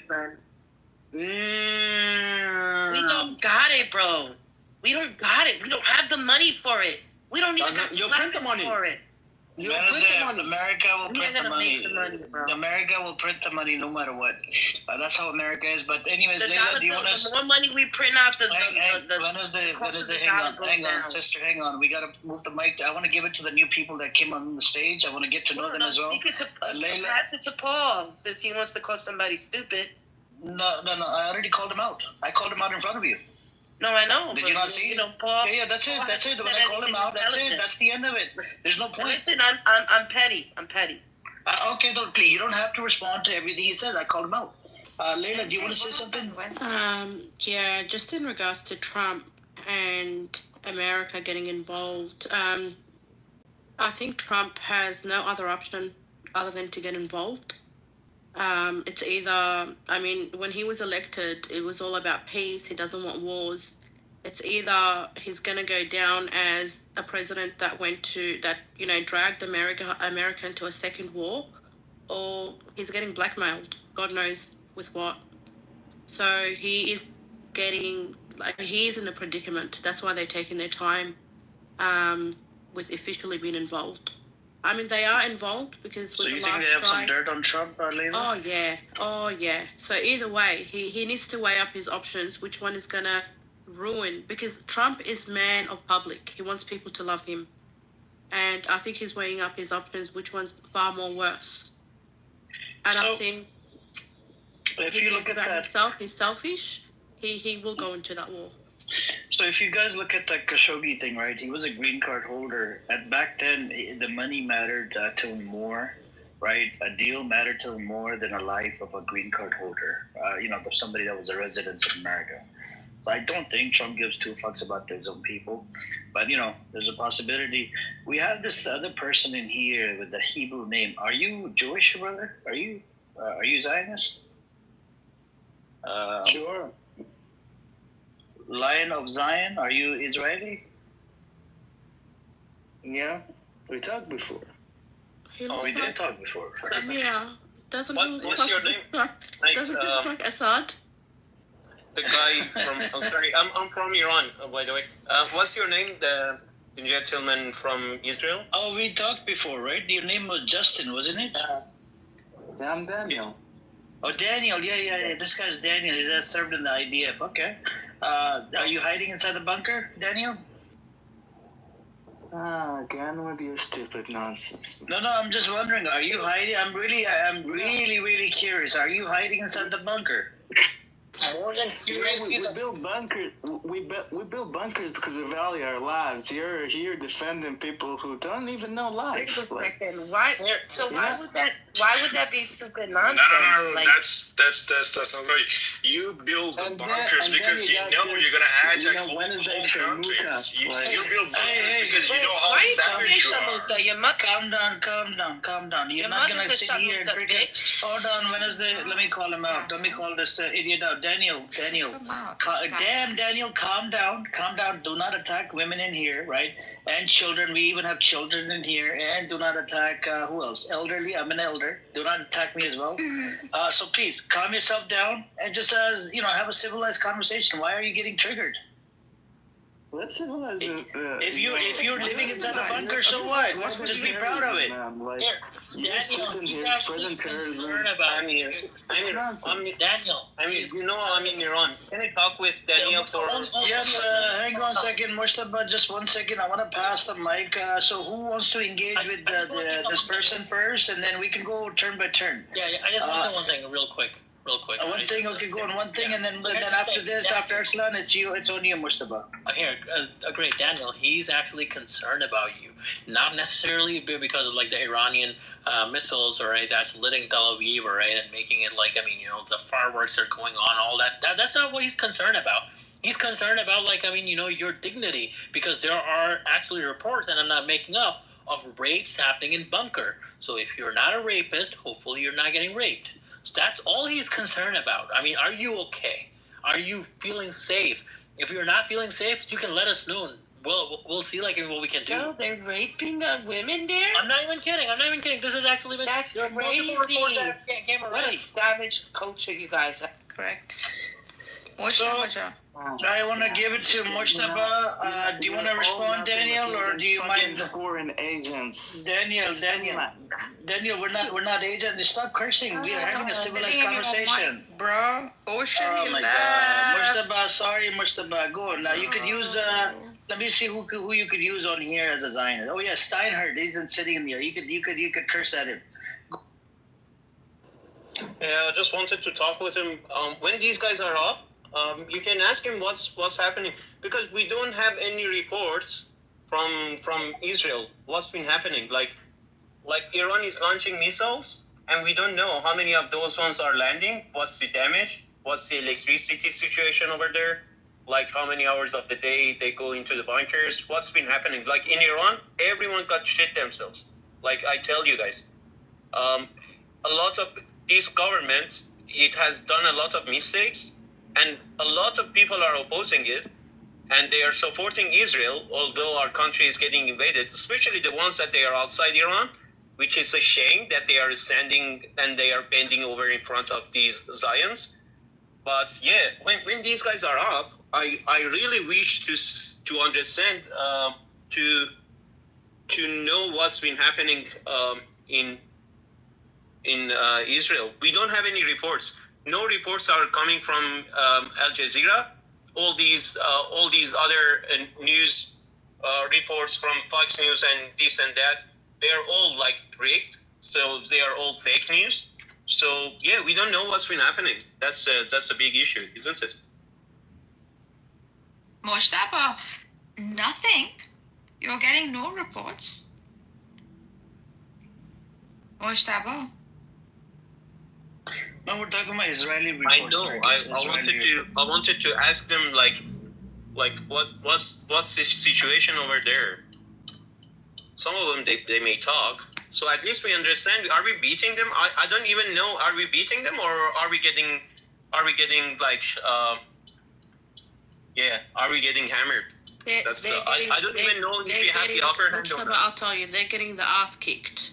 You are beating them, yes. Yeah, but you don't know the situation in Iran. Every single person in Iran, they hate the government. I'll tell you, there are about 3,000 Israeli civilians going to Cyprus, leaving Israel, and they're in bunkers. I saw a whole bunch of Polish Israeli citizen go through Egypt, and through Egypt they're going back to Poland. It's crazy. Not to mention their air defense is weakened day by day. But as well.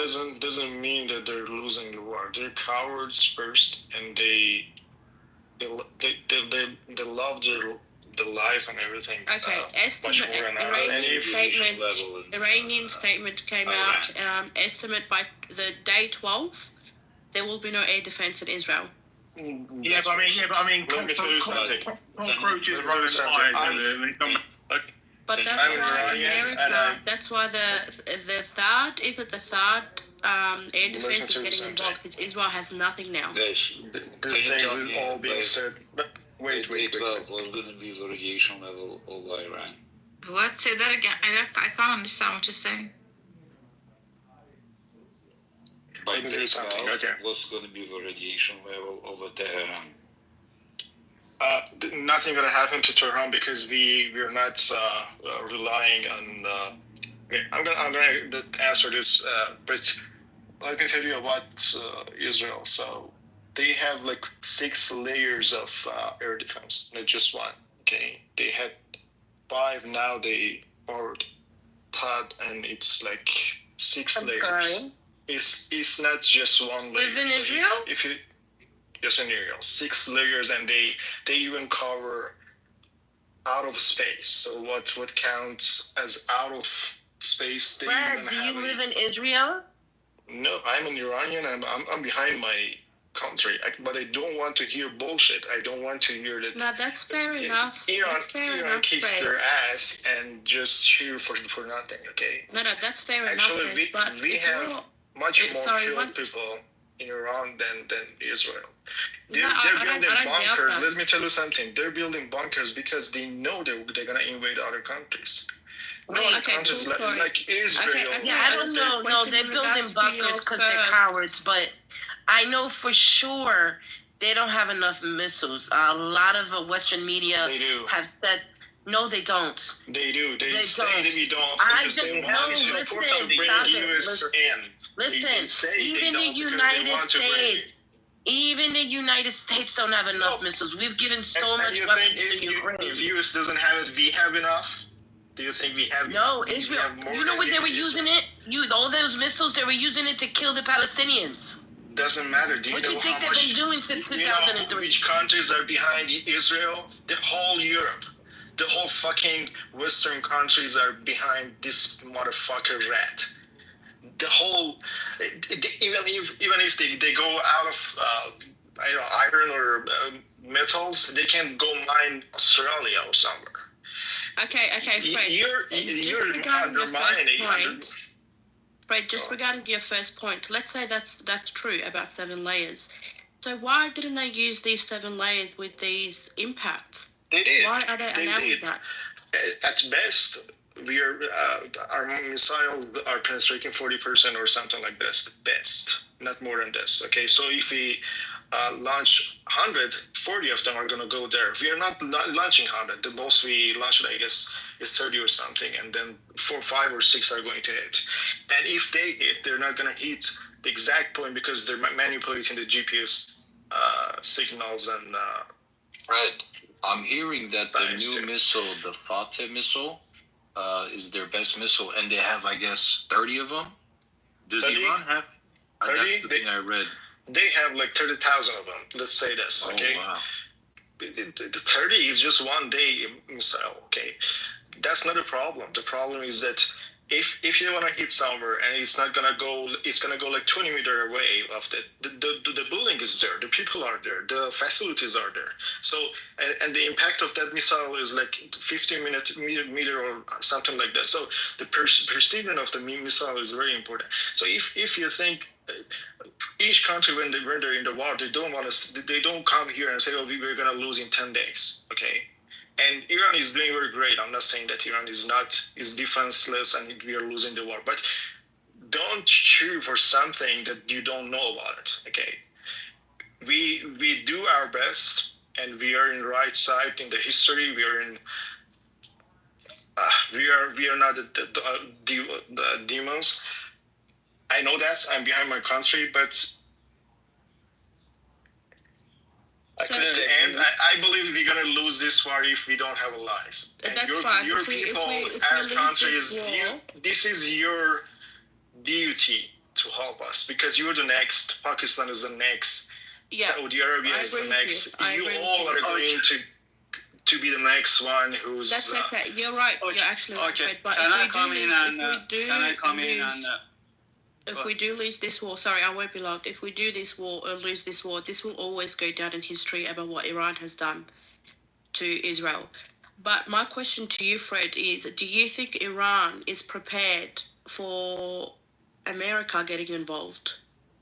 We have some strategies that we can apply. We can close the strait. We can even hit their stations or army spots, but it doesn't mean that we can beat US. We can hold them for a couple of months if they put some troops on the ground. We can win the war in some kind, or we can frustrate, exhausted them, and they take out something like what happened to Yemen or in Afghanistan after 20 years. But it doesn't mean that we win. We lose everything. Respectfully, there's no way. Honestly, I don't think anyone's winning the war, but there's no way that Iran's going to win the war. Respectfully. Well, there is not some way. Let me tell you something. We have hundreds of kilograms of uranium that are enriched until 80%.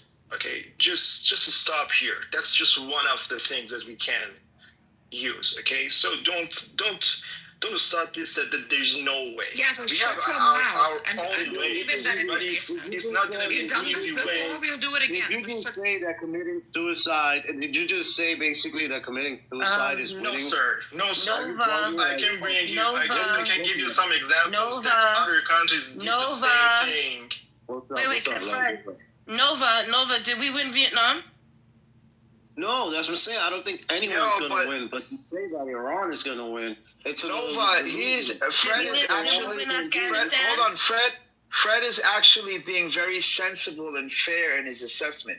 He's not being one-sided or biased. He's really breaking it down on a level where he's trying to look from the outside in. So just listen to what he's saying. He was being biased. I was just saying his assessment is incorrect. You're making an absolute statement without knowing how geopolitics works, without knowing when someone from Iran is telling you. So tell me how you're gonna win the war. How is Iran gonna win? He didn't say that. He didn't say that, Nova. He didn't say that. You're the one who made the absolute claim of the laws. Now, if that's your attitude, then no, he didn't. Then live with yourself, negative Nancy. Live with. I'm here to bring people together. I'm not here to be confrontational at all. You know what I'm saying? I know we're hold on, Nova. Hold on. You just got in there and then you jumping in the conversation, and it's not your turn yet. Thank you, Fred, and that's your opinion. Is always appreciated, and your honest take on that one. Fred, I want you change some of the news that you get it. Okay, just change it some different. Based on what I have seen, the clips comes from the different countries, not only Iran. Change it. Go through the Pakistani area, go some changed around, and you will see. A lot of them are getting, in the last 1 or 2 days, it's been a slowdown because they went very hard on residential on Israel to not send any video clips or any messages and all that. But still it's coming in. I want you to understand, brother, they're getting heavily pounded in different cities. Their military equipments are getting heavily down. The fact that America is coming to aid them doesn't mean they want to direct. They want to come in to help their defense system. We are getting heavily pounded too, sir. Yeah, okay. We haven't launched. We haven't launched 20 missiles. Hold on a second. Hold on, Fred. I did not say about the Iran, did I? I was talking about the Israel, and you just changing the conversation. Okay? If I said Iran got no hit, then jump on me, brother. You just jumping on something that I've never said anything about it. Okay. You were saying that I'm not seeing anything. Does anybody sees it? Let me know and all that. I'm saying yes. As some of these guys that been in this room, they're seeing it. Okay, they're getting pounded, and heavily they're getting pounded. And yesterday, based off Fatah, who is this guy? Yesterday, the Fatah, for the first time, a few of them were used. Let me tell you, the base called Ma'ur, the TAD system went down over there. There's 6 launcher and 1 radar. That went down, brother. If they don't tell you that, it's fine.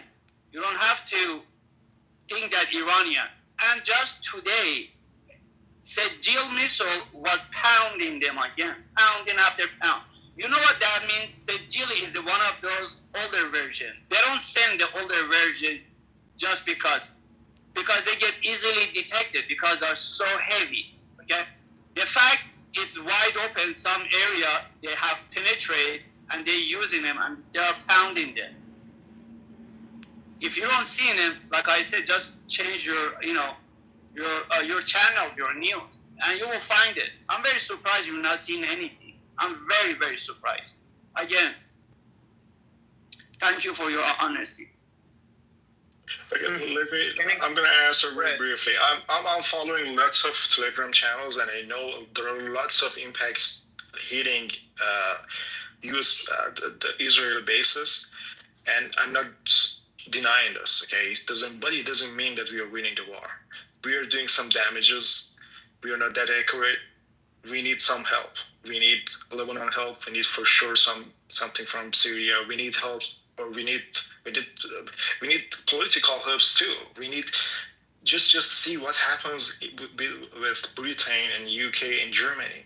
They're like morons. They didn't even say it's bad. I forgot the word for it. They even didn't in United Nation committees. They didn't even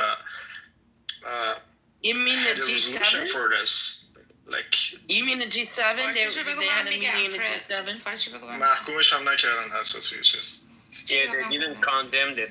What's They happened? didn't condemn it. Yes. Israel attacked us. They didn't condemn the Israel. We retaliated, and Canada condemned Iran on the retaliation. So I couldn't agree more with you, Farid. I'm afraid I'm in Iran too. So I think. So what's happening?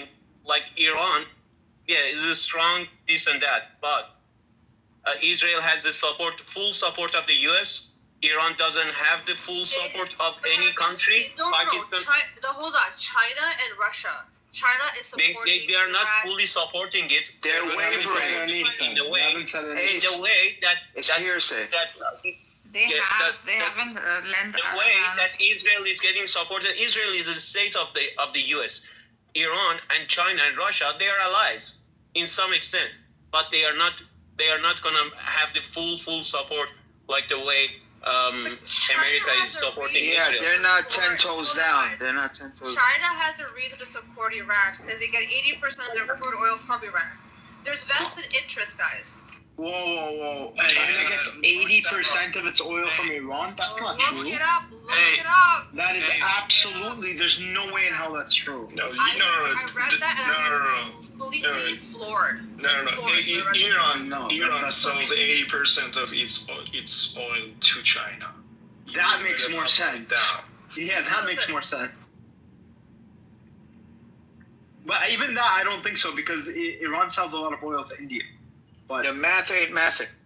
But yeah, there's no way in hell that China gets 80% of the More importantly, Ace, a lot of China's oil actually comes from Saudi Arabia and from the Persian Gulf in general. Right? I'm going to find that article and fact check it. It might be wrong, but I read an article. So there's no way in hell. I'll look at it, but Iran does not produce enough oil to supply 80% of China's demand. Like, no way. Well, there's so many sanctions have been put under for God knows. Yeah, okay, that's fine, but that they don't produce enough oil to supply China with 80% of its import demand. I might be wrong. But yeah, look at the article. I'm sure you're wrong. From some economics, whatever times. I gotta double check it. But the thing is, what you guys don't understand is, you keep thinking about who's getting pounded more, who's getting hit more. That's not how wars are necessarily won. You don't win wars nowadays. There's no taking over land. You're not allowed to do that. Israel can't win, let's say, and take over Iran, and vice versa. Regime change, perhaps. But have you guys seen Trump's flip-flopping?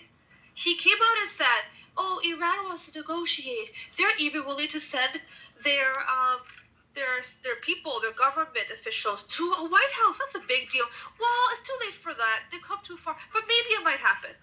Really? What is it? The Supreme Leader, can never say his name, sends out a message that says, hell no. Under what circumstances would we ever do that? Trump is here trying to save face right, left, and center. Congress has a big hand in going to war. A president can't go to war on its own. You need Congress to back you. It's not as easy as we think it is. Yes, he can back the shit out of Israel with weapons, as they always have. Boots on the ground? I don't think so. That possibility is very low.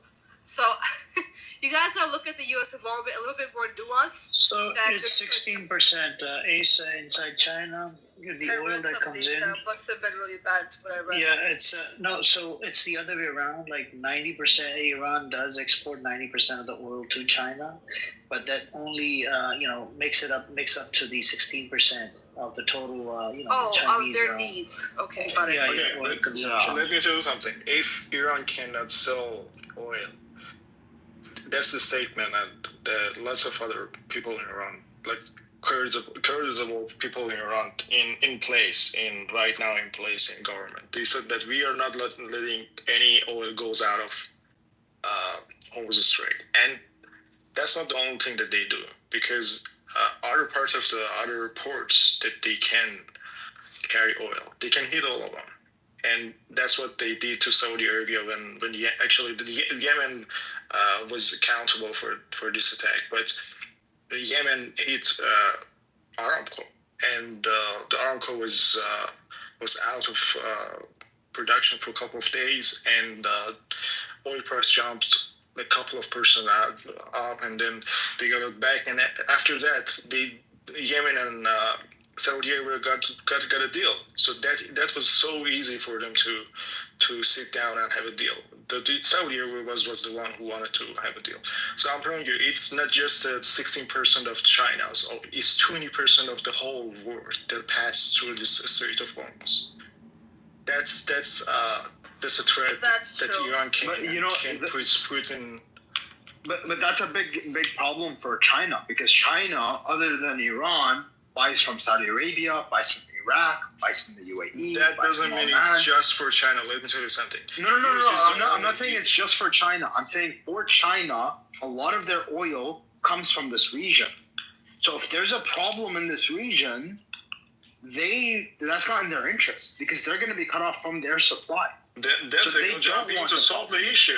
Okay, that's the threat for the whole world, and then the whole world is trying to solve it. I know it's a threat for the whole world. I'm trying to say. I know. Let me tell you something. No, but what I'm trying to say is from China's strategic interest, they don't want this to be a war, right? So by supporting Iran publicly, at least, they are risking of further escalating this war, which they don't want, because it does not serve their strategic interest. They don't. No. They're not escalating the war. Actually, if China actually jumps in and supports Iran very firmly, they're actually downgrading the tension, because U.S. knows that there is a good ally behind them, and if they can supply us with good air defense system or better missiles, or a couple of J-20 that can fly over Iraq or some other countries to hit U.S. by precise missile, then the game can change. Then if U.S. wants to get involved, that's their problem too. It's going to be the World War III. China, Iran, U.S., Israel, easily it's going to be the World War. Actually, if China says something firmly, that can downscale very easily. And actually, I heard not a little bit firmly. I believe it is. Let me tell you, U.S. is shitting itself. Is China right now threat U.S. directly? Okay, U.S. thinks that they have the upside hands right now. Just see what kind of stealth fighter they introduced a couple of months ago. J-36 and J-50. They're like they're like fictional aerospace things. They're not like regular jet fighters that you have seen. So just believe me that I don't count on Russia, because it's damaged already and he's in trouble himself. But China can change the game very easily. I don't think China. It can go either way. Look, if China starts backing up Iran and supplying them with better anti-aircraft, right? Mm-hmm. It might de-escalate, or it might escalate it further by encouraging America to supply Israel with better bombs. America does not have the bombs. I'm telling you. Of course they have the bombs. They don't. Dude, the neocons in America all its time just got into wars that they knew they're gonna win the war. They didn't get into a real war. The whole history they had. Give me one war that they fought with people that they could lose. The only time that they were losing was against Japan, and they nuked Japan. They weren't losing against Japan. Fred, you're the one saying that they were getting real damage from Japan, and they nuked because Japan was flying all over the ocean and hitting their bases. Give me another country.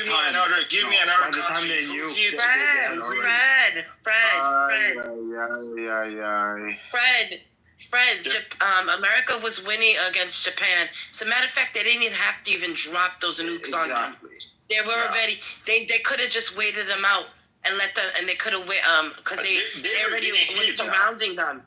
They already surrounded the Japanese. One end was the Soviets. I didn't tell that America was losing to Japan. Okay? I didn't say that. Let me finish speaking, bro. One end, at the tail end of Japan was the Soviets, and then the other side was the Americas, and they were surrounded. Japan was surrounded. America dropped the nukes to show the Soviets that they had this weapon. Okay. They didn't have to drop it. Again, proves what they said. Okay, they don't get involved into Japan the was wars. losing. No. Japan was losing. I didn't say Japan was winning. Realize, Fred, I don't say that. Fred, let me tell you something. I don't say that. You do realize that. So you do know that the Soviets were a part of the Allies, right? Okay, Soviet didn't even have nukes at the moment they nuked Japan. Okay, do you want me to go over the history with you? You're not listening. I'm saying that they already surrounded the Japanese. The Japanese were already surrounded. All they had to do was wait them out because they were going to starve them out. Okay, but what they did was drop through nukes on them because they knew that the You're Russians. Not talking about the point. I am talking about the point. No, that's not what. Oh my God! You're making it seem as if the Americans can't fight, and that's not true. Okay. Yeah. So the United States, obviously, it is in the interest of any country to go into a war that they know they're gonna win, right? Now, the United States, when they went into World War I and World War II, they already went in late, obviously, but they had already before that pitched their tent with the Allies, not knowing that they were going to win for sure. So in World War I, they had already started supplying the Allied forces, or whatever, the British and those forces, right? And the Germans could have won that war, and the Germans almost did win that war, right? Same with World War II. They were supplying the British and not supplying the Germans. I'm under the table, some companies were, but let's go over that later. But yeah, they had already pitched their tent with the Allies, not knowing that they would win that war. Had they not won that war, then the United States would have lost out on it. Now, other wars that the United States were involved in that they actually lost were Vietnam. I would argue Afghanistan.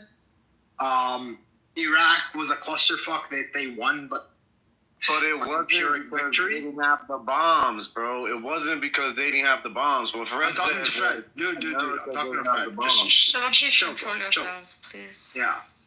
But the point is that the United States and the neocons in the United States, a lot of them have been itching for a war with China or some sort of showdown with China for a long time. Some of them are still butthurt over Korea, which they did not take all of Korea because of the Chinese. The United States, when they invaded Korea in the 1950s, they went all the way up to the Chinese border, and the Chinese flooded the border with over 1 million soldiers and pushed them all the way back to the armistice line that exists today. Some Americans are still butthurt about that. They think that there shouldn't be a North Korea and that all of Korea should have been American, right? So they have been itching for a war with China for a long time. And the Chinese have, conflicting interests on this because on the one hand, they want the United States to be deeply involved in Europe and in the Middle East so that they stay away from Asia. But on the other hand, this specific part of the Middle East is where all their oil comes from. And so if there is trade disruptions here, it's a big problem for China. Okay. Even if China invades Taiwan and take the whole Taiwan and attach it to China, and there is no Taiwan, there is not going to be a war between U.S. and China. That's for sure. They do everything to scare China and say, oh, we're going to get involved. But there is no way that they get in front of each other face to face directly. No, it's not direct. Proxies, however, they don't have any proxies to fight each other right now. Well, if you want Iran to be a proxy for China and Israel to be the proxy for the United States, that's a proxy war. Still we're not proxy. What about Pakistan? That is effectively a proxy. And Pakistan is another. Pakistan is an independent country, and I really come on, they're a Chinese proxy. No, that's not right. Actually, they built J16, I guess, together. They built it together. At the moment, Chinese didn't have the technology that they have right now, so they built it together. Okay, and the point that I was trying to make was that U.S. always invade countries that they know they can beat them. Okay, they invade Vietnam. They invade. They lost in Iraq. No, I'm trying to say that they know they can fail the state. Okay, they have the winner card. They attack Afghanistan. But they lost in both those countries. I know. No, but they took the countries. Okay, they had No, they didn't take Vietnam. They destroyed the infrastructure, though. They destroyed the government. Yeah, but they lost the war. No, you did. If you destroy they never conquered the north, and they lost the war. I agree. You destroy the people's lives, you win. I agree. But do you think there was a chance that Vietnam do the same thing to U.S.? That's what I'm trying to say. They don't want to invade. They just want to destroy the That's people's exactly lives. The same story for Israel. Okay, Israel don't go to war. That there is even a chance that they get hit. Just see what happened between Israel and Lebanon in the 33 days war. As soon as they saw that they can hit badly, they just stopped. The same thing happened this time. As soon as Lebanon fly a couple of drones that they couldn't attack or track, they stopped the war and they made a deal. They didn't stop the war. They kept bombing it. They made a deal. Yeah, but then they kept bombing Lebanon anyway. Let me tell you, before the drones the drones and a couple of missiles that they couldn't track, they were bombing Lebanon like crazy. Okay, couple of missiles and drone changed the game, and they sat and said, okay, we're gonna stop the troops. He said here. They didn't go back. They didn't follow what they agreed on, but they stopped the war. I'm telling you that this is their strategy. They don't go into wars that they know they get hit and they get loose. Okay, the same thing happened with US. So that's why I'm telling you, if China goes back and supports Iran, that's just downgrading the escalation between Iran and Israel. This is very nobody can back down. Listen. The last time, the thing is that Israel is acting in a way that they've never acted in before. Like them starting a war with Iran is a very big deal. They haven't done anything like this back down. The last time they started. Dude, can you stop interrupting? William Savage, as much as you have such a lovely style, allow for Benny to finish. I want to hear what he's saying. Benny, stop being negative, Nancy. Yeah, the last time they started a war with a big country similar to Iran by the scale of that time was Egypt in 1967. And like you were saying, yeah, they started the war. It was a 6-day war. They met their military objectives, and then they lobbied for the end of that war. Now, when they were invaded in 1973 by Egypt and Syria, they told the Americans that if you don't give us what we need to win this war, we're just going to nuke Damascus and Cairo. And the Americans obliged, right? And they gave them what they needed. Keep in mind, both of these countries had, well, Syria to a more extent, had interest with the Soviet, but the Soviets didn't back them up, not fully at least, because they didn't want it to escalate. Because the Soviets knew that when it comes to Israel, America will give everything. They will sell their soul for Israel. They will sell their arms and their bodies and their legs and everything. And I think China knows that as well. They know that if they give Iran what they need to compete with Israel, then America's just going to double down. Not true, Benny. Fred, tell him. You don't think America will double down and give everything? Hell no. Of course they will. Somebody gotta stand up.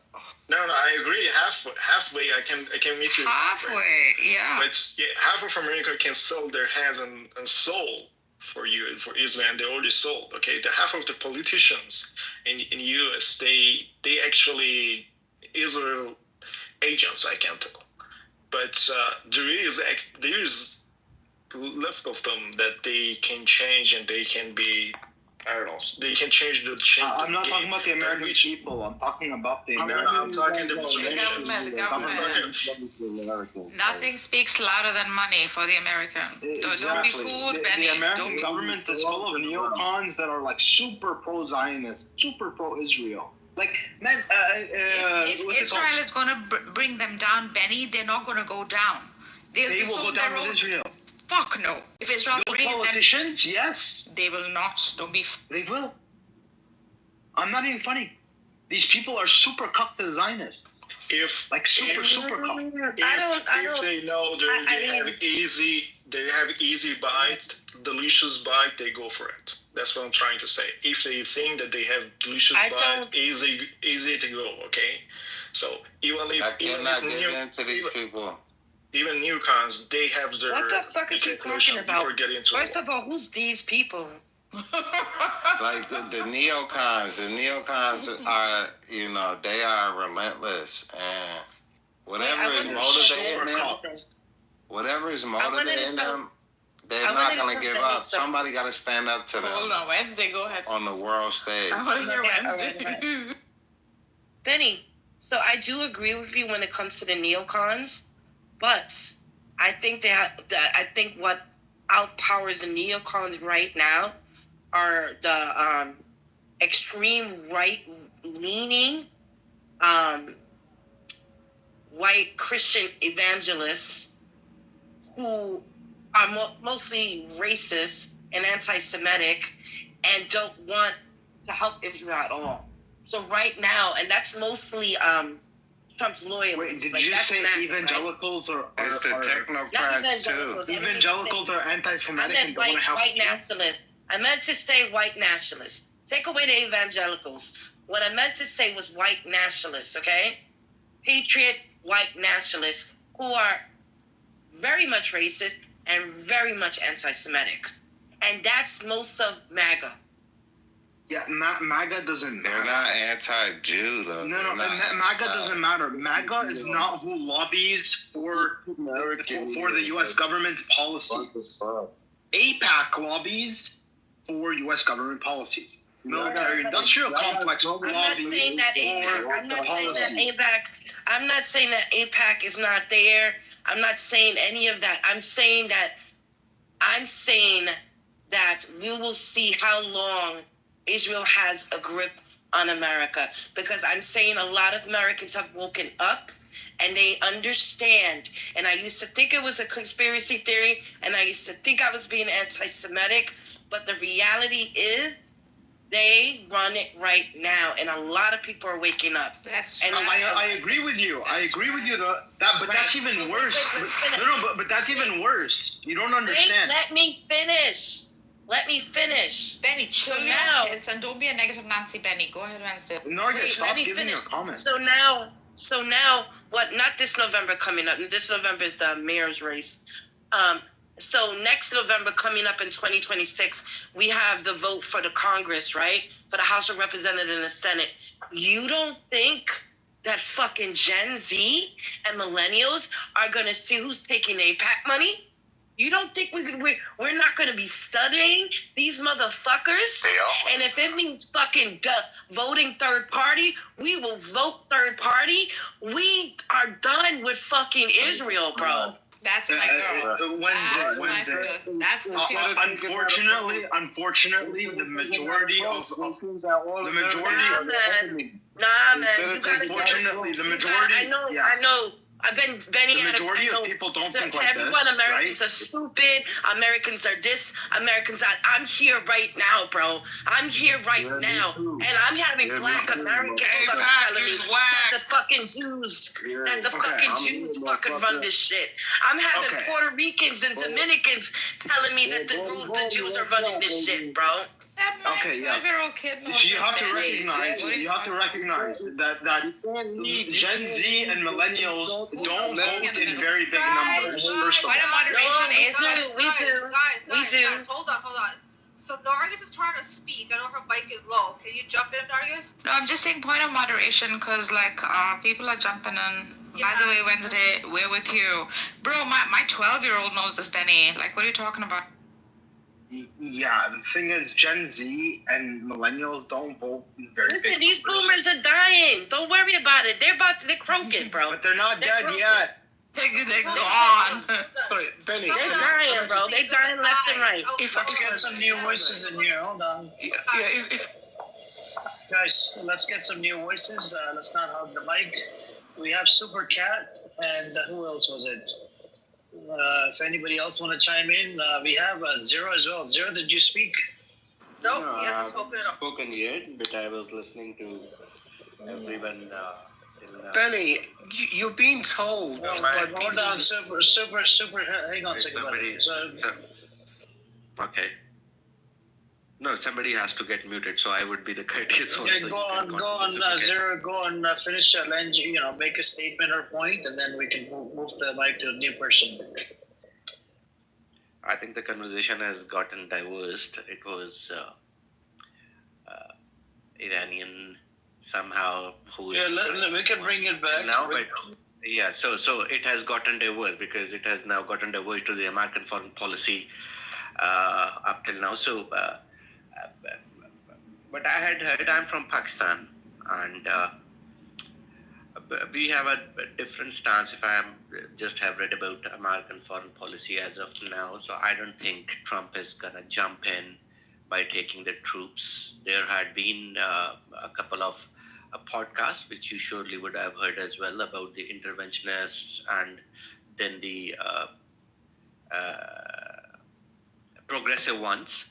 I don't think that he is going to jump in with the troops this time, because whatsoever America has made that mistakes in Iraq, they are not going to, he isn't going to be allowed on a majority from the Americans to get into, to take troops into Iran as well. And apart from this,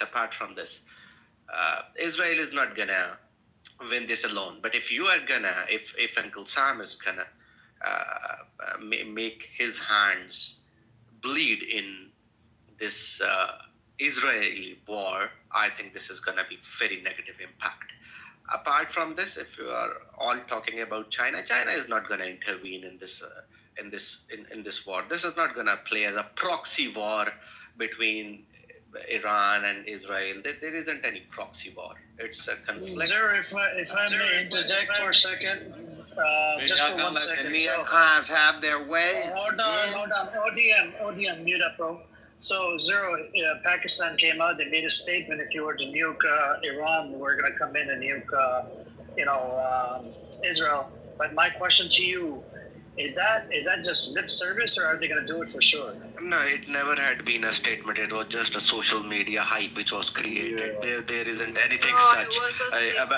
Pakistani for Field Marshal. He's currently there in USA. He's currently there in Uncle USA, and there isn't any gonna be such a stance. It was just a social media hype. Apart from this, you recently has undergone the conflict between Pakistan and India as well. So what do you think? How it in the bleakest corner would it be possible for Pakistan to nuke something big in support of Iranians? This is not going to happen. Iranians, haven't you heard what Israel has said, what Bibi has said? He doesn't want any Muslim country to have nukes, and of course Pakistan does. Pakistani generals have said this. You're next. If Iran goes down, we're next.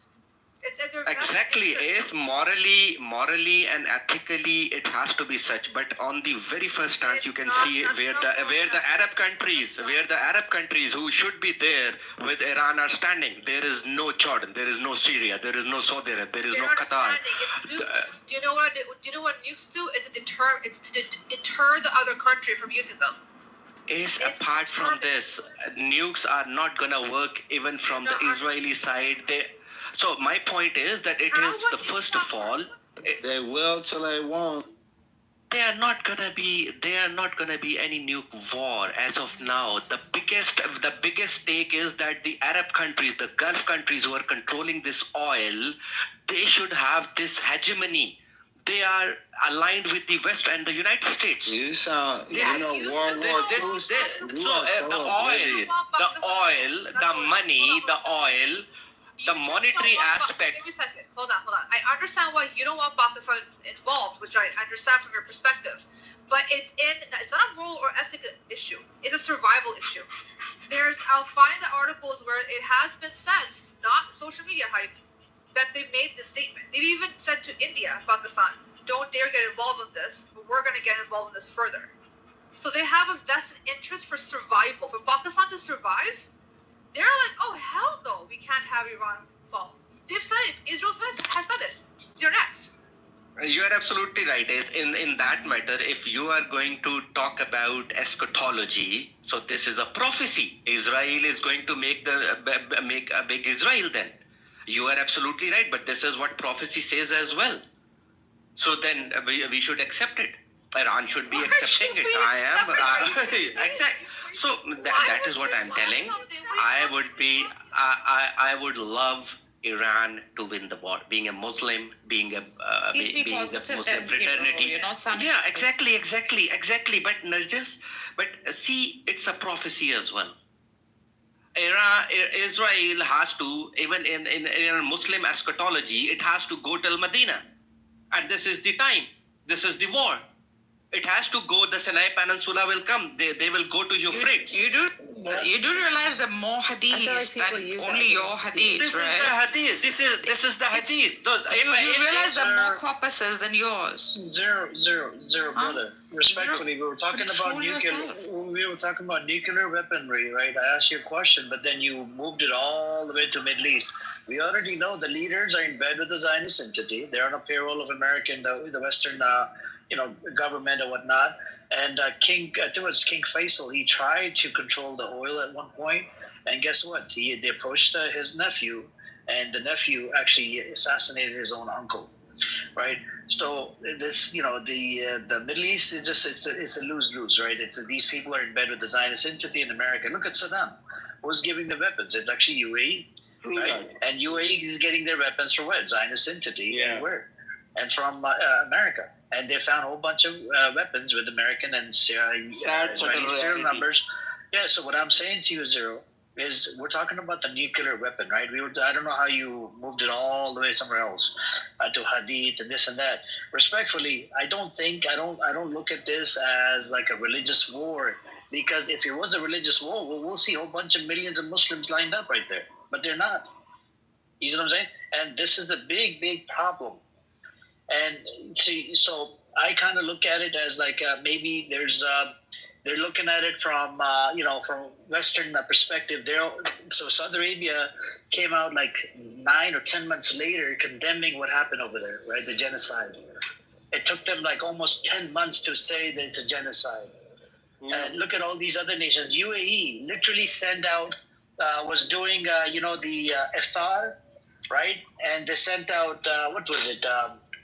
I think the coffin boxes or whatnot or something. I don't remember. I think it was very, very controversial what they did.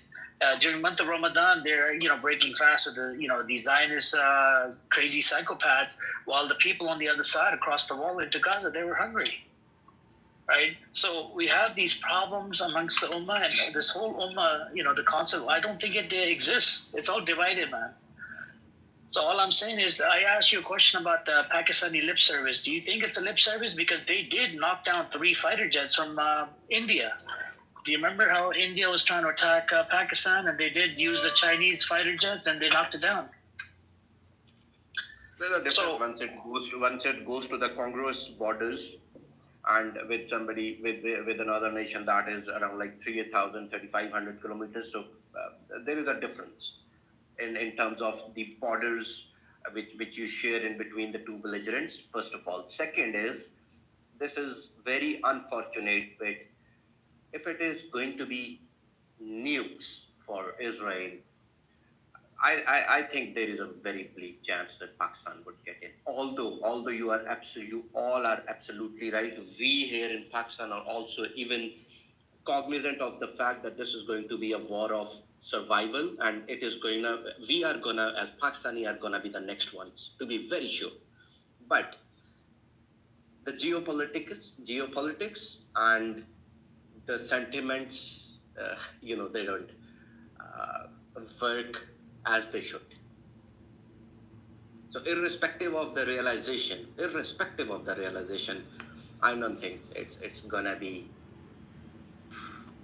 Everybody is being bought out at the highest level. So there is I think there is a price for everyone, and yeah, this is very sad and this is very unfortunate. Can we fight back then? Are they just going? What's the next logical progression of what's happening? What's that? Did you ever think that mice like this, for 1.5 years, eradicating an entire strip of people, would ever be fought back? What is sad about it? Zero. When did we start caring so much about our selfish lives? There's a demonstration of retaliation. Be joyous for that, huh? They're not paying attention to it though. How can we make it matter? You don't have any foresight. You're not thinking about what's gonna happen next. Like you're joyous now, but I don't think you might be joyous in a week or two or in a month from now. You're not understanding the casualties that you're chilling right now wherever you're at. But the people over there in Tehran or the people like in Palestine maybe or wherever they decide to fucking bomb, these sickos, these fucking maniacs decide that they want to clear out some space to rebuild and decide how they want to run it. You know what I'm saying? The act of retaliation is a great act of victory. What are you talking about? When the act of retaliation is a great act of victory. I don't know how you are taking my comment, but I am not you. I'm talking to Nova. Yeah, I know that, but I am embarrassed for not being able to be. I don't think they understand philosophy. So this is an embarrassment for me as a definitely they don't. To be very honest, I would say I would. It's embarrassment for the whole world. The fact that people are retaliating. Like talking to many the only country which has which apart from the meager resources he had, not being a nuclear power and confronting two major powers, the Zionists and the so-called Catholics. I don't know how they work, but this is a big this demands a big courage, and I am embarrassed because even irrespective of being a nuclear state, I don't think there would be any step forward for assistance of Iran, except the moral support, the ethical support, or the religious support. There won't be any military support, which ought to be there, but this makes me embarrassed. Even if you say something, you don't need to act. If you don't need to do it. If you act like you want to do it, it can help you wrong. Okay, so when you say the moral things and the statements is just the only thing you think you can do, that's preparing for them to come after you. Fred, this is already being done. If there had been pilgrims from Saudi Arabia who couldn't land in Iran, so Pakistan is giving it, but this is not what suffices, because this is the last act. The war had been inflicted over Iranians. So what else is required to be done? You don't need to start doing anything. You just need to support by sending military, sending equipment and air defense and the life, right? What is if that? If I would be there in Tehran, that is not gonna. Even if I would put myself in Iranian shoes, in somebody, in an inhabitant of Tehran, would just a vocal support from Pakistanis is gonna save my life? No, not vocal. If you say that, okay, what happened right now? Your defense ministry, I guess. Wouldn't it be example? Wouldn't it be example because the fact that Pakistan has nukes, right? So that's kind of like a deterrent. Like, for example, one of the reasons why nobody really fucks with North Korea is because they have nukes, right? So the nukes are kind of like a deterrent from the West for fucking with North Korea. You are absolutely right, but then Pakistan also requires somebody to stand behind its back, to support it, to pat it. And that is going to be China. That's going to be China, because they would be looking China, who is going to take who is going to be at the back of it, so that they shouldn't take the plunge. Pakistanis don't have the strength to take the plunge alone.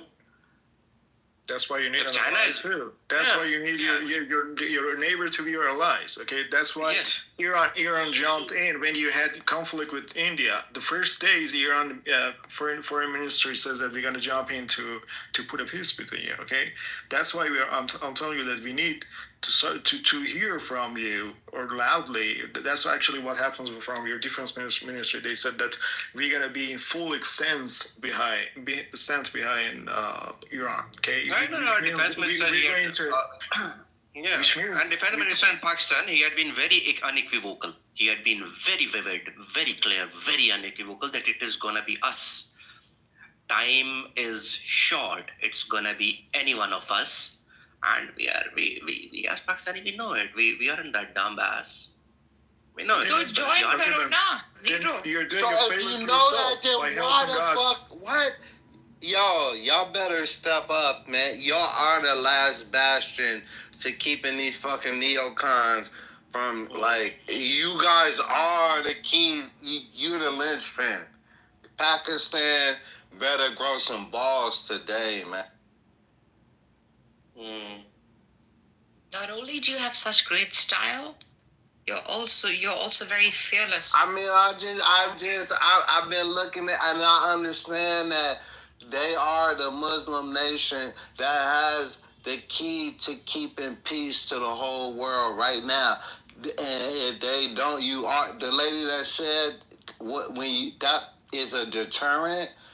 It is. That's the only thing they understand. You gotta meet force with force. What about Russia? Why aren't they helping Iran? No, Russia can't open multiple fronts because it's difficult. And then apart from this, America America had been very witty. You know, Donald Trump's statement that Russia could be the mediator. And Putin is a very clever guy. He is one of the wisest man ever born, I assume, in this 192, 193 countries. So he knew that America intend to push Russia into this war. And that's why he tried, but Israelis, they never accepted. But then Putin, he knew it, that America, because they intend Russia to be dragged in the war. And he can't open two fronts. Apart from this, you need to understand how I see it. I may be wrong, but this is a big diversion from Ukrainian-Russian war. So that is the reason for American dragging Russia to another front, while saying that they can play the role of a mediator. So it's not America, really. It's not America. We are being, because most American citizens do not want this to occur. Whatever the fuck is going on right now, 99% of American citizens do not support this. America's not a democracy, man. Get over it. Benny, it will be soon. Benny, what are you saying? Benny, one of the things is, I think people have been trying to say on the stage, Benny, is that Trump has a hard decision to make. Not all of America wants to support this. There are midterms coming up, but right now there's a split in the Republican Party. There's a lot of people who don't want America to enter this war. So there has to be a balance. And from everything that we've seen so far, when the chips are down, Trump doesn't go forward. So there's that to consider. I don't know if that's true. That's it. When the chips are down, America doubles down on Israel. Not from this president. Not from this president. You've got to look at what's been happening with this president. If it was Biden, I would agree. But Benny, we see that how many he did the tariffs, he took them off. Nobody's even talking about the tariffs anymore, right? 90 days already passed, and he's not even putting these ridiculous tariffs on these countries anymore. Yeah, What do you do with Israel? Test the narcissist's ego by calling when the chips are down. Listen, when the chips are down, Trump will double down on what the donors want. Now, with Trump regards to the is not- tariffs, Trump is not going to be reelected. He don't give doesn't matter. It doesn't matter. He don't care. Because the donors, no. It's The like donors, he says, bro. the donors don't stop with the election. The donors will keep going until after the election. He needs these because these donors are the wealthy hold on, Betty Adams. Have you not thought about his legacy? You know how he wants his family, his kids to be part of the U.S. government in the future? Don't you think? Are they really? What happened to his daughters that I'm were just playing asking a you. role I'm in asking you a question. Hold on. Do you think he cares about his legacy at all? Because he is very narcissistic. His ego is huge. He only cares about his image. That's true. I mean, he does care about his image and his legacy, right? But who builds the legacy? The media. He's a performer. Who controls the media?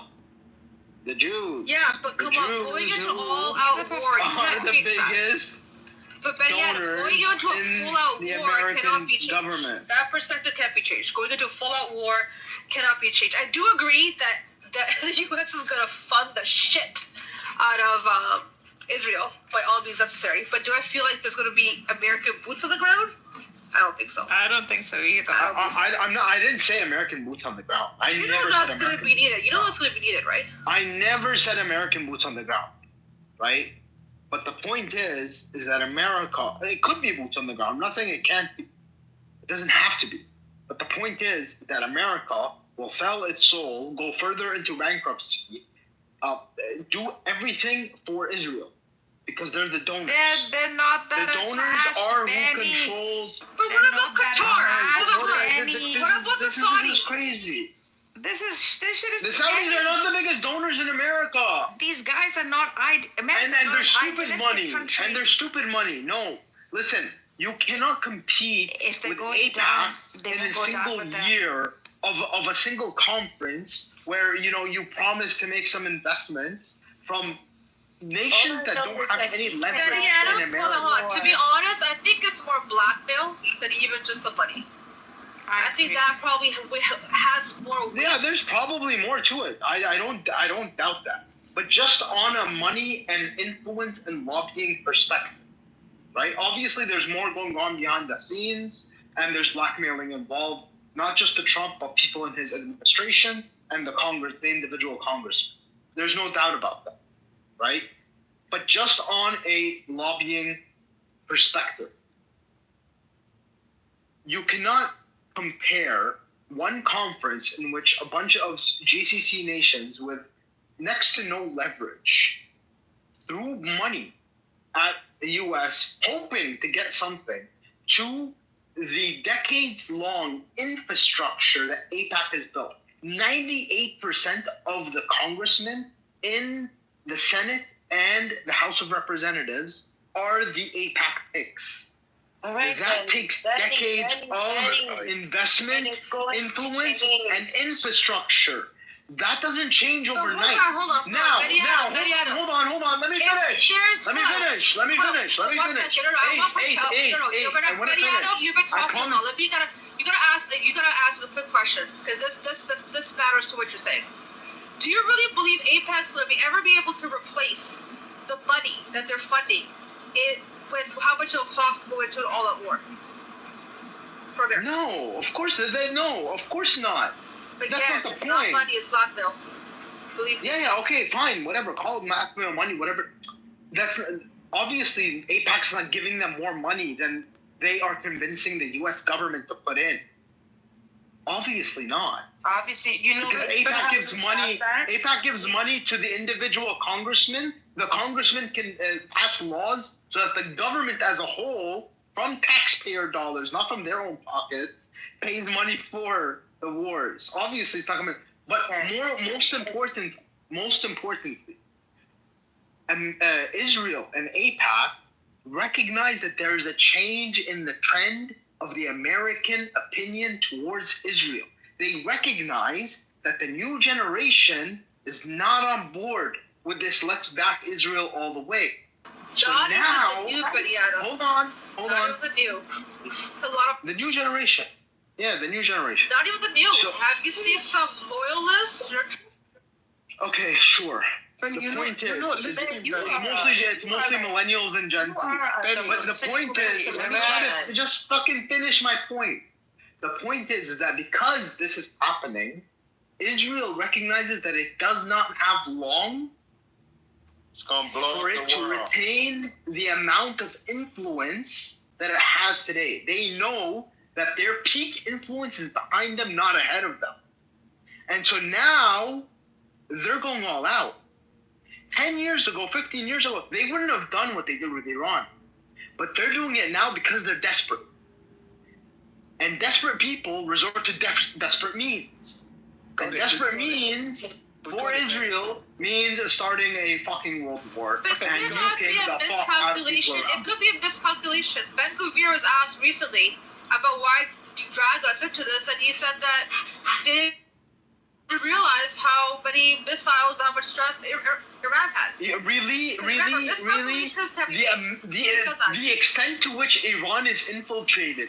They didn't know what Iran had? Oh, you believe that? They had a weapon. Listen, hold on. So recently Russia, so Putin came out, that's what I try to get at. He apparently has a plan for a peaceful resolution, which is funny enough. He's actually said he's well aware that where the largest caches, multiple of these, of Iranian weapons have not been touched. They haven't been, nothing's happened. He's actually has said, this is today, look it up. He's sitting there making it like, hey, listen, Israel, it might be in your best interest to chill. I don't know if it's bluffing, but it is definitely something. Don't you also think this ruins this whole Israeli idea of it? This is a safe home for Jewish people. Come to Aldi, come return to home and build, get settlements and expansionism. For them to have all this expansionism, these assholes need people to be taking people's homes. They wouldn't let Israelis out. If you have dual citizenship, if you're a visitor, you're allowed to fly out. But if you're not, they wouldn't let you out. What are you saying? Are you saying this is the second Holocaust? I hope not. Who said that? Who asked that question? Wait, you're saying all the Israelis are locked into Israel and they can't leave? They can't get out. They're taking ships. I mean, look at it. They're going by sea. That sounds like... That sounds crazy. And if you're saying that they're getting supplied by bombs from all these other different places, I think I heard that too. That's a weird combination, but... Well, they have bunkers that they go into, so it's not like they don't have a place to go to, but they can't lose. They can't lose that narrative or that perception. They're finding and actually threatening jail time for anybody in Israel who posts anything on social media that shows any type of damage anywhere. This is how much they want to control the narrative. Has damage been done on both sides? Absolutely. We won't know fully, but yes, both sides have done some sizable damage to each other. Was Iran infiltrated? To Betty Adams' point, absolutely. Crazy how they didn't catch that. There's Indians going in there for Assad. 83 arrested. They're building weaponry to use against Iran in Iran. How that went under the radar? There's got to be some freaking rats in there. Yes, it's wild. I would suspect that, I would think the smart thing Iran would do is have that same sort of thing going on in Israel. But we don't know. Sleeper cells, I guess? The rats have always been part and parcel of the entire Iranian paradigm. Like, rats are like almost like furniture forever existent within the Iranian paradigm. There's never been ever in history where such spies or workers within the system never existed. You see it?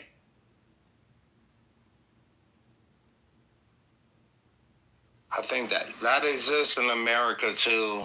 And I think the Chinese might be the most impervious. Right now, to spies, or maybe the Japanese, just because they're so homogenous. It's kind of... But America, we got spies everywhere in America. It's true, they arrested a woman from China who was trying to bring in some sort of a virus that attacks crops. And crazy.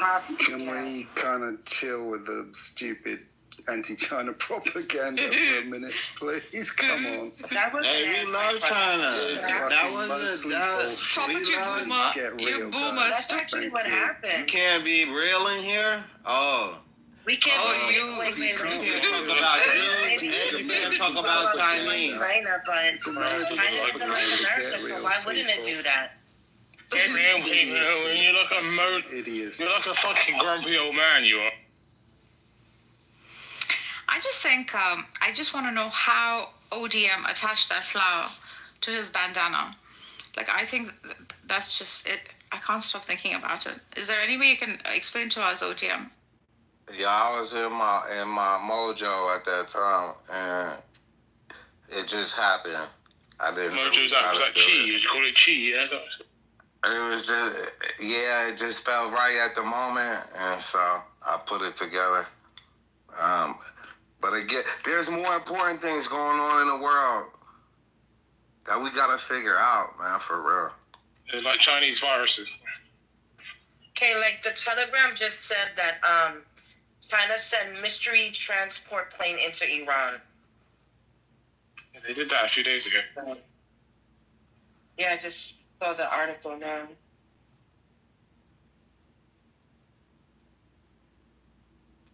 With Telegram, I like to get on some Telegram shit. I'm not really on no Telegram shit right now.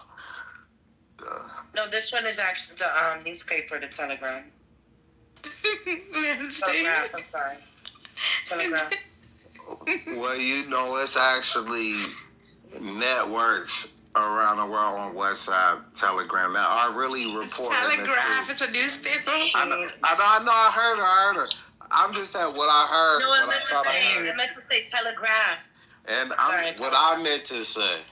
But I got to. Salute. Anyways, so what came out of did anybody learn anything from this room today? Yeah, back and forth. Yeah, Benny's not supposed to be the defense minister for Iran. No, but Super Cat. I'm not Persian. I would never. So Super Cat, are you anti-Iran or are you pro-Iran or? I'm neutral. I want the war to stop. I don't think Israel should. But are you Iranian, by the way, if you don't mind me asking? No, I'm not. I'm not. I think that it was crazy that Israel attacked Iran. And listening to Benny, I think he needs to recognize a couple of things. Not all of the Israelis are supportive of what has happened. Not all of them. Are you an Israeli? Are you an Israeli, Super Cat? No, I'm not. No, I'm not. So how could you speak on that? Are you Jamaican? I am Jamaican. I have a lot of Jewish friends, but that's not influencing the way I'm thinking. But they do inform me of what they're thinking and what they're picking up from state. Let's compare the two. I didn't say anything about the opinion of Israelis. Yeah, one second. I was talking about the Jewish. Hold on, Ben. Yeah, hold on. So there was a survey that was done, a recent survey. 82% of Israelis, they want to expel Gazans. What do we do about that? Now, this minority number, right, 18%, that disagrees with them, right? Because, they might have difference of opinion, but then we got 82% of them, they agree on it. Back in 2016, about 48% of them agreed on expelling the Palestinians. And with 82%, they even talked about the Arab Israelis. They want 56% of them, they want to kick them out of Israel. So Super Cat, when we look at all this data, maybe your experience is like anecdotal, right? Maybe you spoke to a couple people here and there. But we got to look at the data. We got to look at the big picture. If the big picture says something else, then it's something else. I'm not going to disagree with what you just said and about the data. I'm saying the support for the Prime Minister is not great. The majority of people would like to see him gone. And I believe the reason why this attack has happened in Iran is because it's the only recourse that he had, because if he didn't do that, he'd probably be locked up. No, I hear you. While it is true, hold on. While it is true that the majority of Israelis don't like their prime minister, you also have to recognize that the opposition figures came out recently and said that on the war with Iran, there is no coalition. There is no opposition. That even the opposition in Israel is on board with the war in Iran. Got it. My point is, who instituted the attack? It's the current leadership. But even the opposition to the current leadership is on board with the attack. That's what I'm trying to say. Is that this is not an administrative issue. This is an Israeli issue. This is not the matter of the current administration wants this war. It's a matter of the state of Israel and most of its politicians, and any politician who hopes to gain power want this war. Okay, it's my belief that if he wasn't leading the party, there would not have been an attack on Iran. Your belief is incorrect, my friend.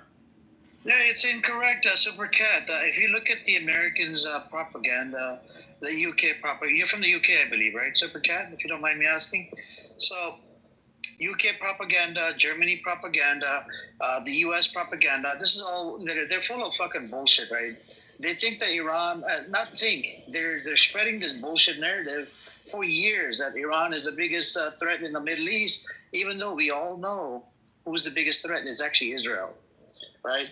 But, you said that you brought up this point about Netanyahu, that, it's because of Netanyahu, he's going to get locked up, he had the last choice to do this. But even the other freaking leaders, they're criminals. They're disgusting. The IDF was formed out of fucking 3 gangs. If you look at the history of Israel, it was literally created by forcing people. Do you know the U.S. President, Harry S. Truman, 1947, was sent letter bombs by Stern, Jewish militia gang, to recognize this Jewish state. He was part of the UN. And he was sent 1 million postcards. And there was a Jewish gang. I've listened to you often, and I've heard that. And I'm not disagreeing with that. I am not disagreeing with that. I am looking at the current situation. And I'm saying, and I believe this, if this guy wasn't leading this administration, the attack wouldn't have taken place. That's what I believe. Well, how did you come to that conclusion? He is leading this administration by plan, right? And they setting up, and you sound like, you're from the African diasporas. I mean, and if you think that what they setting up in Iran, what they doing. Oh, DM, are you drunk? Are you drunk, brother? Are you drunk? Sounds No, that's how he's talking, Samir. What I'm telling you is that it's he's drunk, I'm gonna have to move him down, bro. I can't have drunk. He's not drunk. They have a bigger plan. He sounds like he's from the Bay Area. That's how. He's definitely. I was born in San Francisco. Grew up in Oakland, California. They're always high. Is that what? No, they just got that twang, bro. Let him talk. Yeah. Let him. Yeah, I would like to talk after him. But what I'm getting to is that they have a bigger plan in operation, and starting in Iran is part of it. But tying back to Africa and what's going on in Burkina Faso, they don't want the world to get out of hand. And what's going on in Iran is the first front. And we got to stand up there. The whole world has to stand up to these people inside of the country, outside of the country. We outnumber them, obviously. So either through vote, whatever we got to do, I don't know. Ideas I need. And if I sound drunk, I'm not drunk. I'm happy that I hear people talking about the right thing. And we got to talk about more than the problems. We got to figure out solutions, obviously. We don't have the guns. We don't have but we do have the power. That's what we have, man. And we got the love. And so we can win. We love you, man. ODM. We love you. We can win, and we gonna figure it out. Let's figure it out and keep, I'll end it on that. But I'm gonna come back. I need ideas. Ideas, baby. Let's go. Just quickly, Super Cat, can you hear me? Super Cat, just quickly, I want to ask you a quick question. You keep saying that, had it not been this leader, there's some people that don't want him, but you know that Bibi's been elected. Exactly, that's what I was trying to say. His intent for what he wants, he's made it very clear from the get-go. So people know he believes what he believes. He says it out loud multiple times. So I posted an article in the chat from Axios, which is interesting. Trump said that Iranians reached out to him for a meeting at the White House, and Iran vehemently denied it. But then Trump went on Truth Social and said, "Well, if they want to talk, they know where to find me." And so Trump is sort of making overtures that he wants a negotiated end to this. That's the misinformation war that is. That's I don't He lies so shamelessly to his No, teeth. but it's I mean, if you put both together, the Axios report and what he said on Truth Social, he wants to meet with Iranian. That's officials. a lie. That's what he wants. He does. It's not he a lie. does, It's he right does. there. It's an article. He Bro, wants I to will meet- show you. If it's written in an article, it must be the truth. No. No, but if you get the eyes right, Listen, man, he wants to have another meeting no, so you that they can't can say it's a identify. lie Listen, unless you have man. proof it's a lie. You can't Listen, say man. something is a lie. They want to have another meeting I because will- they I want to will identify tell you who the how- next person they want to kill What are you is. talking about? The last person That's he not- met where with are you- was where are you finding that? assassinated. Yes, Where you finding there that? you go. He told you. Everybody they want to meet where are you with, they finding kill this them. information? I'm going by what the facts are, and here's the Edward, facts. he wants this They to want end. He wants this to end. The facts are they kill everybody that they want to meet with. Let's talk about facts. Facts. The facts are that there is that he said this today. Okay, that the Iranian. Now he wouldn't say, I want to meet with the Iranians. That's not his style. He's too arrogant. But he said what the Iranians want to meet with me. He didn't say Now, that. One of get him out of here. One of the They reporters killed everybody asked he him, wanted and he said, "No, I don't want to meet her or something." No, he said they're he- late. It's too late. That's what. No. He said before it's too late. That's what the article says. Let me tell you something. Now he wants to meet them right now. On Truth Social, he says if they want to meet with me, they know where to find me. That's Meaning at the White House. This is what he said.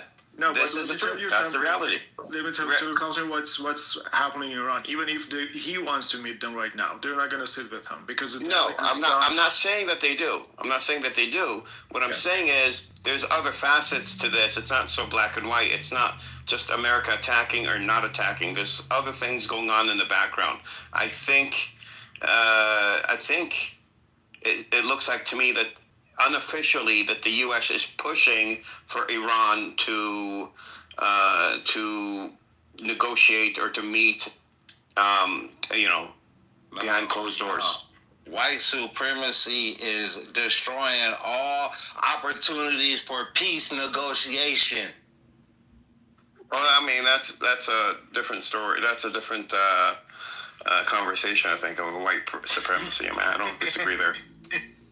These Yakubian devils. These swine merchants. How is it a different conversation? Alaikum assalam, Samud. There's one thing, Edward, I may ask.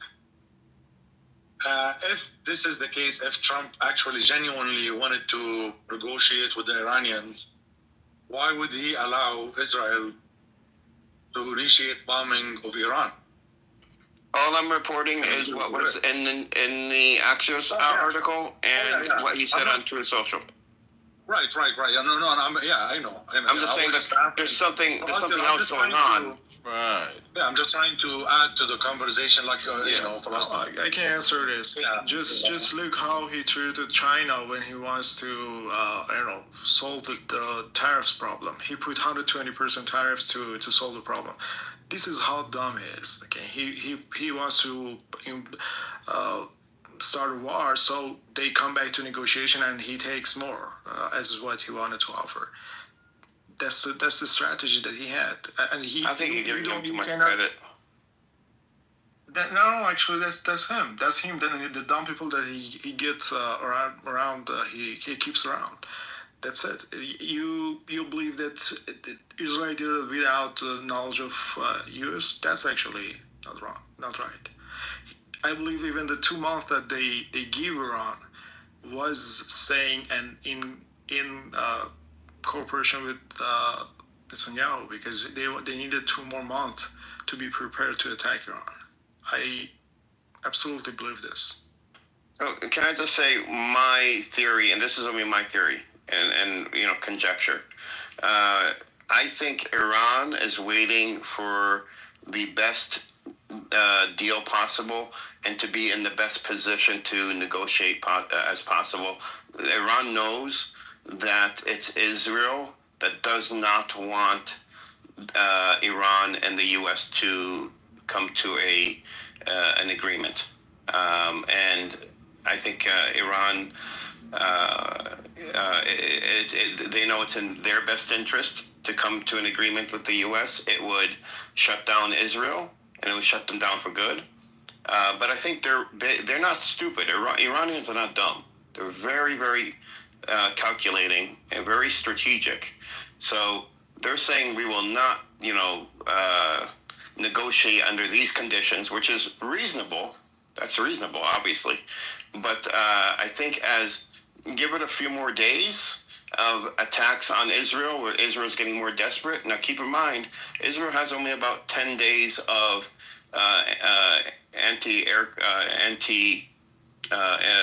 air defense missiles left, and the U.S. can provide more, but not very much more, because we give so much to Ukraine.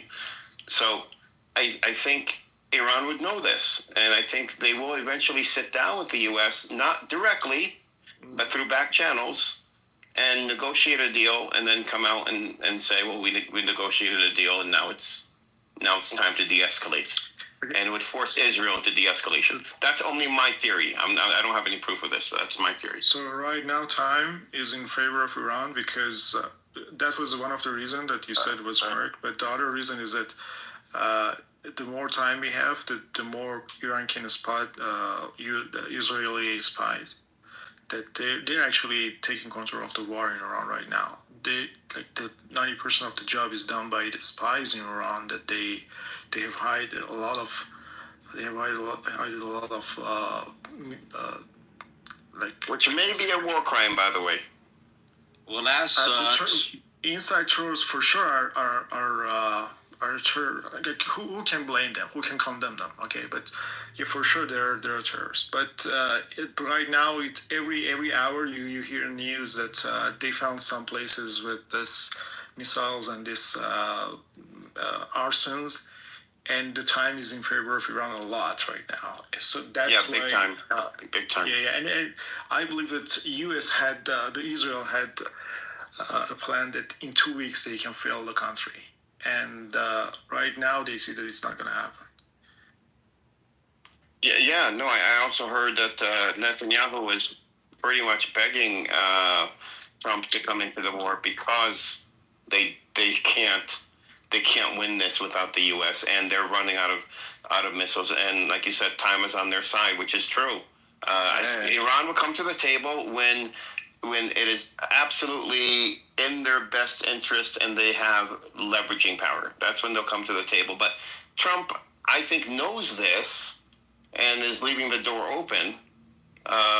So I think don't be surprised to see some backroom dealings here between Iran and the U.S. and all of a sudden Trump comes out and says, we're meeting with them to finalize some agreement, in a couple of days. And it's going to happen very, very quickly.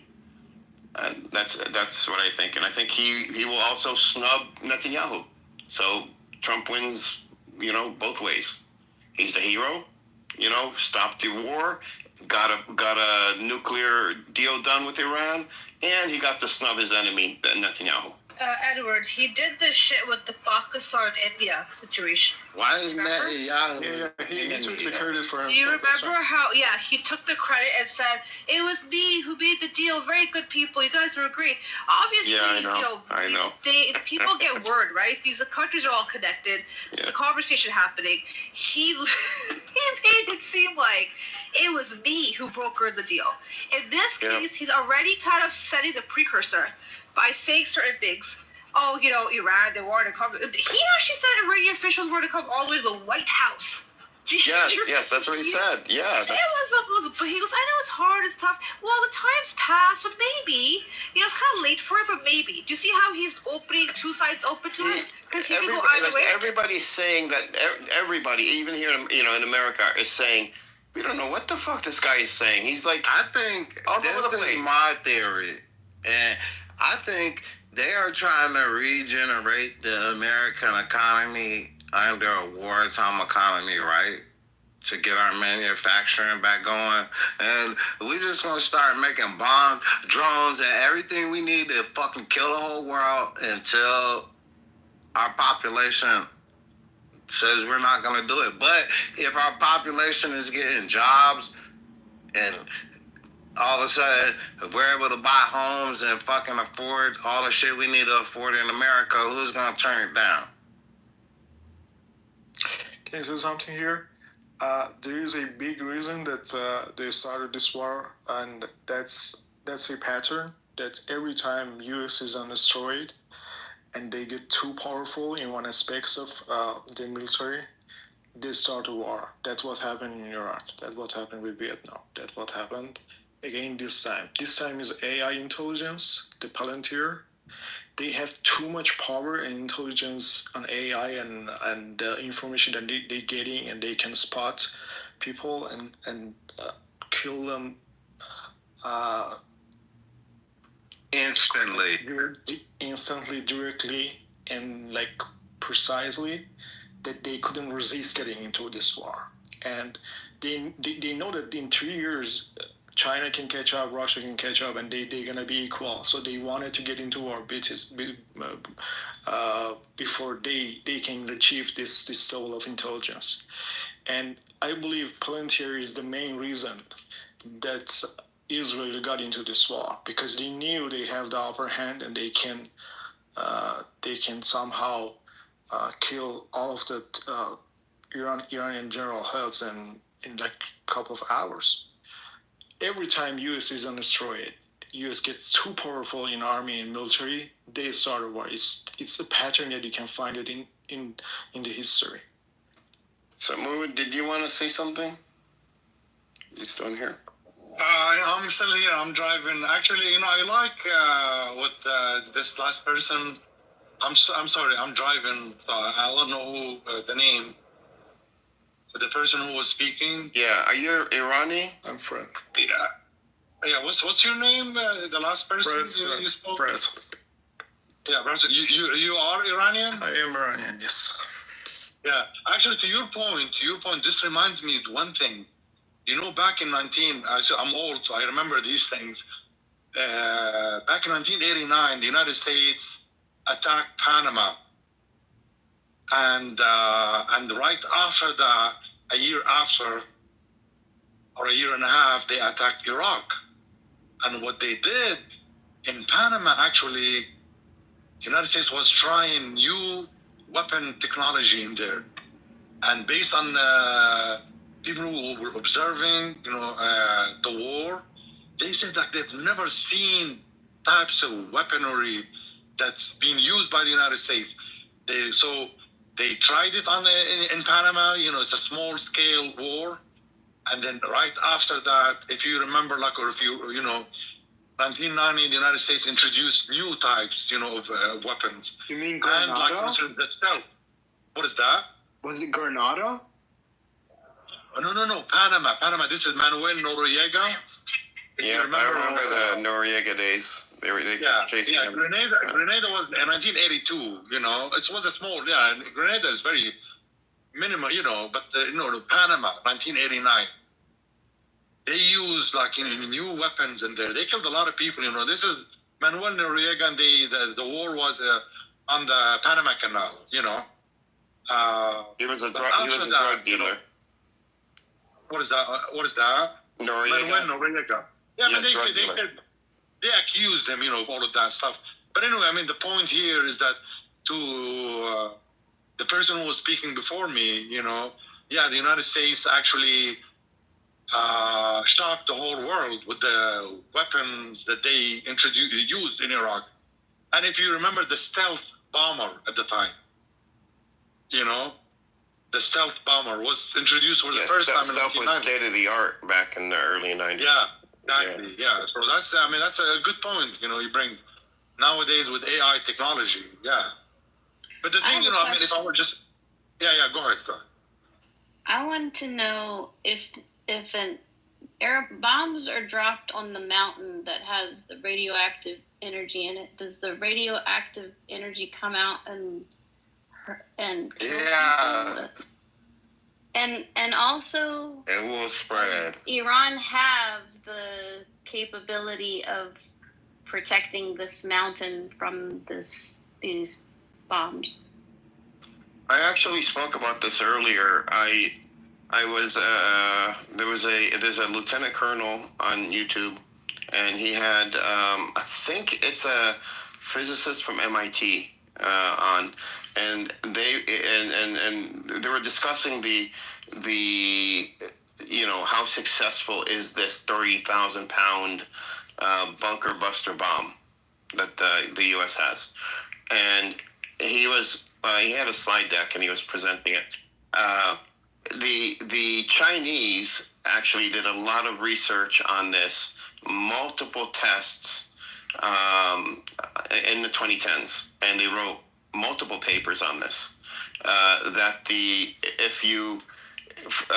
couple of things. First, if you shape your concrete where it has raised diamond shapes on it, when the bomb is dropped, it transfers the energy in such a way that it makes the bomb flip over or roll or do funny do different things that it wasn't meant to do. So instead of going straight down, as well as having underneath the concrete where it's honeycombed. And he said this was proven multiple times in China in the 2010s. Now here's another thing he pointed out. Where the entrances are or the building is not going to be where the underground facility is, meaning it could be like, half a kilometer away, a kilometer away, north, south, whatever. But the U.S. wouldn't know exactly where it is, and Iran would not build like a shaft going down to their underground, facility that goes straight down, because they know the bunker buster exists. And since they're close with China, they absolutely know about all this research, which is public information, by the way, that China has done, Chinese universities have done regarding this specific bunker buster technology. So they would not build straight down. Just quickly, Edward, to your point, Putin came out and made a statement saying that there's a lot of arsenal that Iran has that's untouched. Because he's trying to do some sort of... Hey, are we forgotten about the cities? I mean, they have so many cities under their mountains of nothing but missiles. I know. And when there's a certain level of concrete that's so thick, there's technology cannot measure underneath. There is that thing too. There's so much technology that there's so much technology that can do certain things, but there's certain things that does limit it. Like you were saying earlier, the terrain, and it's a very vast area, right? So it's not easy to really understand where everything is. But I just want to say quickly, did you guys see what Putin's done in the last few days since everyone's looking at what's happening with Iran? He bombed the shit out of Kiev. 9-hour onslaught, 400-something missiles, people, many deaths, because basically he was told you shouldn't, target civilian areas, areas that are heavily populated, like Kiev. Was Israel stopped from, have they been given any type of repercussions or even some sort of a warning when they attacked Tehran? No. He took it as an opportunity. Look into how huge that attack was, including hitting an apartment building. He's saying that they took out apparently a whole bunch of military-industrial complexes in the area. That's what he's alleging. But look at how other countries are going to move now while we're all watching what's happening here. And Russia's taking its opportunity while the U.S. is fucking completely distracted. The U.S. can't be on so many. I didn't get the second part of my question answered. My other question was, does Iran have the ability to, like, not just protect the mountain, but like from being destroyed, but do they have like the air force capability to like take down the planes that are dropping the bomb?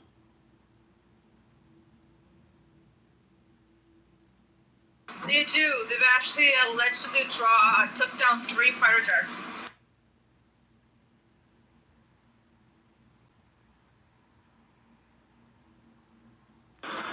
They do have a ballistic defense. Go ahead. Oh, no, I'm sorry. I was just saying, like, also that if there are any Iranians, in the room, if they want to chime in on that, as far as, Iran capability. Before, because I'm going to bed right now, I just wanted to say something real quick that I think you guys would find interesting and you should ponder on. Iran is a global leader in concrete technology. They build some of the best and strongest concrete in the world.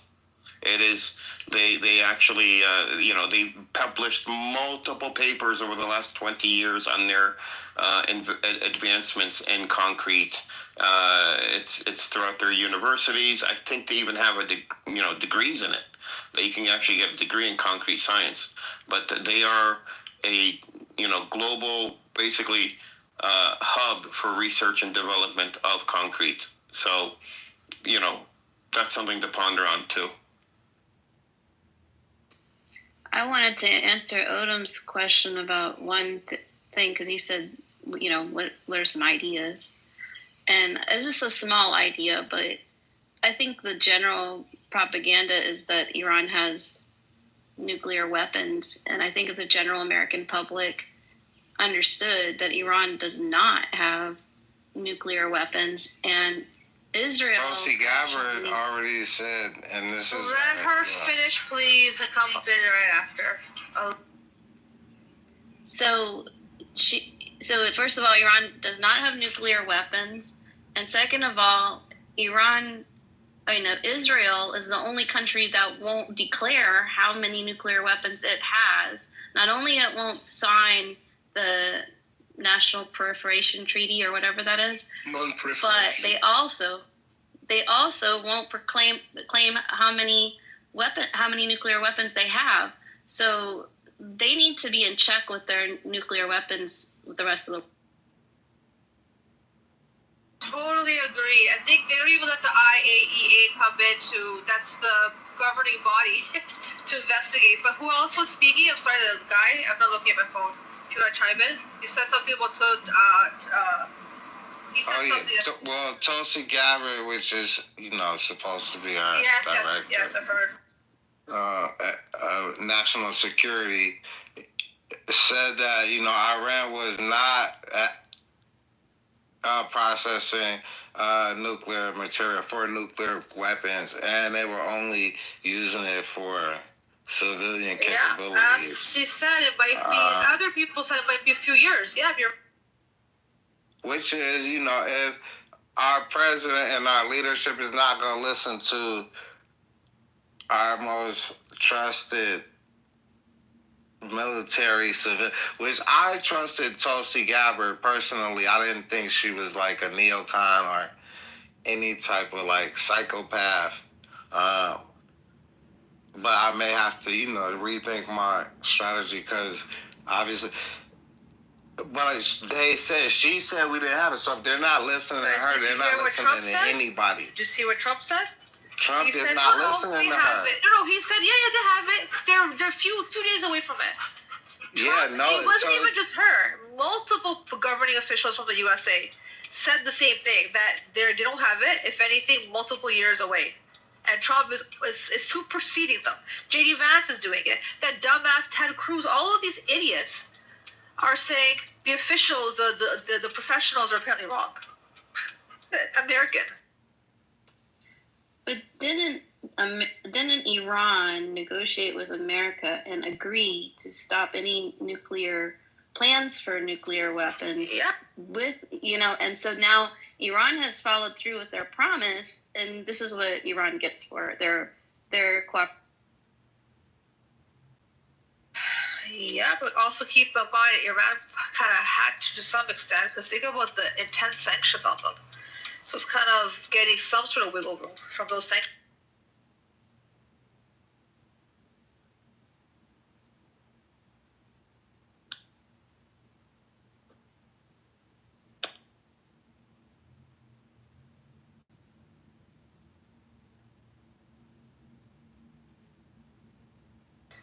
I don't know. I just don't understand how anybody believes that this war is winnable. Like Israel's gonna somehow win and annex land. I just don't see it. The Israeli propaganda, the whole narrative, has fallen big time. People that didn't see it before, they see it now. It's not the safe land for Jews that they're trying to make it as it is apparently is. They were the aggressors. After being aggressive, I'm so done with the States, with Canada, with Europe. After Israel attacks, Israel has every right to defend itself. How the fuck does that work? Like, we're living in some sort of twilight zone. But does anybody here believe this is either in Israel's bag or in Iran's, or this is just going to be just detrimental to both? Or perhaps the U.S. got this? Yeah, I don't. I'm perplexed. Like, is there somebody? Is there a higher level to this game that nobody is aware to? That just because Israel, Iran. Why do I know something else has to be going on? This shit is so ridiculous. It's almost, it is beyond comprehension, and it's very scary. Who's come off bike? This was from. Iran just bombed Israel. They just Okay, go ahead. Nova, you cut off. Iran just bombed Israel really bad. There's a whole bunch of like injuries. You should just go check on Soleimani. I don't know if you know. Soleimani, I know him. What does it say? What infrastructures? Like where? Like is it military? Just go over there. Just go check. I think it's in Tel Aviv. Yeah, Tel Aviv. Really bad. It is really bad. Into a hospital. Like, this is the biggest issue. So Iran missiles hit a hospital in Tel Aviv. Is it? Yeah. Wow. Now they're gonna go and play their victim cards again. Yeah, I know. It's called I can't pronounce it. It's spelled SROKA hospital. Well, if it was filled with Zionists, I hope they all died. Can I talk with Farid for a moment? Farid, are you Fred? Is your name Farid? I'm not sure if he's on his Fred. You know, I reckon Israel just attacked their own hospital to make it look like Iran did it. Yeah, it doesn't surprise me. They do whatever to justify this war, and then after the US, they will drag Britain, they will drag Germany and Australia, New Zealand. All these countries, they will drag them in. It doesn't surprise me if they do that. Yeah, I feel like that's America's entry point. Mushtaba, Mohamedim, don't worry, we're coming soon, very soon. You're coming. You're sitting on top of the dick of Benjamin Netanyahu. What are you coming for? We're coming.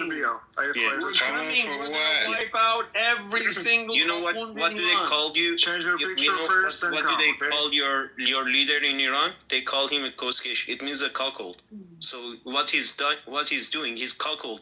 He's a cuckold. He's betraying his country in a way that every single person is ashamed that he's doing.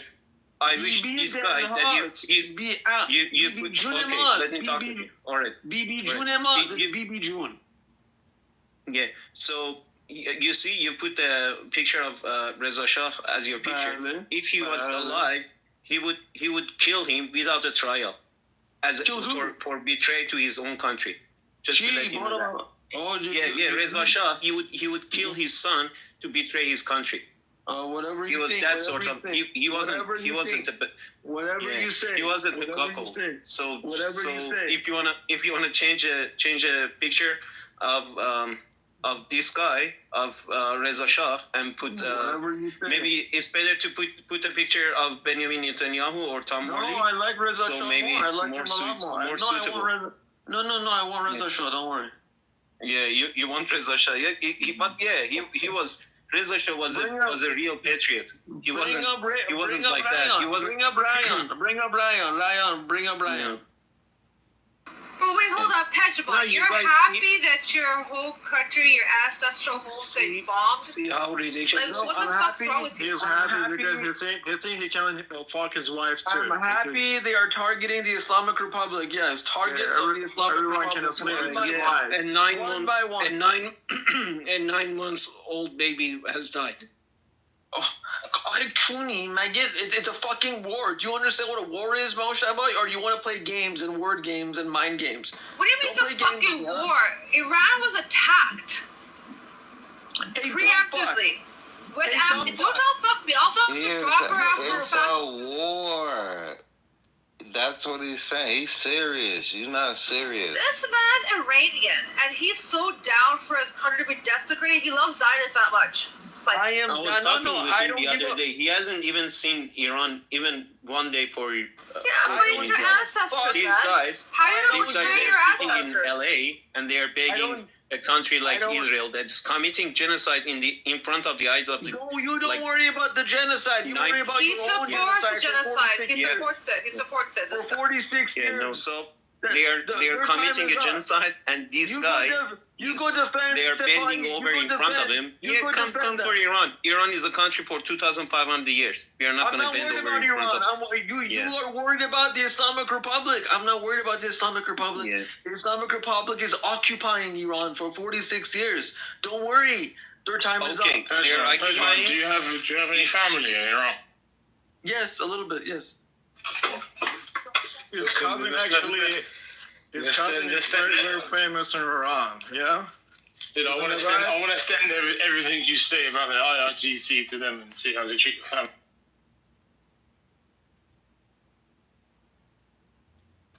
Who is occupying America for 46 years? God damn. At least you know. Oshtaba, it's over. Go grab some coffee. How will they treat your family? Yeah, how will they treat you? My family is in a safe location. Bring up Brian. My family is in a safe location in Shomal in North. For 60 years. Not anymore. You just told me where they are. Your family are dental hygienists too, Bishman? No.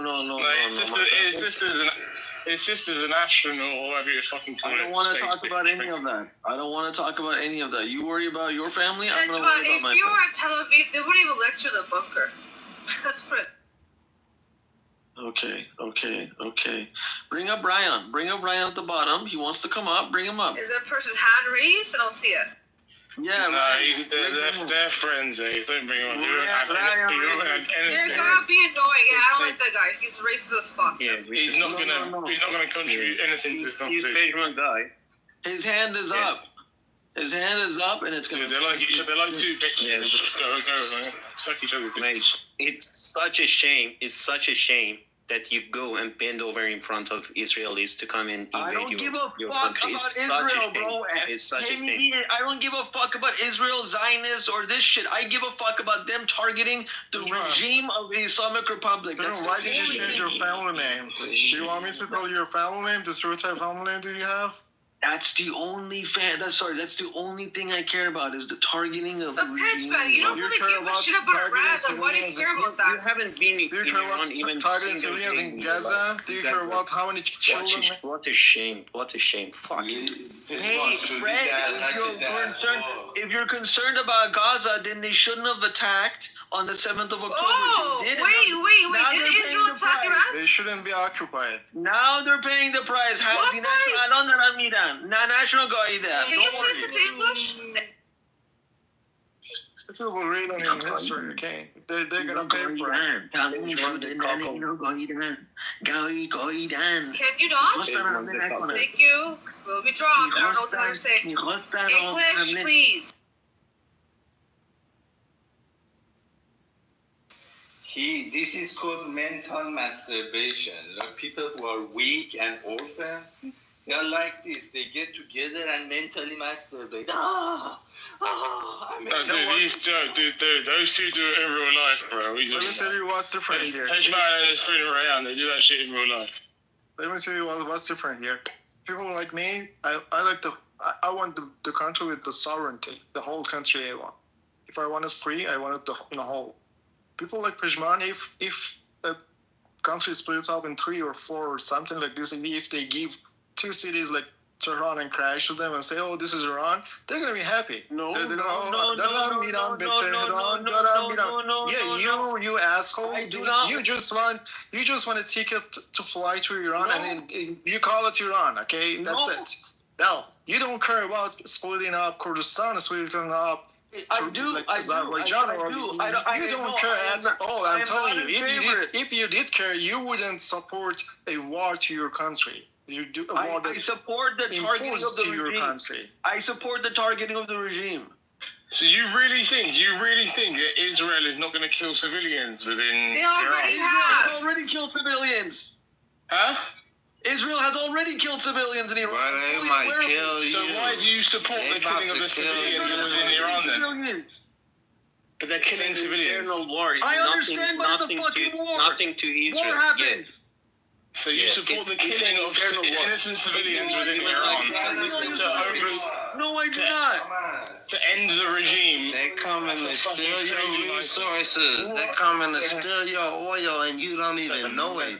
You just bowing down and let them come and do it and destroy your culture. Thank you. Pejman, they are fucking your mother and you are masturbating for it. This is how. That's literally what. Wait, Pejman, what if Israel loses and the regime gets stronger as a? It's called motherland. That's my concern. They better find him, and he's a traitor. No, honestly, my concern is that they do a ceasefire and they stop. That's my concern.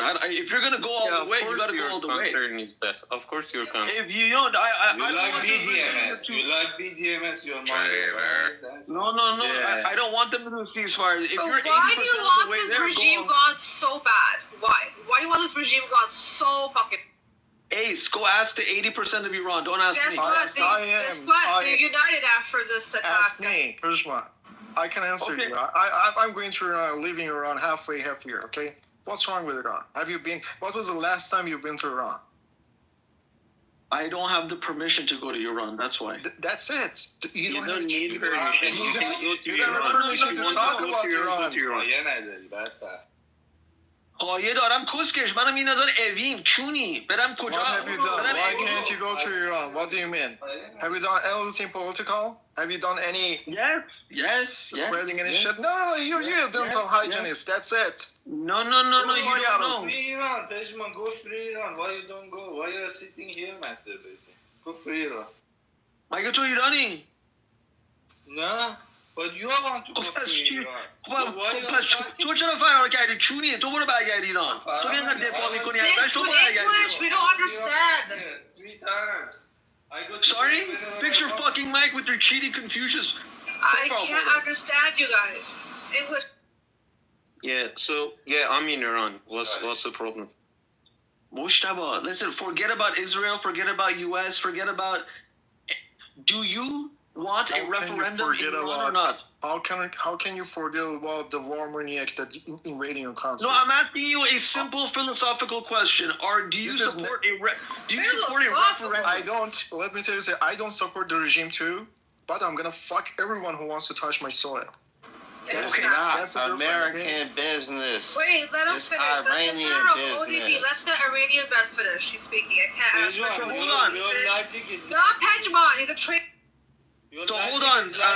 My father is treating my mother bad. Let's go rape my mother by another stranger. That's basically what logic. No. So, Wayfan, do you support a referendum inside of Iran? Yes. Okay, so are you, Pastor Zedde Inai pass, right? Yes, I'm against his father, so. You're against what? This father, which is married to my motherland, I don't like that. So next. Okay, so you're against the regime. Perjman, it's a no-brainer question you're asking. A couple of times, but what's your point? Yeah, I'm against. I just want to make. I want to make sure that we're on the same page. You think they're gonna referendum after? We are not on the Israel same. and the U.S. will gonna plant their little bitch. So they're gonna plant their person. They're not gonna have a referendum. And then we will never ever will be on the same page. No, I wanted to make sure that you are. At least you understand it. You understand the culture. Then you see why women of Iran are fighting over hijab, why this one happening, why that one is happening, how the government is treating the people. At least you see it by your own eyes. But what you're doing, you're sitting in LA and you're asking another country to come and invade your country because you think I'm not asking you can. I wish. You're celebrating it. You're celebrating it. You cannot in Farsi. We say in Farsi. Let me say it. But shumbule yeki dige numat nemishi. In Farsi, in English, with another penises guy, you cannot be a groom, something like that. Picture, how could you not go to Iran? My sister-in-law's gone. Her parents have gone. Tell me to shut the fuck up or drop your dumb ass. So have some respect. Are you driving? Go pay attention to the road. I'm driving, bitch. I can drive at the top. Wait, is he not allowed in Iran? Is he not allowed in? Apparently. He's allowed. They don't like gay boys. They don't like gay boys. He just needs to serve his military service, or he can buy his military service. He can come to Iran. If they don't find it out that he was a traitor, he just comes in Iran, he visits the country, and then he goes out. What's the problem? Do you think that IRGC will care about somebody like him? No, but I'm not going to risk that. They sit in LA, they just talk to each other. Oh, if we go back, we die, so we don't go back. They think Iran is North Korea, and then whatever we do, they're controlling us. They're controlling this and that. That's what their mindset is. They don't know it's a free country. They don't have Iranians hostage right now. In dual citizens hostage right now. We don't have any hostage. What are you talking about? You don't have hostage. Are we talking about the same country? You're not an Israelian. You're a Persian. You're Iranian, right? But they have Iranians in Iranian Americans hostage. No, we don't. You don't. We don't. We don't have it. Actually, names that I know what he's talking about. He's talking about Kamchichar method. He was a terrorist. That he died in prison. He admitted on air that he committed terrorist attack in Iran. He admitted after they tortured him. No. When he was in Germany on air, when he was in Germany, he was on his program on air. Like, yeah, today we bombed here. And then after that, they arrested him and they took him to Iran, and he died in prison. And then he became a hero. And they were showing the video that before they arrested him, he was on his TV channel on his station in Germany, that he was saying that we bombed in Iran, and they killed 18 people. He died in prison. So what's the thing? So are you denying that they hold dual citizens as hostage, as bargaining chip? Yes, I deny that. Of course, I deny it. A lot of dual citizens they live in Iran. I know, but they also hold a few for Europe in Americans too. If they don't have any, I'm dual citizen. I go and come whenever I'm not talking about everyone. They hold some. So why are you worried? I don't want to risk it. The only thing is that other citizens are not immune from being persecuted. Okay, if they commit a crime, if they're a spy or something, if it gets proved, they're gonna go to jail. Easy. They don't have. We have our justice system. Do they have Ahmad Reza Jalili in prison? Who the fuck are they? These are people. Hey, they don't have. Hey, Persian, I'm against the regime. I was in all the protests all over the country. Let me tell you something. I'm going to Iran. No one even touched me. Okay, no one even asked me why did you go there? Why did you protest against the regime? You. I'm talking. Let me tell you something. They held Siamak and Namazi for almost 2 years. You don't know anything about Iran. You're just sitting here watching. They didn't hold bullshit No, news, you are propagandist for the regime. No, That's sir. why. No, sir. They I'm held not. Baghdad and Namazi for Pajama almost guy. 4 years. One second, Pajama guy. I wanted to ask you, what were you saying about the whole hostage stuff? They hold, especially American or European dual citizens, they have a record of holding them hostage for prisoner exchange with Europe and America. The last time that happened was in 1981. You do realize that, right? No. They did it just a few months ago. It's called the Iran hostage crisis. No, I'm not talking about hostage. I'm talking about they hold prisoners right now. They released Baghdad Namazi, Siamak Namazi. These are people they held them for years. Let me tell you something. They just executed one person 2 days ago. What are you talking about? And he was dual citizen too, but he was a Israeli spy.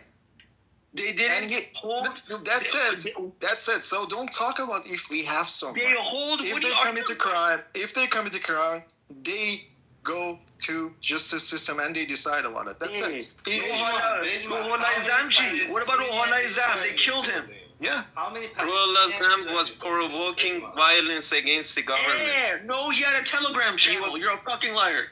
Yeah, he was provoking violence against the government. In America, cops kill innocent people all the time. What are you talking about? What would the U.S. would do to Osama bin Laden if they arrest him? You think they are gonna? You're comparing Ruhollah Izam with Osama bin Laden? He was provoking terrorism against the government. If you want to change it, you need to do non-violence. He's a journalist, and they executed him. Pajama man, can you go ahead and provide evidence? Violence against the government. You're not allowed to do that in the U.S. Israel has killed multiple journalists. You dumb fuck. What happened to Julian Assange? What happened to Julian Violence Assange? against the government. What will happen to you? What happened to Julian Assange? Okay, so Pedro's in the audience until he can learn some fucking manners. Oh, no, you removed someone else, actually. You removed someone else. Pejman, what happened to Julian Assange? Say anything like that to you. No, guys, ask him how many prisoners Israel is holding from Palestinians before he talks about IRGC and how bad they are.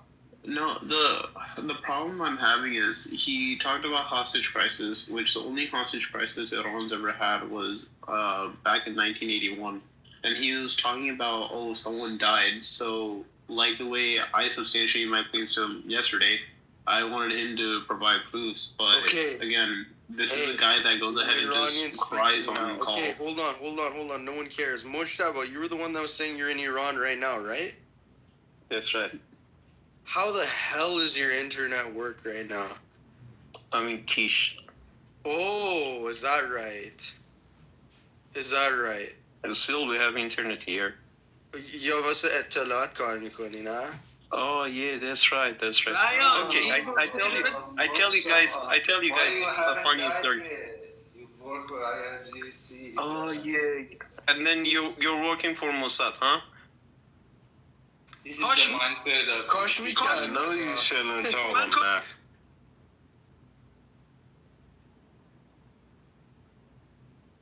Okay, guys. Fred, I tell you a funny story. In 2009, I got in prison for a couple of days, and then in the first day they beat me up, but in the couple of days after that, I went to Evin prison. They were treating like very good to me, and everything was so clean and this and that. And I came out, and my family, they were like, "Oh, did he beat you up? What happened?" And I was telling my brother, yeah, they were treating me good. They talk with me like very good, and they were trying to change my they were trying to change my mindset and that. Yeah. And my brother, he was laughing. He was like, "Oh my God, you're brainwashed." Now when I talk with these guys, survived the most notorious prison in Iran. You know, actually, there were a couple of prisoners who were. Shut up. Okay, there were a couple of people that were in Japan prison, and they came back and they went to Iran prison. They were saying that Iran prison is like a hotel, like 5-star hotel. In 5-star!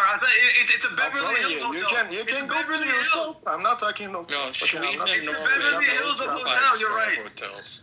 5-star, beautiful, 5-star hotel. Jafar Panahi, 20 years in prison. Yeah, go to jail in America. Jafar Panahi, 20 years in prison?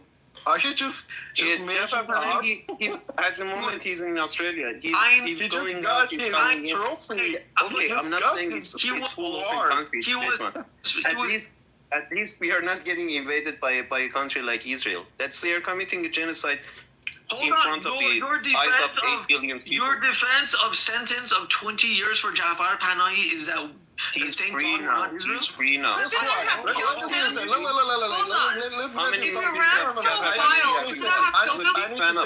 I need to say something. Jafar Panahi himself actually published in the story on Instagram. He condemned invading Israel to Iran. I know. I'm not talking. Fuck out of here. I'm not talking about Israel. I'm talking about you're saying, oh, it's a 5-star hotel. You're chanting for war money. I'm not talking about, but you guys are denying. I mean, I don't know if you're brainwashed or you're trying to convince your Palestinian friends in the room here, but you're not gonna trick me. Listen. You support Israel. Have you seen what the fuck they do to those prisoners who are Palestinians? Like, what are you talking about? She's free now. She's free now. Yeah, she was in prison. Okay, they're fighting for freedom of the country. They go to prison. They send like a real human, not a traitor. They stand in front of him. Exactly. The Nasrin Sotoudeh, Narges Mohammadi, they all go to prison. After a year or two, they come out. I don't say it's a full democratic country. Of course, we have issues with our own country, but it doesn't mean that if we want to get rid of this dictator, we are going to take the country into a war or another country. They get it right. Woman's right. There's no hijab in Iran. Hejman, if you're a man, if you want your right, go fight. Wait, asshole genocide racist to Iran. No, I'm confused. I'm confused about something. Why are we talking about Jafar Panahi and how Israel conducts itself over? They're connecting it. I'm not talking about Israel. I'm simply talking about the Iranian regime right now. I'm not talking about Israel. So what they say, because we have political prisoners, we have this and that. I never said that. Wait, much of that. One second. I never said that. I never said that. Pajama Man, I want to ask you, why are you bringing up the Iranian regime? What's the point? Because these people are sugarcoating it to an audience like you. I'm not talking about that justifying. Okay, hold on. I'm not justifying it. Let me have a one-on-one with them real quick. Okay, sugarcoating what specifically? What's the issue here that is in contrast to the Israel-Iran conflict right now? No, I'm talking. This is independent of the Israel-Iran conflict. I'm talking about Iran's regime as a whole. Okay, Iran's regime is bad. They're very, very bad people. Guys, hold on for 1 second, Sam. Hold on. You might have missed it. This guy, Pajama Man, he loves what Israel's doing. He doesn't care about collateral damage. But let me say something. If a regime is so evil and so genocidal, why would they have prisoners and they execute them? The woman who was giving the news on Iranian television, she had her hijab on, but she's a woman. She's on TV. If you have this extreme oppression as it's been sold to the West, you ain't putting a woman on TV. 80% of the professors in Iran are women. Do not. No, the problem I'm having here is that the goalpost here is being moved on. Okay, we're talking about the Iranian regime. I don't like the Iranian regime. I'm going to be very blunt here, right? I don't like the Iranian regime, right? However, when you compare, when we're going ahead and saying, oh, the Iranian regime is bad. Okay, so is the Israeli one. We're talking about the Israeli-Iranian conflict. I'm not Israeli. Pajama Man, I don't give a fuck, right? I'm not Iranian or I'm not Israeli. Both regimes are terrible in my eyes, right? But if I'm looking at the situation of the matter and you want me to condemn Iran over Israel, then I'm just going to be like, I can even condemn Iran, but I can condemn Israel. What do you mean this is not a choice? I'm saying, I'm not telling you to choose or pick sides. I'm saying, okay. You were making me do that yesterday. I don't know what your point was bringing up this today. Listen, if you hate Israel that much, that's your personal issue. Go hate them. I don't let the Israeli people. I think you didn't understand my point here. We're talking about regimes. We're talking about the way these countries act, right? I know I'm saying that, I can hate both of the regimes here, right? My language is very specific here, right? I know, but I don't understand what your point is to bring up and critique the Iranian regime, to bring up Jafar Panahi, or however you say his name. I don't understand it. Because these guys in this rooms, they're in front of you guys. They're downplaying the atrocities of. It doesn't matter. No. Here's the thing. It doesn't matter because at least for me, right, and I can speak to a lot of other people like Amir and all that stuff.